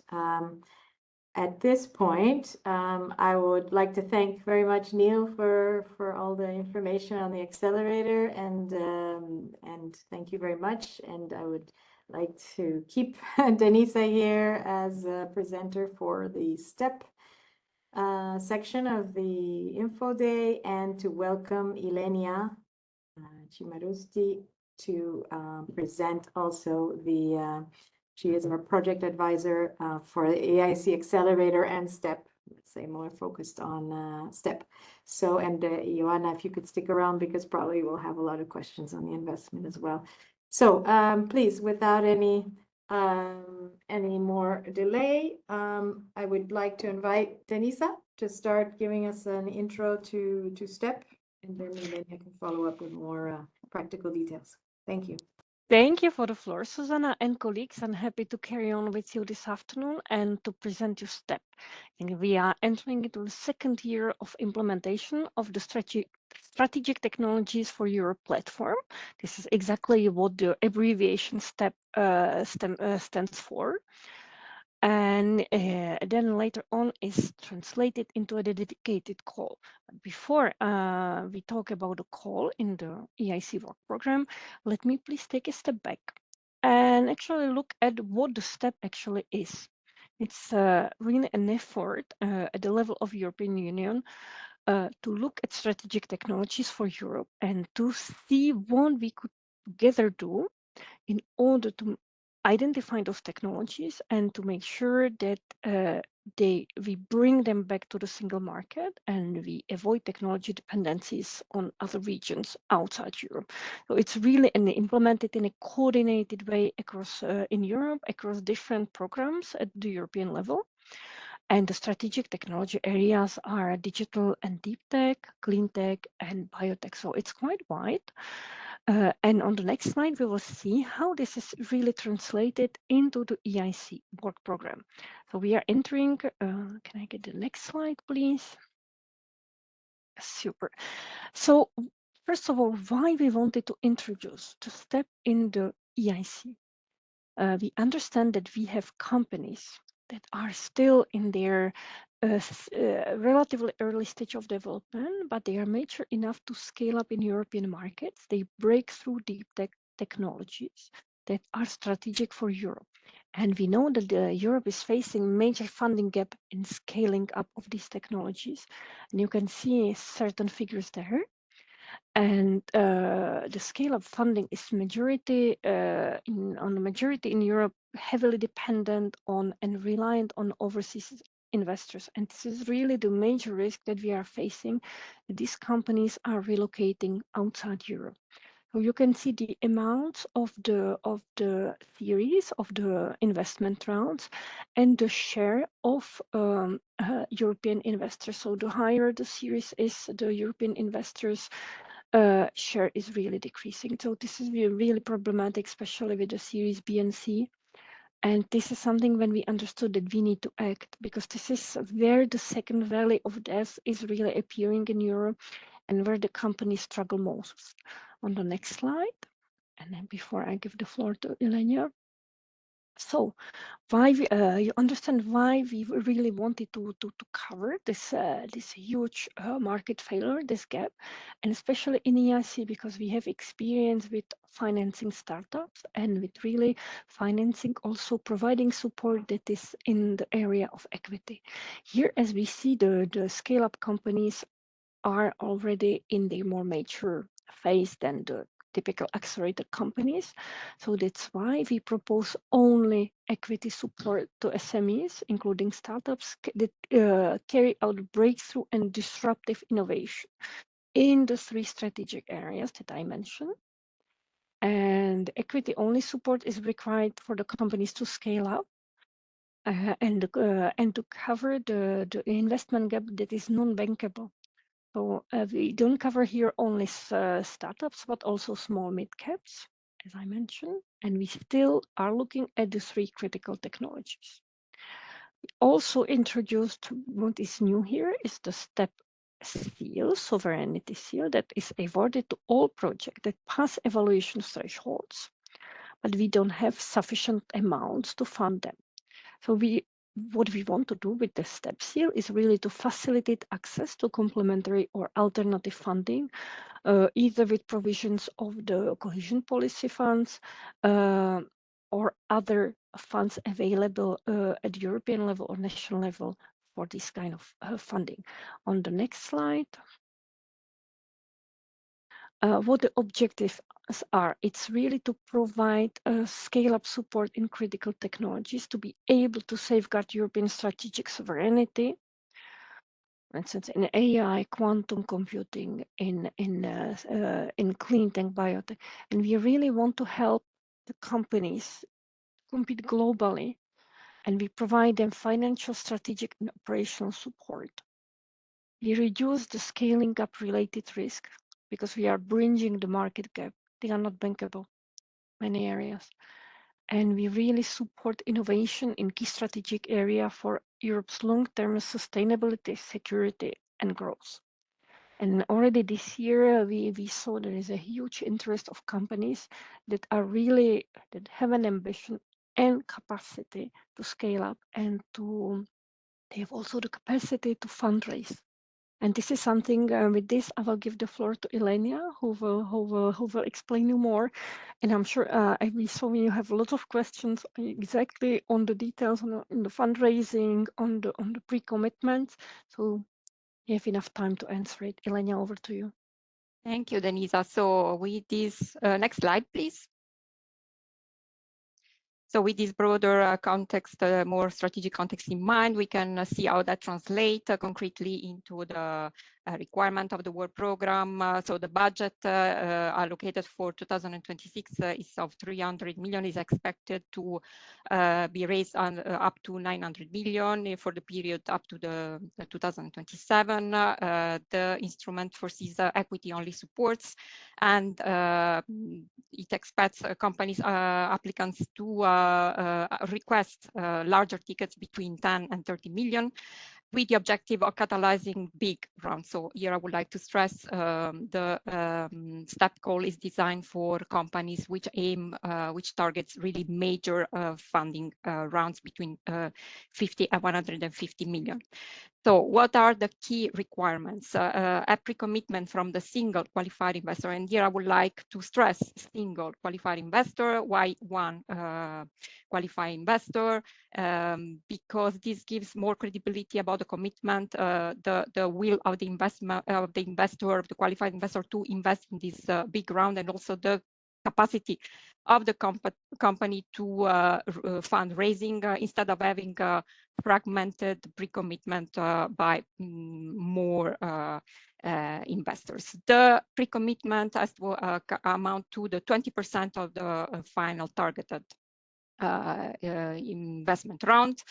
And it also later on facilitates access to other instruments as InvestEU and venture debt. When applying for STEP, you will have to indicate whether you agree, you consent to also share your information with these additional instruments. So there are specific evaluation and award criteria established for the STEP call. We will go over this later in the presentation. And we introduce a new seal. So it's not the seal of excellence as for the accelerator, but this specific STEP sovereignty seal, which is assigned only when specific criteria are met. So can we go to next slide?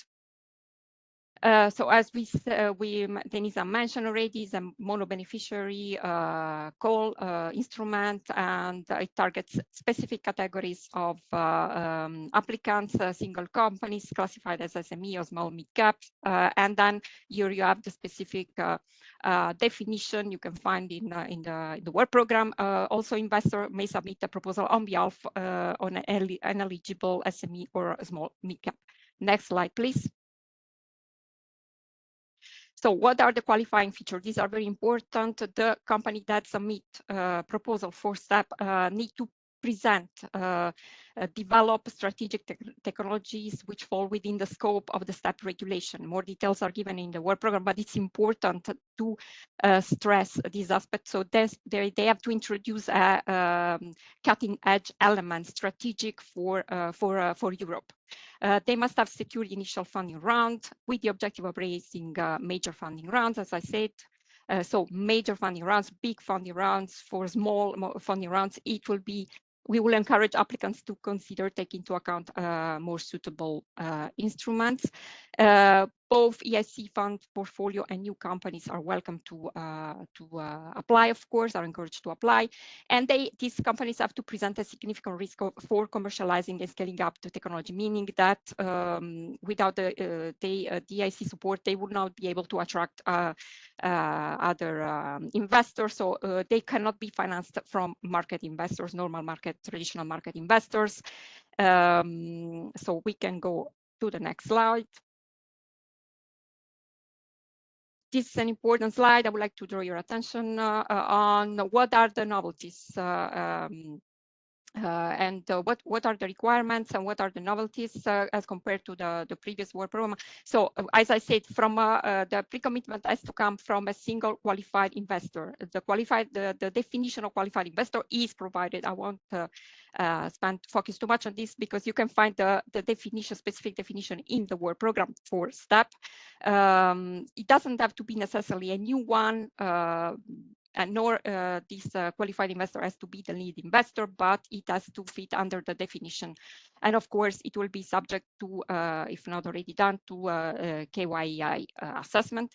The pre-commitment has to represent at least 20% of the total target funding round. And again, the applicant has to aim at big major investment round.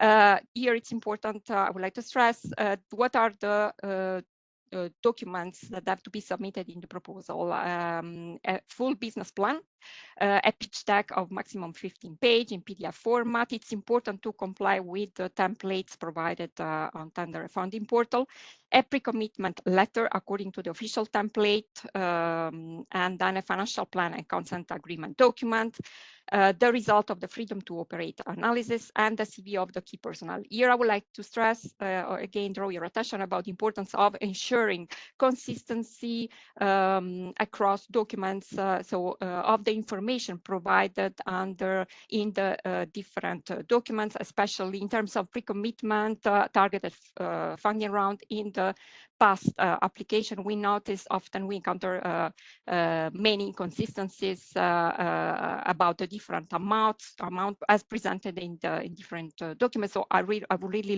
like to draw your attention about this.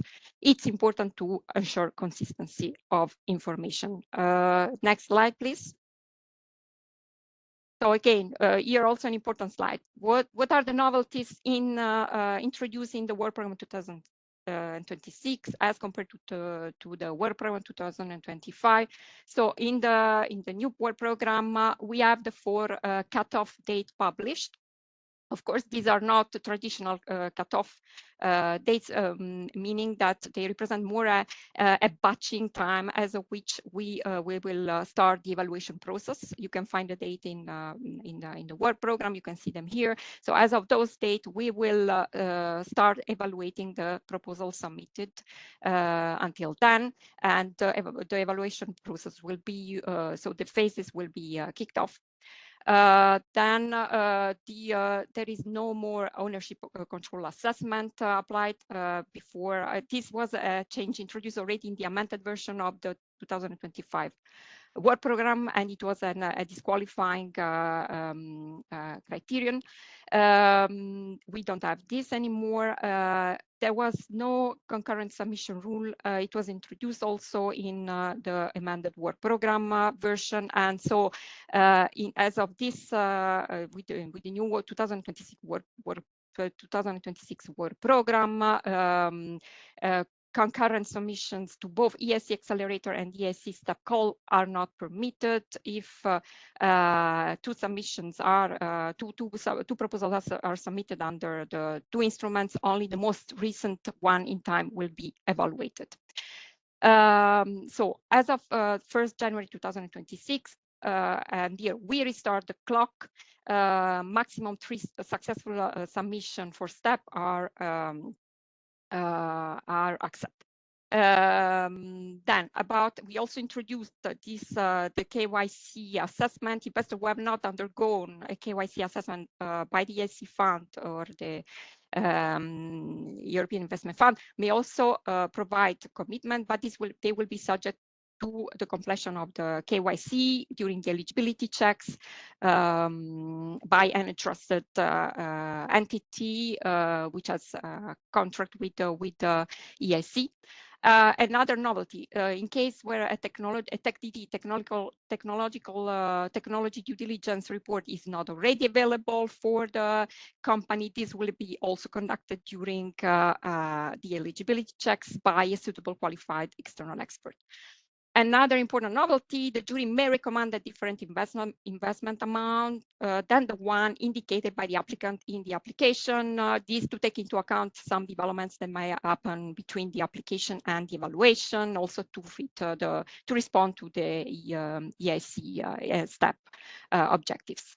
Now, coming to evaluation criteria, we also applied some changes. We simplified the sub criteria under excellence. For example, you don't have excellence of the company anymore. You have innovation, deep tech and breakthrough nature, technological feasibility and intellectual property. What stays, and this is important to keep in mind, is the step impact. So companies will have to demonstrate the step impact of the technology, and there is a clear definition of what the step impact is. So implication at the level of benefits at the level of the contribution to the review strategic autonomy and also economic security. And also another specific evaluation criterion for STEP is the investment leverage that stays in the under work program 2026. Next slide, please. So to give you an idea of the indicative timeline, the call opened last week on November 6 November 2025. The batches will happen every 3 months at this date. This means, as I say, that as of those dates, we will start evaluating the proposal submitted until 11, for example, for the first batch, 11 February 2026, 5 p.m. And then the evaluation process will be triggered, which means that eligibility checks, the tech DD, if applicable and necessary, will start and will last approximately 4 weeks after every batching date.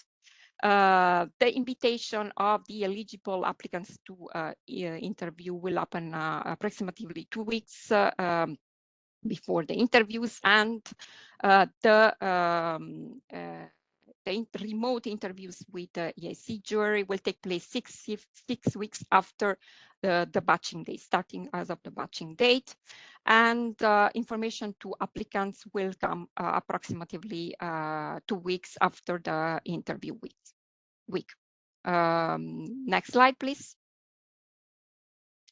The evaluation process, in detail, let's zoom in a bit. So how does it work? We receive proposal, we run the eligibility checks, as I said, admissibility checks, also if necessary, the KYI assessment and tech DD by the expert selected by ISMEA.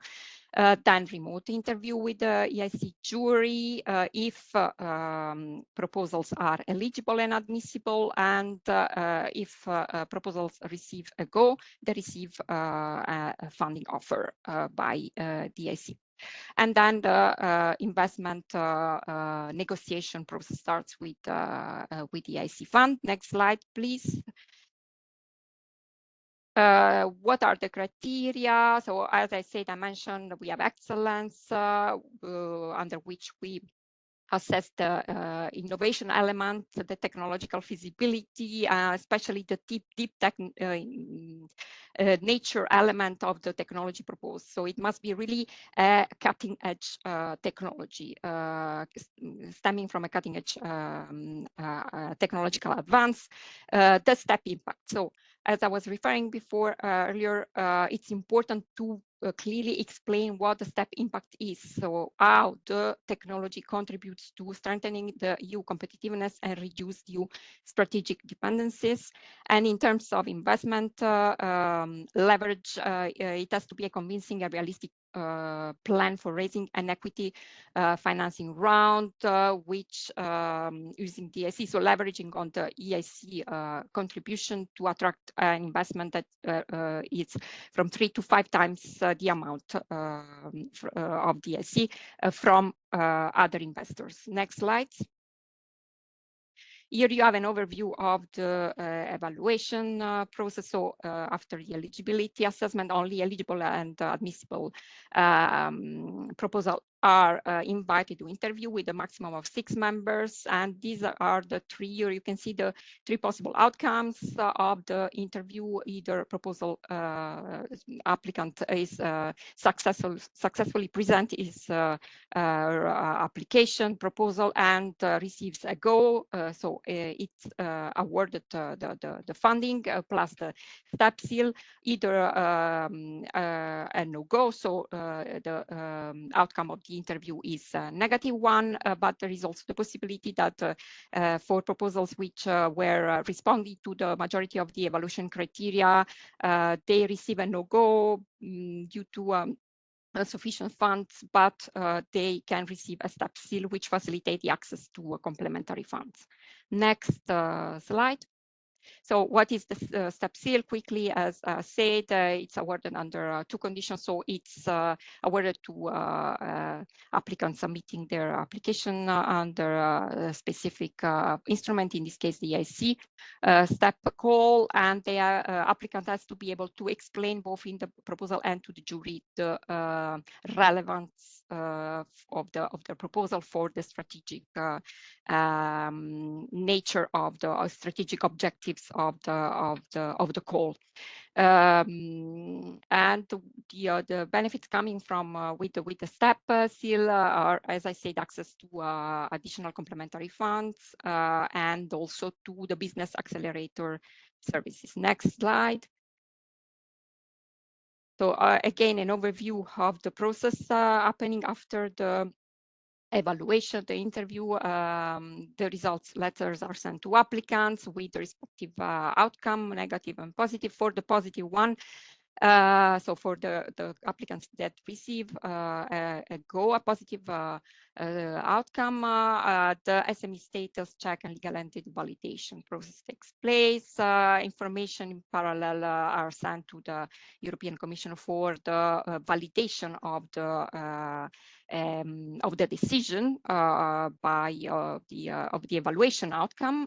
In parallel, also the due diligence by the EIC fund starts, and after negotiations process, so due diligence negotiation process, the decision is made by the EIC Fund Investment Committee, and it's followed, if successful, by the investment. Next slide. So what happens? This is a very simplified overview of the investment process. Applicants, as I said, can request investment between 10 million and 30 million from the EIC fund. They must secure a pre-commitment from a single qualified investor. The commitment must cover at least 20%. And EISME assesses the validity of the pre-commitment to ensure that investor meets the qualification, that they are in line with the definition of the qualified investor. They also ask advice to this entrusted company, trusted entity to run the KYI. Where necessary, also the tech DD is run in up front. I mean, it can advise this the decision. And then also the EISME relies on the EIC Fund Investment Advisor guidance when during the negotiation. Next slide, please. So following the successful interview and the due diligence, the EIC Fund Investment Committee, with the advice of the EIB, evaluates the company and makes the final investment decision. The EIB ensures that the investment aligns with both the company needs and also specifically the strategic goals in this case of the step call. And the EIB also helps validating the commitment from the pre-commitment investor and provides advisory service throughout the investment process, as I said, also on the KYC. And EIC fund, after the EIC fund approval, the EIB also contributes, collaborates with the company and the pre-committed investor to attract additional co-investors, and so helping to complete and making sure the total funding round is happening. Next slide. So I will not go through every single criterion. You can find the definition. So, for example, I will focus on, of course, the deep tech and breakthrough natures. This is really important and makes the difference as compared to the first step, as compared to the accelerator. For example, the applicant has to be able to explain what is the deep tech element, the cutting edge scientific and technological element of the technology.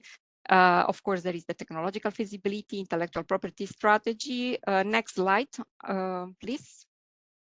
Under the impact criterion, again, important to explain, justify the step impact in terms of strengthening the EU competitiveness and reducing strategic dependencies, especially associated countries, will need to demonstrate how the technology developed in their country contributes to the EU internal market and to reduce its strategic dependencies. Next slide.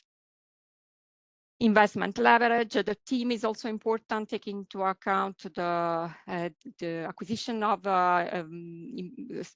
fundamental key skills for and filling competence gaps, the risk level of investment. So how risky is the investment to justify the intervention, the contribution by the EIC, and especially the step investment leverage. Will the applicant be able to attract investment 3 to 5 times higher than the amount from other investors? Next slide.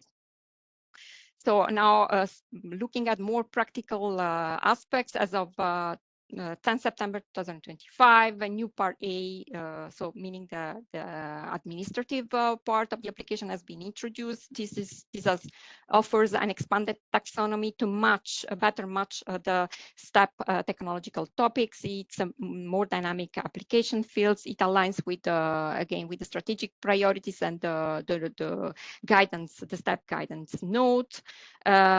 In terms of ethics and security checks, information remain the standard ones. And concerning these changes concern more the administrative information on keywords, but there are no changes that this doesn't impact the proposal's content. Next slide.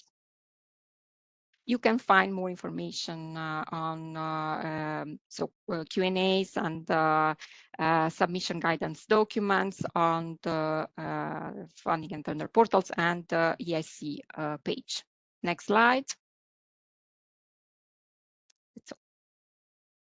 Very good, Ilenia. Thank you. Exactly on time. We're really, I mean, it's a long day, but we need to cover a lot. So I think now if we can go to the questions, we've already collected, I think, quite a few, 40 or more questions. So Joanna, thank you if you can help out as well, and Denisa and Ilenia. So is the lead investor providing the letter of intent for a STEP application required to be based in the EU or an associated country, or can they be international, for example, from the US or UK? Who would like to take this question? So the lead investor providing the letter of intent doesn't need to come from the EU or from the associated country. They can come from anywhere all around the world, but we reserve the right to run the KYC for the investor who is issuing the pre-commitment. Good. Okay. Is it possible to submit a STEP application if the first close of the investment round is expected before the interview, while the second close is planned afterwards? Yes, it is possible because also there is a time span between the time you submit your application, then we evaluate, and then the round they happen, and also the time we need to run all the post-evaluation process. And I don't know if Joanna, you want to add anything on that. This is something that is possible and it's happening. No, nothing to add. That's true. Okay, very good. And can an existing shareholder be the one issuing the pre-commitment letter? Yes. Yes, very good. I have already submitted the STEP scale-up proposal twice in 2025. Does the new limit of 3 applications from January 1st include the previous unsuccessful submissions? No. Go ahead. Yeah. No, excuse me. No, just as I mentioned in the presentation, we restart the clock, and you have 3 additional opportunities to. Okay. Are listed companies eligible for STEP? They are eligible for STEP as long as they have a strategic impact and added value for the EU. And the definition of strategic is defined in the work program and investment guidelines. I don't know if you want to complete on that. Yes, I will complete on that. I mean, the strategic means that they comply with the STEP regulations. So provided they are selected under STEP, we automatically assume that they are eligible, they comply with the strategic provisions, but of course subject to due diligence and subject to the need really to invest in the company or not. Very good. And the work program indicates that the EIC is interested in financing rounds of 50 to 150 million. Is there a possibility to participate in smaller financing rounds, for example, 30 million? Again, as I mentioned in the presentation, the EIC Step call is designed for companies targeting major investment round. For smaller rounds, we will suggest applicants to consider other instrument, maybe the equity under Accelerator. Can you please clarify, UK, Israel, Switzerland, would impact in these countries count? Or does it have to be in EU countries? I know they're eligible, but for example, showing uptake of a product in the UK, is that useful? UK is not eligible under the Step call for equity instrument. For Israel and Switzerland and other associated countries, as I mentioned in the presentation, they will have to explain thoroughly the positive impact, the added value for the EU in terms of contribution to the strategic objectives and reducing economic dependency, both in the proposal and during the interview. Mm-hmm. And why not accept letters from 2 qualified investors? Also, this I mentioned, as we said, 1 qualified investor gives the reassurance about the commitment of the investor to support a big investment round, and instead of having a more fragmented investment commitment by various investors, and also reassures about the capacity of fundraising ability of the company to raise investment. I don't know if you want to complement this, Denise, or? Okay, very good. Is there a specific TRL level? Should it be TRL 5 completed like the Accelerator? In the Step, we don't look at the technology maturity, and we don't assess the TRL. Okay. How is the quality of certified investor being assessed for the pre-commitment letter? So we again we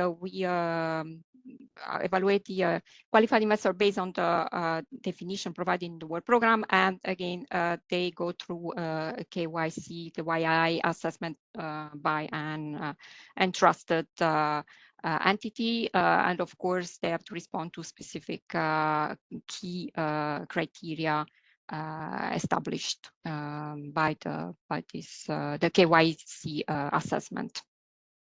And the EIC fund also during the due diligence will look at the lead investor, whether they really qualify as a lead investor, whether they really can are the ability to lead around, negotiate evaluation, invest a substantial amount of the capital, have a proven investment track record, act independently on market terms, and of course bring also added value beyond the market, beyond the capital. So there are several conditions that Joanna and your team, I'm sure, will be looking at also during the diligence to understand whether the investors are really those you would like to have in the rounds.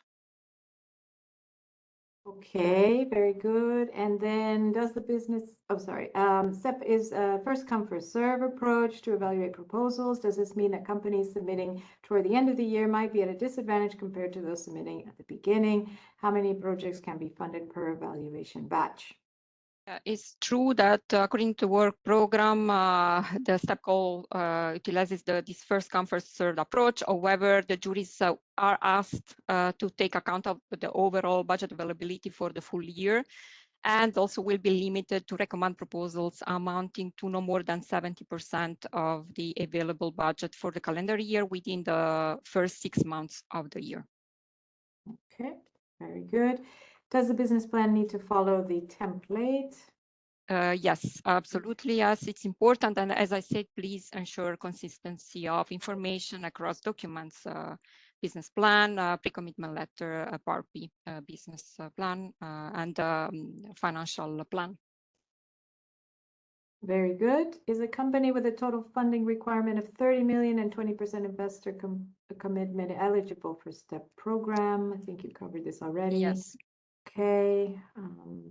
Really, the target is more 50 to 150 target round. Can you clarify the submission timeline? Are proposals all evaluated after the deadline, or are earlier submissions reviewed sooner on a rolling basis? Yes, all proposals submissions are evaluated after the deadline. So those deadlines presented in the work program in order to ensure equal treatment of all applicants. Good.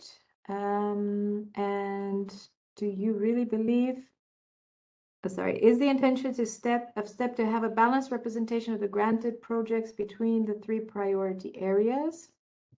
There is no differentiation between the priority areas. The evaluation is done based on the key evaluation criteria, and then it's based on the excellence and successful presentation of the proposal with the jury. So the merit of the company, of the proposal. Okay, good. And do you really believe that this instrument would limit companies' relocation to US or Asia big ticket if big tickets come, if they get approached with big tickets, basically? This is our intention, right? Exactly. Relocation. So we do it as much as we can. And this is also the obligation, and Joanna, you exactly. I think this is also one of your part of your task, because I mean you must ensure that the supported companies keep most of their value, and including the IP in EU or associated countries through either I mean in the term sheet, through provisions, conditional provisions, and then through investment safeguards that are also reflected in the award decisions, actually authorizing the investment in these companies. And you work closely hand in hand with the companies during the due diligence process in ensuring this kind of elements. Yes, that is absolutely correct. And perhaps we could reiterate the purpose of the step. Absolutely. So when companies apply, they have to have in mind this possibility that it's actually in a European program, and the intent is to remain in Europe. Yeah. Okay. Isn't there an unfair advantage for STEP companies which are already in the EIC fund portfolio as investor, i.e. those having got before with the EIC Accelerator blended finance? There is no priority or advantage given to companies part of the portfolio. They are assessed based on the equally and fairly assessed based on the evaluation criteria stated in the work program. Okay, very good. Is eligible a total round that is still open with partial closure from a number of investors, including the ones submitting the pre-commitment letter? I would say if it's still open, yes, and we can still join, yes, it's still eligible. What KYC Still may add the pre-commitment needs to come then from a new investor. It cannot come from an investor who already had invested in the round that is about being closed. This is something that is important. The pre-commitment must be a new investment, indeed. Cannot be already invested.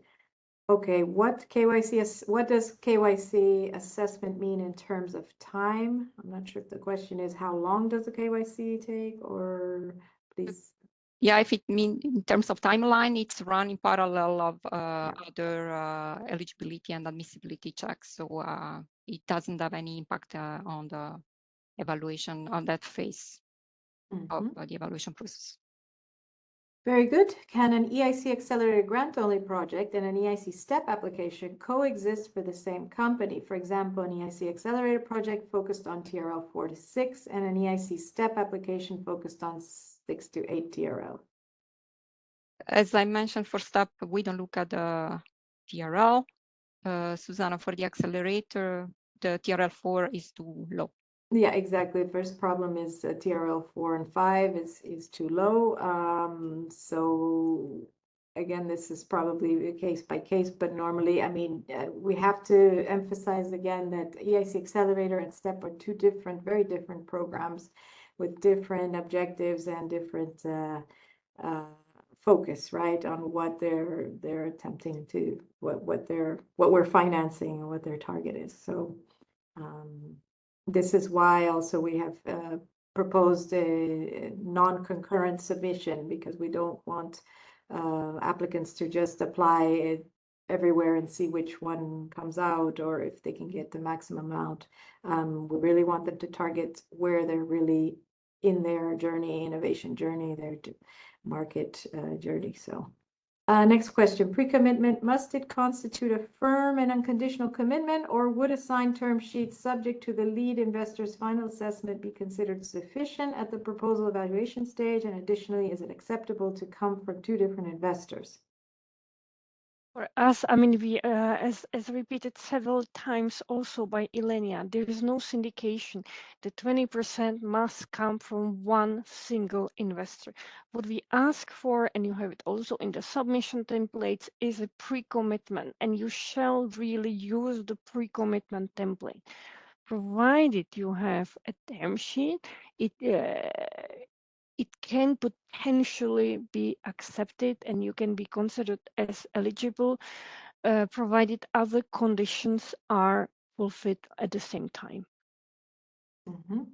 Okay, we have 2 minutes left, so let's try to do a couple of last quick questions. Are the companies that submit, if they're eligible, invited to interview, or is there some form of selection evaluation? So if they're eligible, they're invited, basically. Yes, exactly. That's easy. What do you mean 1 to 3 leverage? Is it within the same financing round or future rounds? Please, could you explain with an example? I don't know, Joanna, do you want to take that one, or? Sure. And also, Denisa, if you can complement. So essentially refers to the same round. It means in practice for each euro raised, the other investor should come with 3. Very good. Okay, and at the moment of evaluation, does the investor issuing the pre-commitment letter need to make proof of existing funds for the pledged amount? No, this is, No. We need the letter, and then we hope that everybody is telling the truth, and we trust. Trust-based. Yeah, and that's why we also do a KYI also to ensure that these are trustworthy investors. Are the members of the TIN best positioned to be approved as qualified investors compared to any other investors which have still not been screened by the EIC Fund or EIF? The members of the Trusted Investors Network, they are considered as qualified investors. They are not best positioned, they are just simply considered as qualified investors. Exactly. Okay. And one last question, where can we find the overview of grantees? We usually issue press releases after the evaluation rounds are finished, and we should soon be there on our website. So you'll be able to see who has been selected for funding. I think we are done. We are at 3:30. We want to be respectful and finish on time to allow our next colleagues to present. So with that, let's go back to the slides. I think was there our survey. Voila. So please, if you could fill in your survey and let us know your feedback. And thank you to Joanna, to Denisa, and to Ilenia for the session on STEP. And we will get back with unanswered questions afterwards. Thank you very much. And now I pass it to Anna. Good afternoon. Thank you. Yes. Thank you. Thank you, Susanna. Hello, everyone. Thank you for joining us here at the EIC Work Program 2026 Info Day. My name is Vana Popescu, and I am the moderator of the next session, the EIC Business Acceleration Services. So we will have 45 minutes for this session, 30 minutes presentation, followed by 15 minutes of Q&A. If we have newcomers, a reminder that the presentation and the recording of the Info Day will be published on the EIC website as soon as possible. Please use Slido for the questions. It's the only way to ask questions. You can join the EIC Bathroom. I think it's turquoise using the hashtag EICWP26. Kind reminder, if a question, a similar question was already asked or submitted by someone else, just vote it. because we will likely not have time to answer all your questions, but we will definitely put all the answer in the FAQ document available on the EIC website.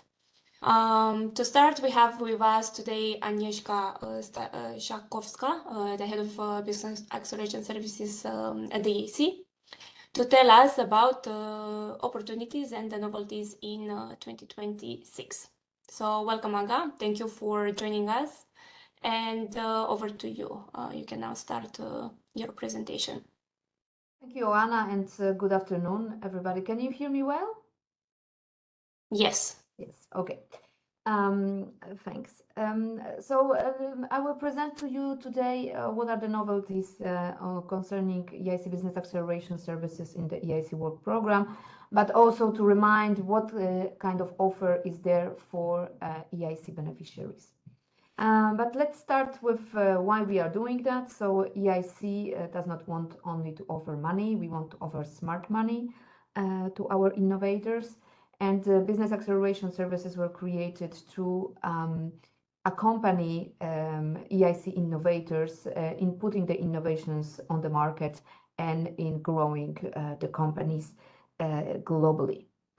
In terms of targets, in the EIC Work Program 2026, we have considerably streamlined the text that is precising who is exactly eligible for what in BAS, taking into consideration different cases.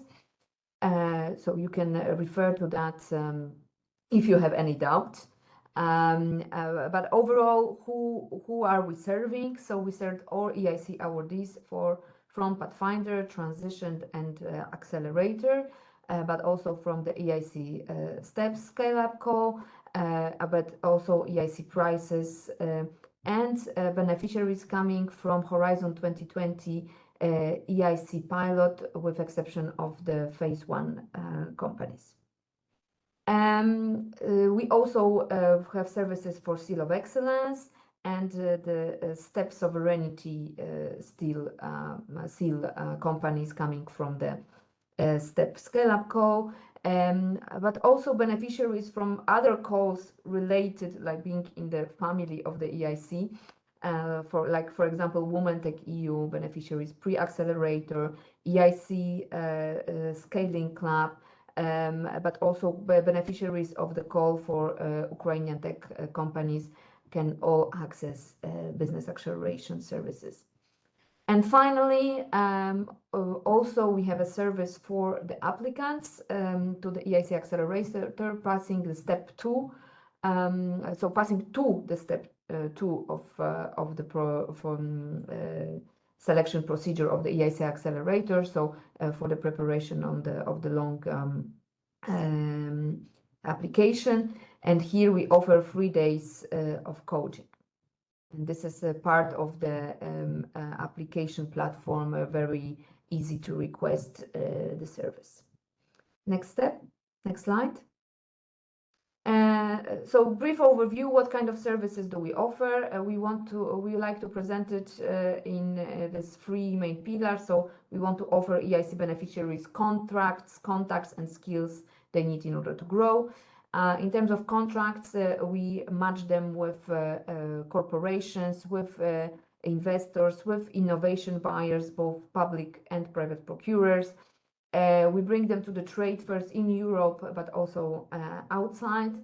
In terms of contacts, we have ecosystem partnership program with services offered by the partners for the EIC beneficiaries. And there is also an additional possibility for EIC awardees and Seal of Excellence companies to have up to 50% of the cost of those services covered by a small grant.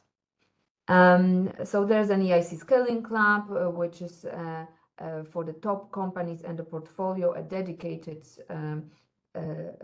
program accompanying in the scaling process. We have a global business expansion program with 1 week-long missions to different markets around the world. In terms of skills, we offer entrepreneurship and venture building program for Pathfinder and Transition. We call it Tech to Market program.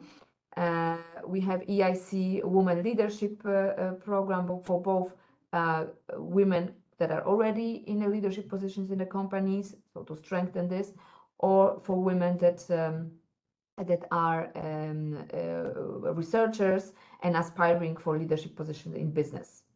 There is business coaching, there is our community trainings, and we also have an online community platform.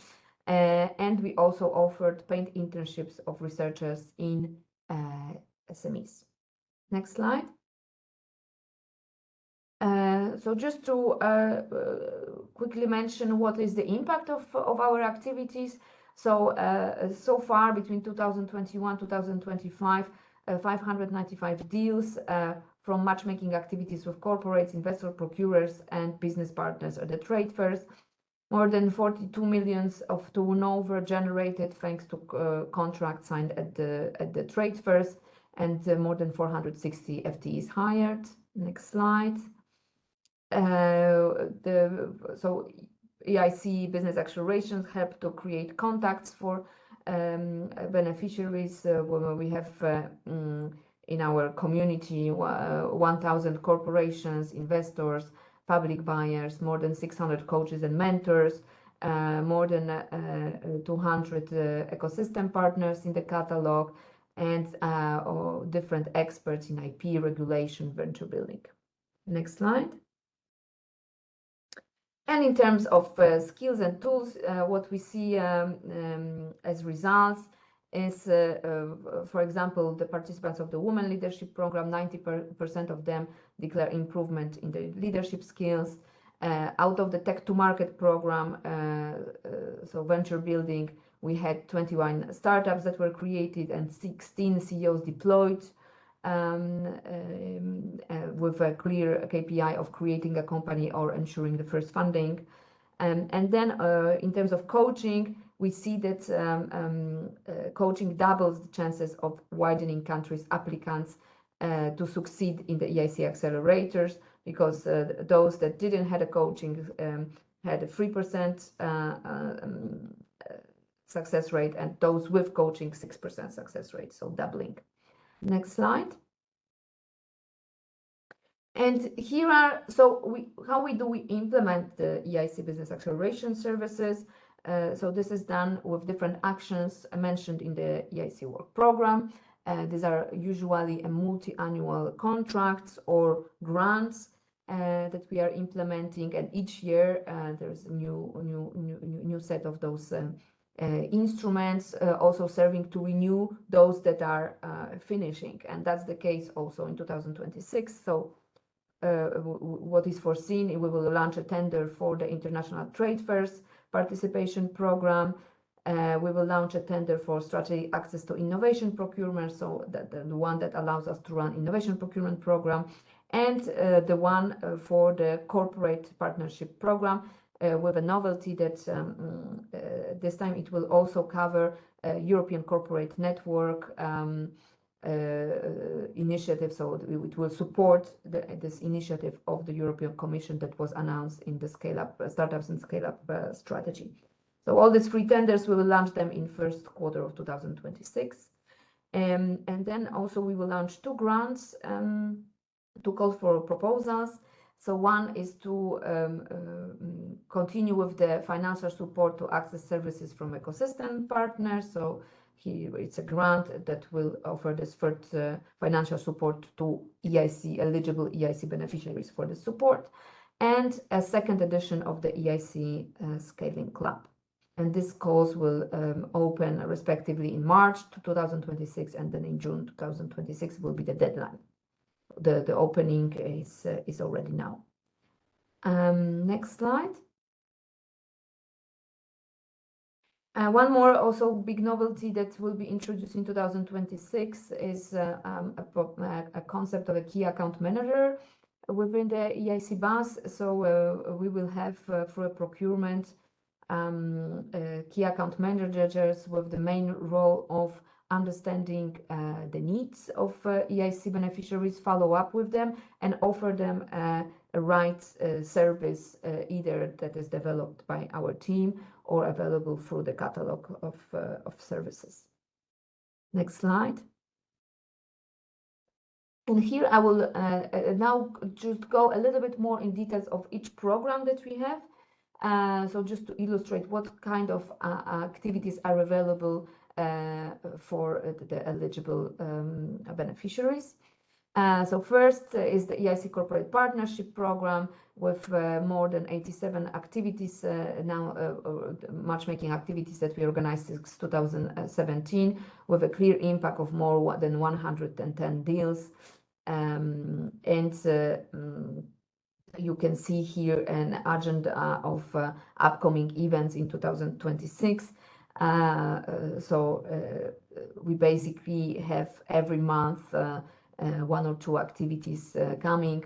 We work with major corporations in Europe, but also now on some pilots outside Europe. Like, for example, we organize a multi-corporate day with Japanese corporations taking place in Japan. So the program is definitely expanding, and as I mentioned, we will renew it in 2026 with a new tender for those corporate activities. That will also not only cover the corporate days we organize, so not only services for the beneficiaries, but also the support of this European corporates network. Next slide. EIC Innovation Procurement Program. So here it's really a very complete program to first of all educate the EIC beneficiaries about opportunities of the procurement, support them in submitting tenders, and also for scouting for open tenders that are suitable for their products. We organize also matchmaking activities with public and private procurers, and we also offer support to procurers in actually making innovation procurement happening. So we cover both demand and offer sides of the innovation procurement process. So here we have as I said, support, matchmaking, but also there is an action allowing to finance proof of concept between public and private procurers, but I think I have a dedicated slide on that. Next slide then, please. So this is just to show the impact of this program. Value of all tenders offers submitted is around 20 million euros. We have organized free procurement academies, a lot of pitching sessions. 54 companies received assistance for submitting tenders, and out of this 18 offers were submitted and 5 were won by the EIC beneficiaries, and this also only within 1.5 years, because this program is only running since 1.5 years. Next slide. So yes, so this is InnoMatch. So this is part of the innovation procurement program where EIC beneficiaries can request financial support to support the proof of concepts and testing activities with private and public buyers. Actually, the call for this financial support is open now with the deadline of 4th February. So the EIC awardee need to come already with a buyer. So we're building all this matchmaking activities that we're doing, and the other support, combining both companies and public and private buyers. And the opportunities to obtain up to 60,000 euros for support of those tenders. Next slide. Now innovation readiness and investor readiness and outreach program. So here we offer one-to-one support to EIC beneficiaries for the pitch deck preparation, for the outreach towards investors. We offer them tailored investors list and targeted introductions to investors in our network. But we also organize pitching events. We organize other activities for the investors community, including the Trusted Investors Network. Next slide is about EIC International Trade Fairs program. So in 2026, we will bring companies to 6 trade fairs: CES in Las Vegas, Mobile World Congress in Barcelona, Bio Convention in US, GITEX Global in Dubai, Medica in Germany, and then GITEX Africa and GITEX Europe in Berlin. So we offer a place in a pavilion, the EIC pavilion, and dedicated preparation for participation in this event, and dedicated matchmaking with potential buyers and potential clients or investors. So far we organized under this program 7 trade missions, and we already had more than 200 business deals out of this, with 460 new FTEs hired in the companies following those deals. Next slide, please. So the EIC Global Business Expansion Program, it's another program in this internationalization efforts that we do for our beneficiaries. So here it's building on the soft landing program, where we organized 5 soft landing missions in US and one in Singapore. So now we have really a dedicated program for this. We expand in terms of number of missions, but also geographies. So main targets are US, Japan, Korea, India, Brazil. The exact destinations and timing will be decided very soon, and will be of course published on the EIC community, and companies will be able to apply to take part in those missions, where here the objective is really emerge companies in those markets, matchmake them with potential partners there, but we also will offer an online academy for really high quality hands of business training in preparation to go for this 1 week long mission. Next slide.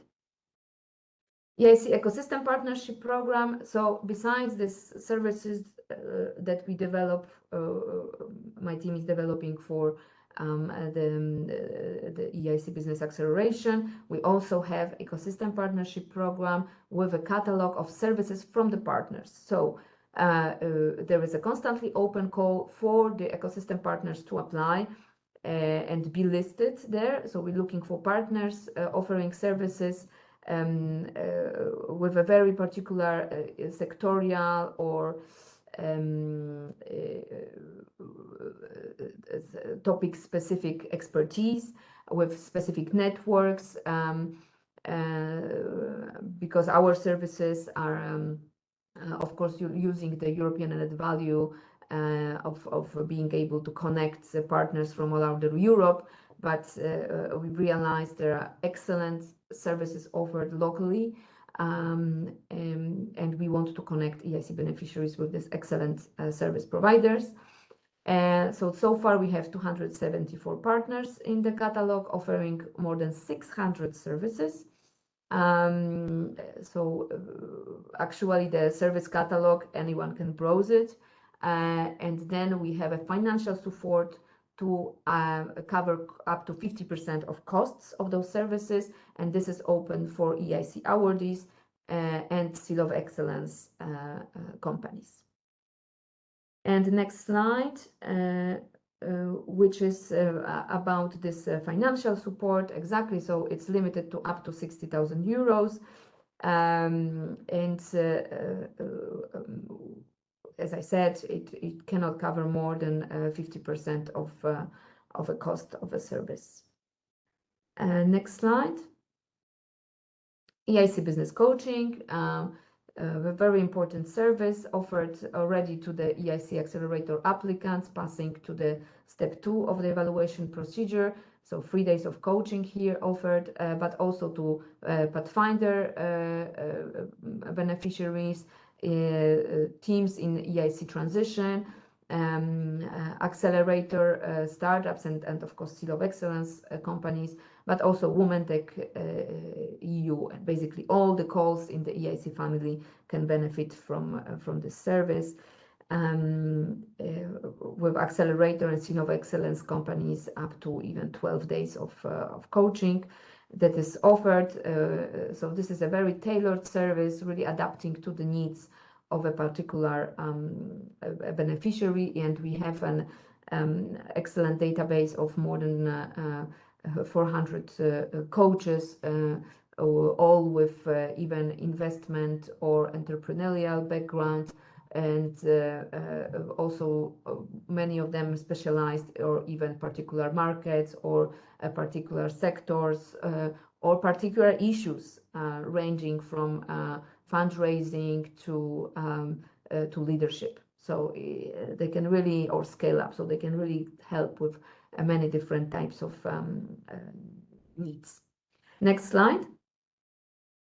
Business coaching process. Especially important for the applicants, this is activated from the platform, application platform, and then there is a pre-selection of 6 coaches who are then asked to confirm their availability. Then there is an option to conduct a chemistry call with the coaches. It's optional. And then the EIC beneficiary or applicant selects their preferred coach. The chosen coach prepares a detailed coaching plan, and after the plan's approval, EICMEA formalizes the coach's contract. Next slide. EIC Women Leadership Program. So we already here organized 8 cohorts of those programs, cohorts either for women that are already in the companies or researchers, female researchers aspiring for leadership positions in business. More than 320 female participants from diverse sectors. And here what we offer are training sessions, coaching, mentoring, and dedicated networking events. And here even we have a collaboration with actually EIT. So also beneficiaries or EIT are eligible to take part. Next slide. Tech to Market program. So here we will have a new contract that is being finalized now, and the new program will be launched in January, but there will be 2 main pillars in this program. So one is about entrepreneurship training, and here we also offer the service to ERC proof of concept beneficiaries. And the second pillar is about venture building program. So it's really about building a startup around the innovation idea coming from Pathfinder on transition projects. We connect the selected teams from those projects with different experts, helping them to test the business idea, also with already potential clients or with industry. And we can even deploy a CEO, professional CEO that will join the startup, the spin-off, with a clear objectives, or either securing the first funding or incorporating the companies, completing, building the team. And we are able to pay for a salary of such a CEO for a certain period of time. Next slide. Yeah, so that's about more in detail about this venture building program, and just said that we actually created 21 startups out of this program, and 16 CEOs were deployed in the previous edition. Next slide. Here is the service that is offering dedicated paid internships of researchers in companies. So where the researchers are coming from, so they either from EIC programs like Pathfinder, Transition, or EIT programs, but also Marii Skłodowska-Curie and ERC. And the hosting companies are those from EIC and EIT. And there is a dedicated platform called InnoNext, where first of all, the profiles can be published of interested researchers and interested companies, and then matchmaking is being done. Next slide. EIC Community Program. So here we organized dedicated trainings where we realized that there are certain joint needs of the EIC beneficiaries. We call it the EIC Winter and Summer School on different topics like marketing, GDPR, IPR, negotiations, recently on talents. There are some EIC community talks and trainings, and we also organize Welcome and Coordinators Day under this program. Next slide. Here, so how you see there's really a lot of offer being there, how to find more information, how to know when to apply, what are the next events we organize in different matchmaking. So first of all, there is the EIC community platform where all this information is published, but I also encourage you to scan here the QR code and subscribe to the EIC Bus newsletter. And of course, we post on social media, so you can follow the EIC profile on LinkedIn, for example, to get all the information. And I think that was my last slide. Next one. Yes. Yes, perfectly on time. 1 minute ahead. Thank you, Aga. Then we will now move to Slido for 15 minutes of questions. So just a reminder, hashtag EICWP 26, choose the bus room to ask your questions. And I suggest to start with the first question. Is there a role for the Enterprise Europe Network foreseen in BUS? Yes. So first of all, in the ecosystem partnership program, in the catalog, we have several partners that are also EEN members.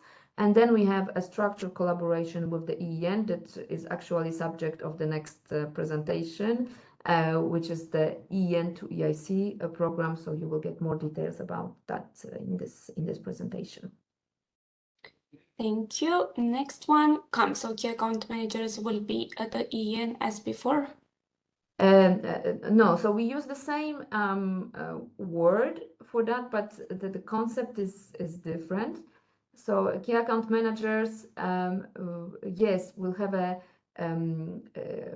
role to understand the needs of the beneficiaries, but not only for coaching, but for all different bus services, to connect them and help to find the right service for them, also from the partners catalog.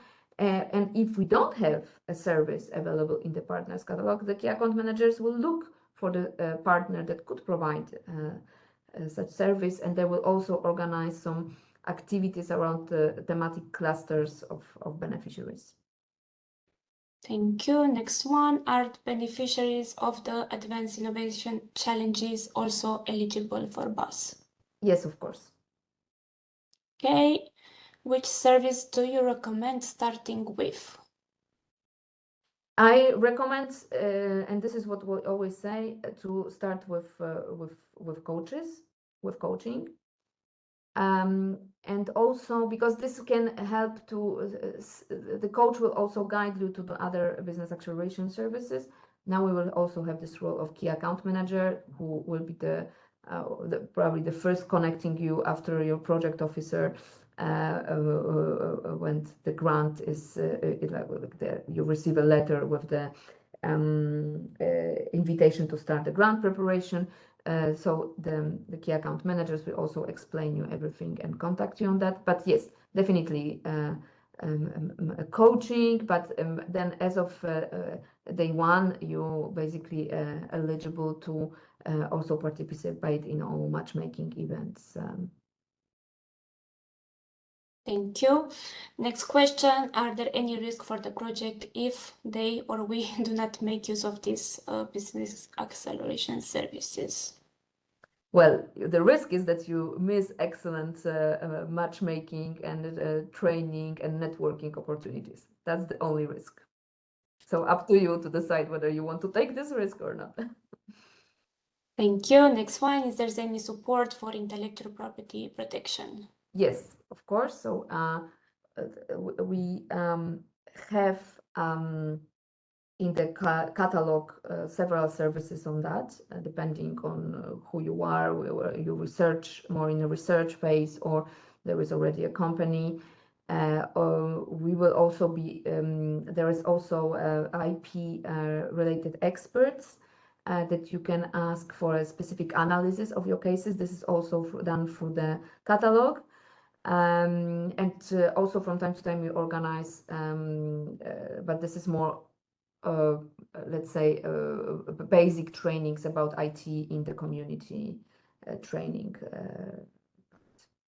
Knowing that also all this tech to market program will all have components about IP, and also coaches can help with some IP. So it can be tackled from many different angles.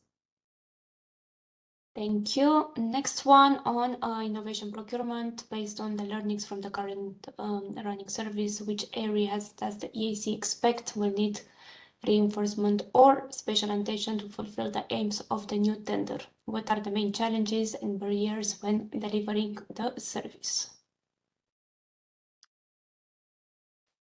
Yes.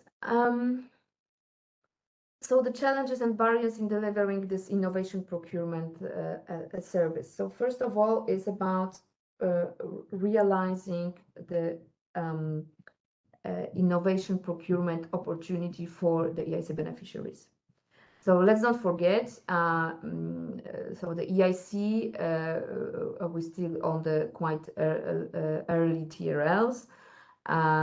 So for the companies in the portfolio, many are still not mature enough to enter the procurement, but this is a perception, and we want to change it, because first of all we have this PCP opportunities where actually company can deliver and also develop and go up through the TRLs together with potential buyers. So there are these opportunities, and also more and more public buyers are going towards the innovation procurement, which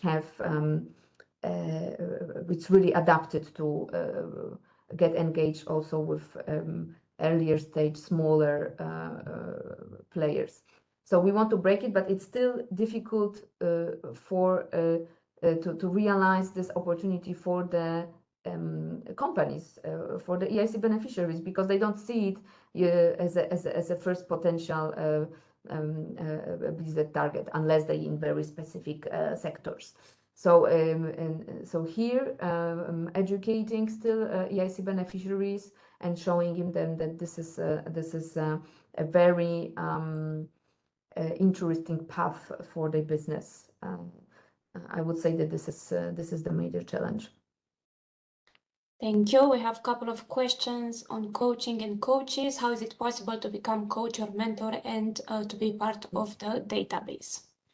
So we have a constantly open call for coaches on our database, on our website, EIC website, and also in the community.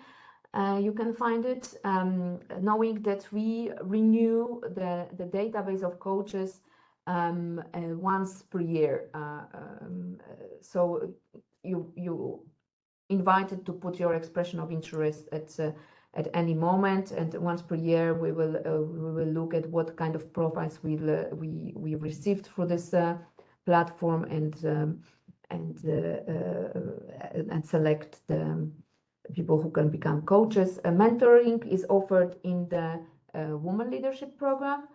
And here again, we will actually launch now a new edition of the Women Leadership Program, and surely we will want to renew the mentors being in the database. So here again, it will be like a particular call to become a mentor. So if you follow the social media, EIC social media, you will be, or the newsletter, you will be able to be informed about that. Thank you. Another question: who is eligible to propose business acceleration services?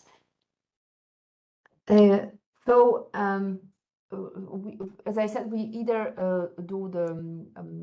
we open tenders, so we're procuring those services, and here this is basically all economic players with relevant experience, fulfilling the selection criteria, are eligible. So, but they need to be based in Europe. This is important. But to become a service provider under the Ecosystem Partnership Program and the catalog there, here it's both players, organizations from Europe, but also from outside.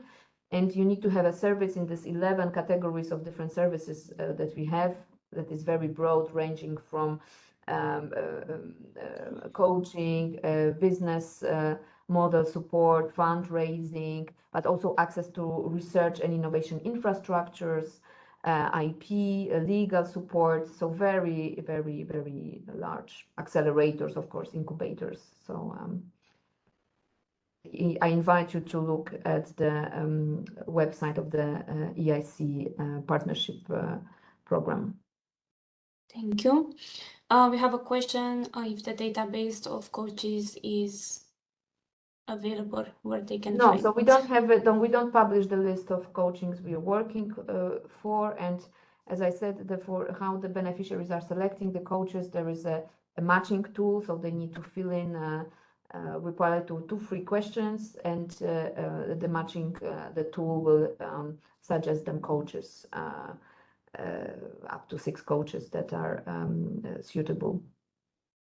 Thank you. Also on the coaching, how do they know that which coaches are a better match fit, or which are the best performing ones? So as I said, for the company, so for the companies, we have this matching algorithm that suggesting coachings, and in terms of performance, so we offer also a chemistry call, so they can have a quick call and see whether there is a chemistry between the 2 of them. And yes, we do monitor the performance of coaches. So EIC beneficiaries are requested to share a structured feedback about their experience with the coach. And if the notes by companies are low, then we basically exclude the coach from the tool, matching tool. Thank you. And the last question: what happens with the real TRL below 5 companies, the actual early stage startups? They're never going to be funded by the EIC Accelerator. Will they ever have access to BUS or similar services?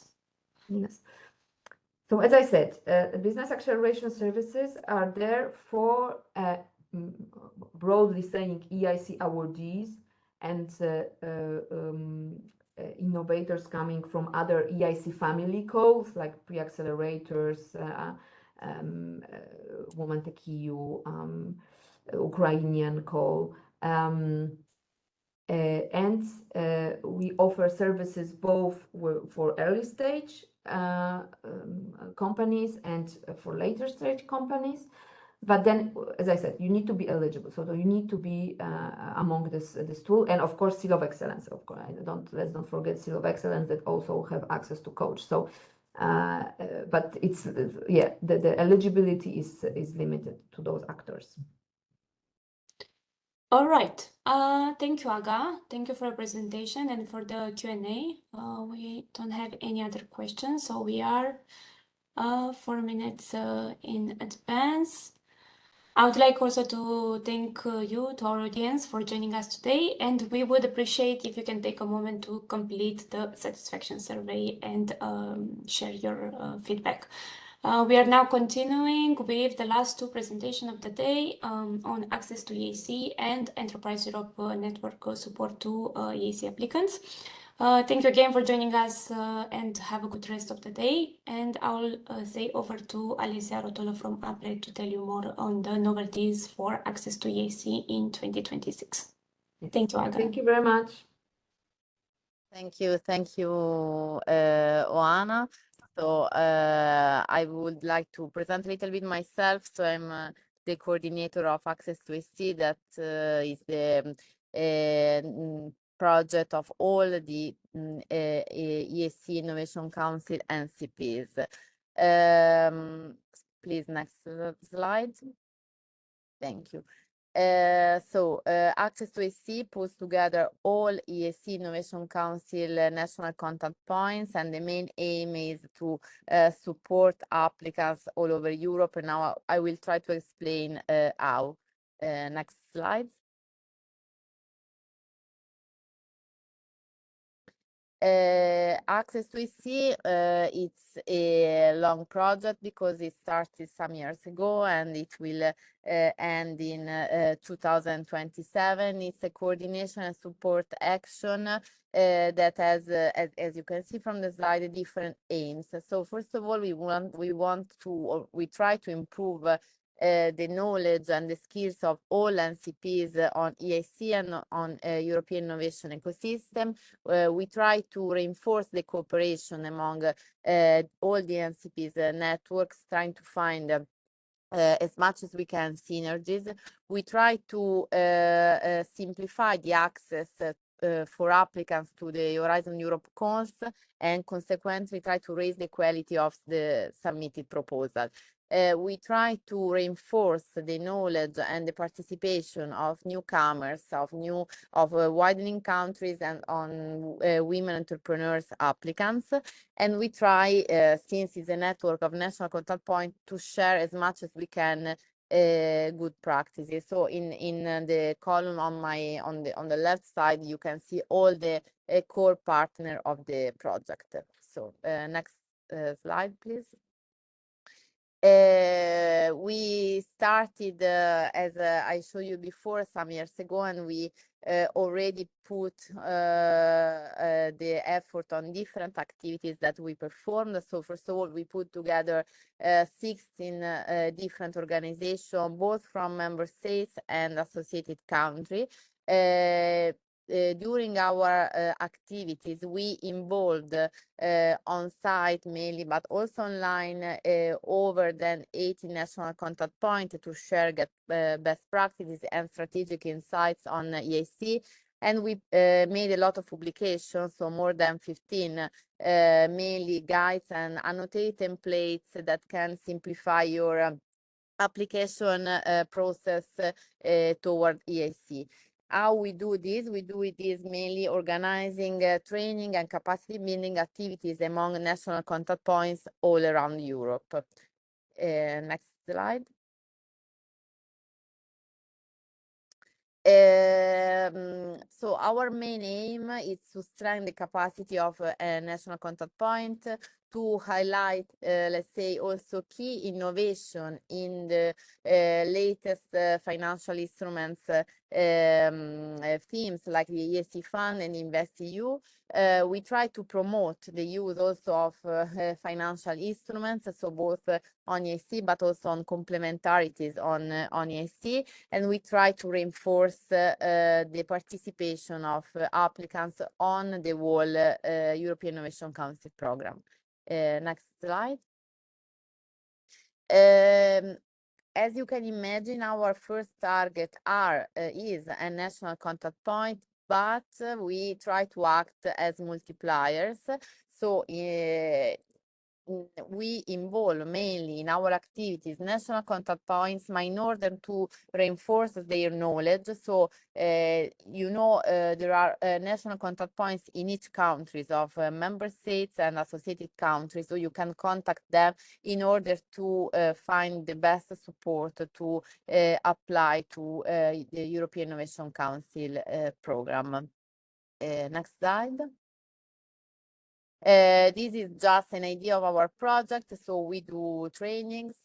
We try to deliver concrete products. So mainly annotate templates, guide, but also other products that I will show you after. We try to understand which are the synergies among the European Innovation Council and other programs like the EIT, the plugin scheme, the European Innovation Council ecosystem, and other. But as you can see from Work Package 5, we also try to focus on financial instruments that, as you can imagine, is complementary to the European Innovation Council.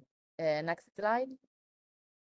So this is just a broader overview of what I've already said. So, and it's to show you that you can contact us on different aspects of the European Innovation Council.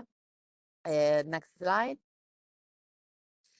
As I was anticipating before, we try to be as much as supportive as we can. So we develop different annotated templates on Pathfinder Open, on Transition, on Accelerator, and we are going to do also next year. So in order to improve the application quality, we try to make some reports and case studies on plugin, on Seal of Excellence, on the synergies with the IT, and everything is available on our portal.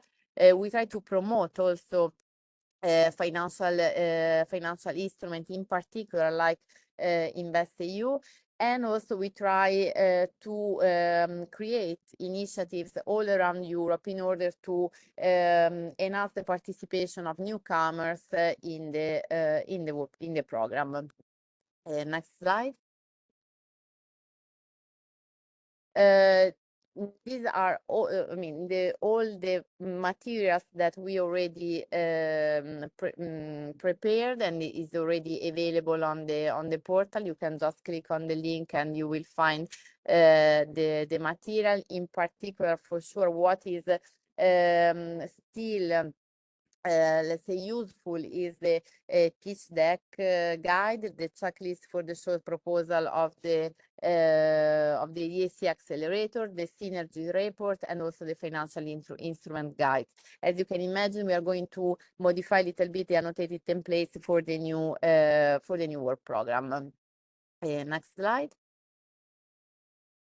And finally, you can find us, on the institutional website, that is access to EIC.eu, but also on a LinkedIn web page that is very, very active. We try to act as a multiplier as EIC, so we try to repost each news that the EIC publish and try to be as much as, let's say, updated as possible in order to spread the message as much as we can. So if you need any assistance and information, just contact us, and you can find all the contact here. So thank you. I think I will pass the, okay, thank you. Thank you, Alessia. My name is Marco Lentini, and I am the coordinator of the EN2C project. The EN2C was created to strengthen the connection between the Enterprise Europe Network and the EIC Accelerator with, let's say, a clear goal to broaden participation, improve proposal quality, and facilitate access to EIC funding. Our focus is on companies from widening countries and women-led SMEs, helping them to seize the same opportunities as their peers across Europe. Today, I'll share with you what we have achieved and how we are introducing new tools to better support innovative European SMEs. Next slide, please. The EN2C builds on the strong foundation of the Enterprise Europe Network, that is the world's largest support network for SMEs with international ambitions. Launched in 2008, is the main EU instrument for helping companies innovate and grow internationally. The network brings together more than 560 organizations from over 50 countries, supporting over 260,000 companies every year. This is the ecosystem that EN2C activates and connects to the EIC communities. Next slide, please. The network is made up of highly complementary organizations, from regional development agency to innovation hubs and research institutes. This diversity is our strength because it allows us to offer SMEs a complete range of services, from innovation advice to international partnership. And now, through EN2AC, to direct support for EIC Accelerator applicants. Next slide, please. The project has four main objectives. First, to reinforce the cooperation between the Enterprise Europe Network and the EIC ecosystem, creating stronger connection and smoother referral mechanisms. Second, to make participation more inclusive by reaching out to widening countries and supporting women-led companies to access EIC opportunities. Third, to support Seal of Excellence of the EIC Accelerator in finding alternative funding sources, both public and private. And fourth, to strengthen the capacity of EN advisor in widening countries by transferring knowledge and best practice from more experienced partners. In short, EN2C acts as a bridge between innovation and finance, connecting local ecosystems with the European funding opportunities and ensuring that no region is left behind. Next slide, please. Through our network of EN2AC nodes, we have supported over 2,400 SMEs on their journey to EIC Accelerator. Among them, 1,225 were from widening countries and 1,175 were women-led companies. These numbers clearly show the power of this cooperation in expanding participation and bringing new talent into the EIC pipeline. Next slide, please. We supported 620 applications in total, 324 from widening countries and 296 from women-led companies. Next slide, please. Out of these, 79 companies received the Seal of Excellence, 38 were funded for a total of more than 93 million in EU grants. Next slide, please. One of our flagship initiatives is the TechLaw EU community. It's a new online community for women-led companies. The goal is to connect, empower, and inspire women founders in technology across Europe. It provides mentoring, networking, and executive insight to help them navigate the innovation and investment landscape. TechLaw EU is about celebrating women leaders and creating a stronger, borderless community of innovators. As you can see on the slide, there is a QR code. If you are a women-led company, you can scan to register and join the community right away. Next slide, please. Another important line of work focuses on Seal of Excellence laureates. These are companies whose proposals were highly rated by the EIC, but not directly funded. Through EN2C, many of them found alternative sources of financing or new investors. Next slide. Out of 600 Seal of Excellence companies, 264 later applied for alternative funding, and more than 75 obtained it, showing our network helps turn quality proposal into real success stories. Next slide, please. Capacity building activities. Behind these results, there is a strong effort in capacity building for EN advisors. We train and equip our network with the right knowledge, tools, and methodology to better assist SMEs. This ensures consistent and high quality support across Europe, especially on topics like investment readiness and access to finance. Next slide, please. Here we have the next step in our evolution that has been the creation of the investment readiness services, a real innovation within EN2AC. The IRS is designed to help SMEs prepare for investors and private funding, offering an harmonized data-driven model to assess and improve their readiness. It's a shared service concept that bridges innovation and finance and is now being rolled out across the EN network. Next slide, please. For the IRS, we bring together two critical dimensions, innovation support and finance readiness. Our aim is to close the gap between a company technology potential and its financial maturity. We want to build a common language between entrepreneurs, advisors, and investors, one that helps SMEs move confidently from innovation to investment. Next slide, please.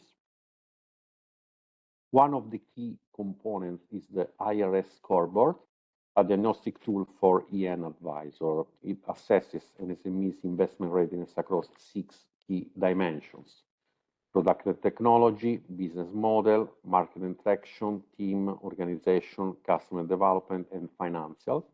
The result is a clear picture of the company's strengths and where improvement is needed. Next slide, please. To support this process, we developed the Ready for Invest Toolkit, a practical collection of tools and templates for advisors and SMEs. It's made up of 5 modules that you can see here: investment readiness scorecard, pitching and communication, financial readiness, investor outreach, reporting and follow-up. The toolkit is simple, modular, and replicable, designed to make investment support more consistent across Europe. Next slide, please. All materials and services are available through our EN2AC nodes. You can reach us on en2ac.apre.it to get in touch with your local advisor, learn more about the investment readiness service. Next slide here, please. And here we have the indication on the social media, LinkedIn, X, to stay updated on our events, new tools, and success story from across the EN network. This was the end of my presentation. Thank you very much. Okay, thank you very much, Marco, and also Alessia. So this concludes the EIC Info Day for the Work Program 2026. Just to remind you once more that we have all the information in the next couple of days available on the EIC website, so you can find all the presentations back and the recording of the entire Info Day.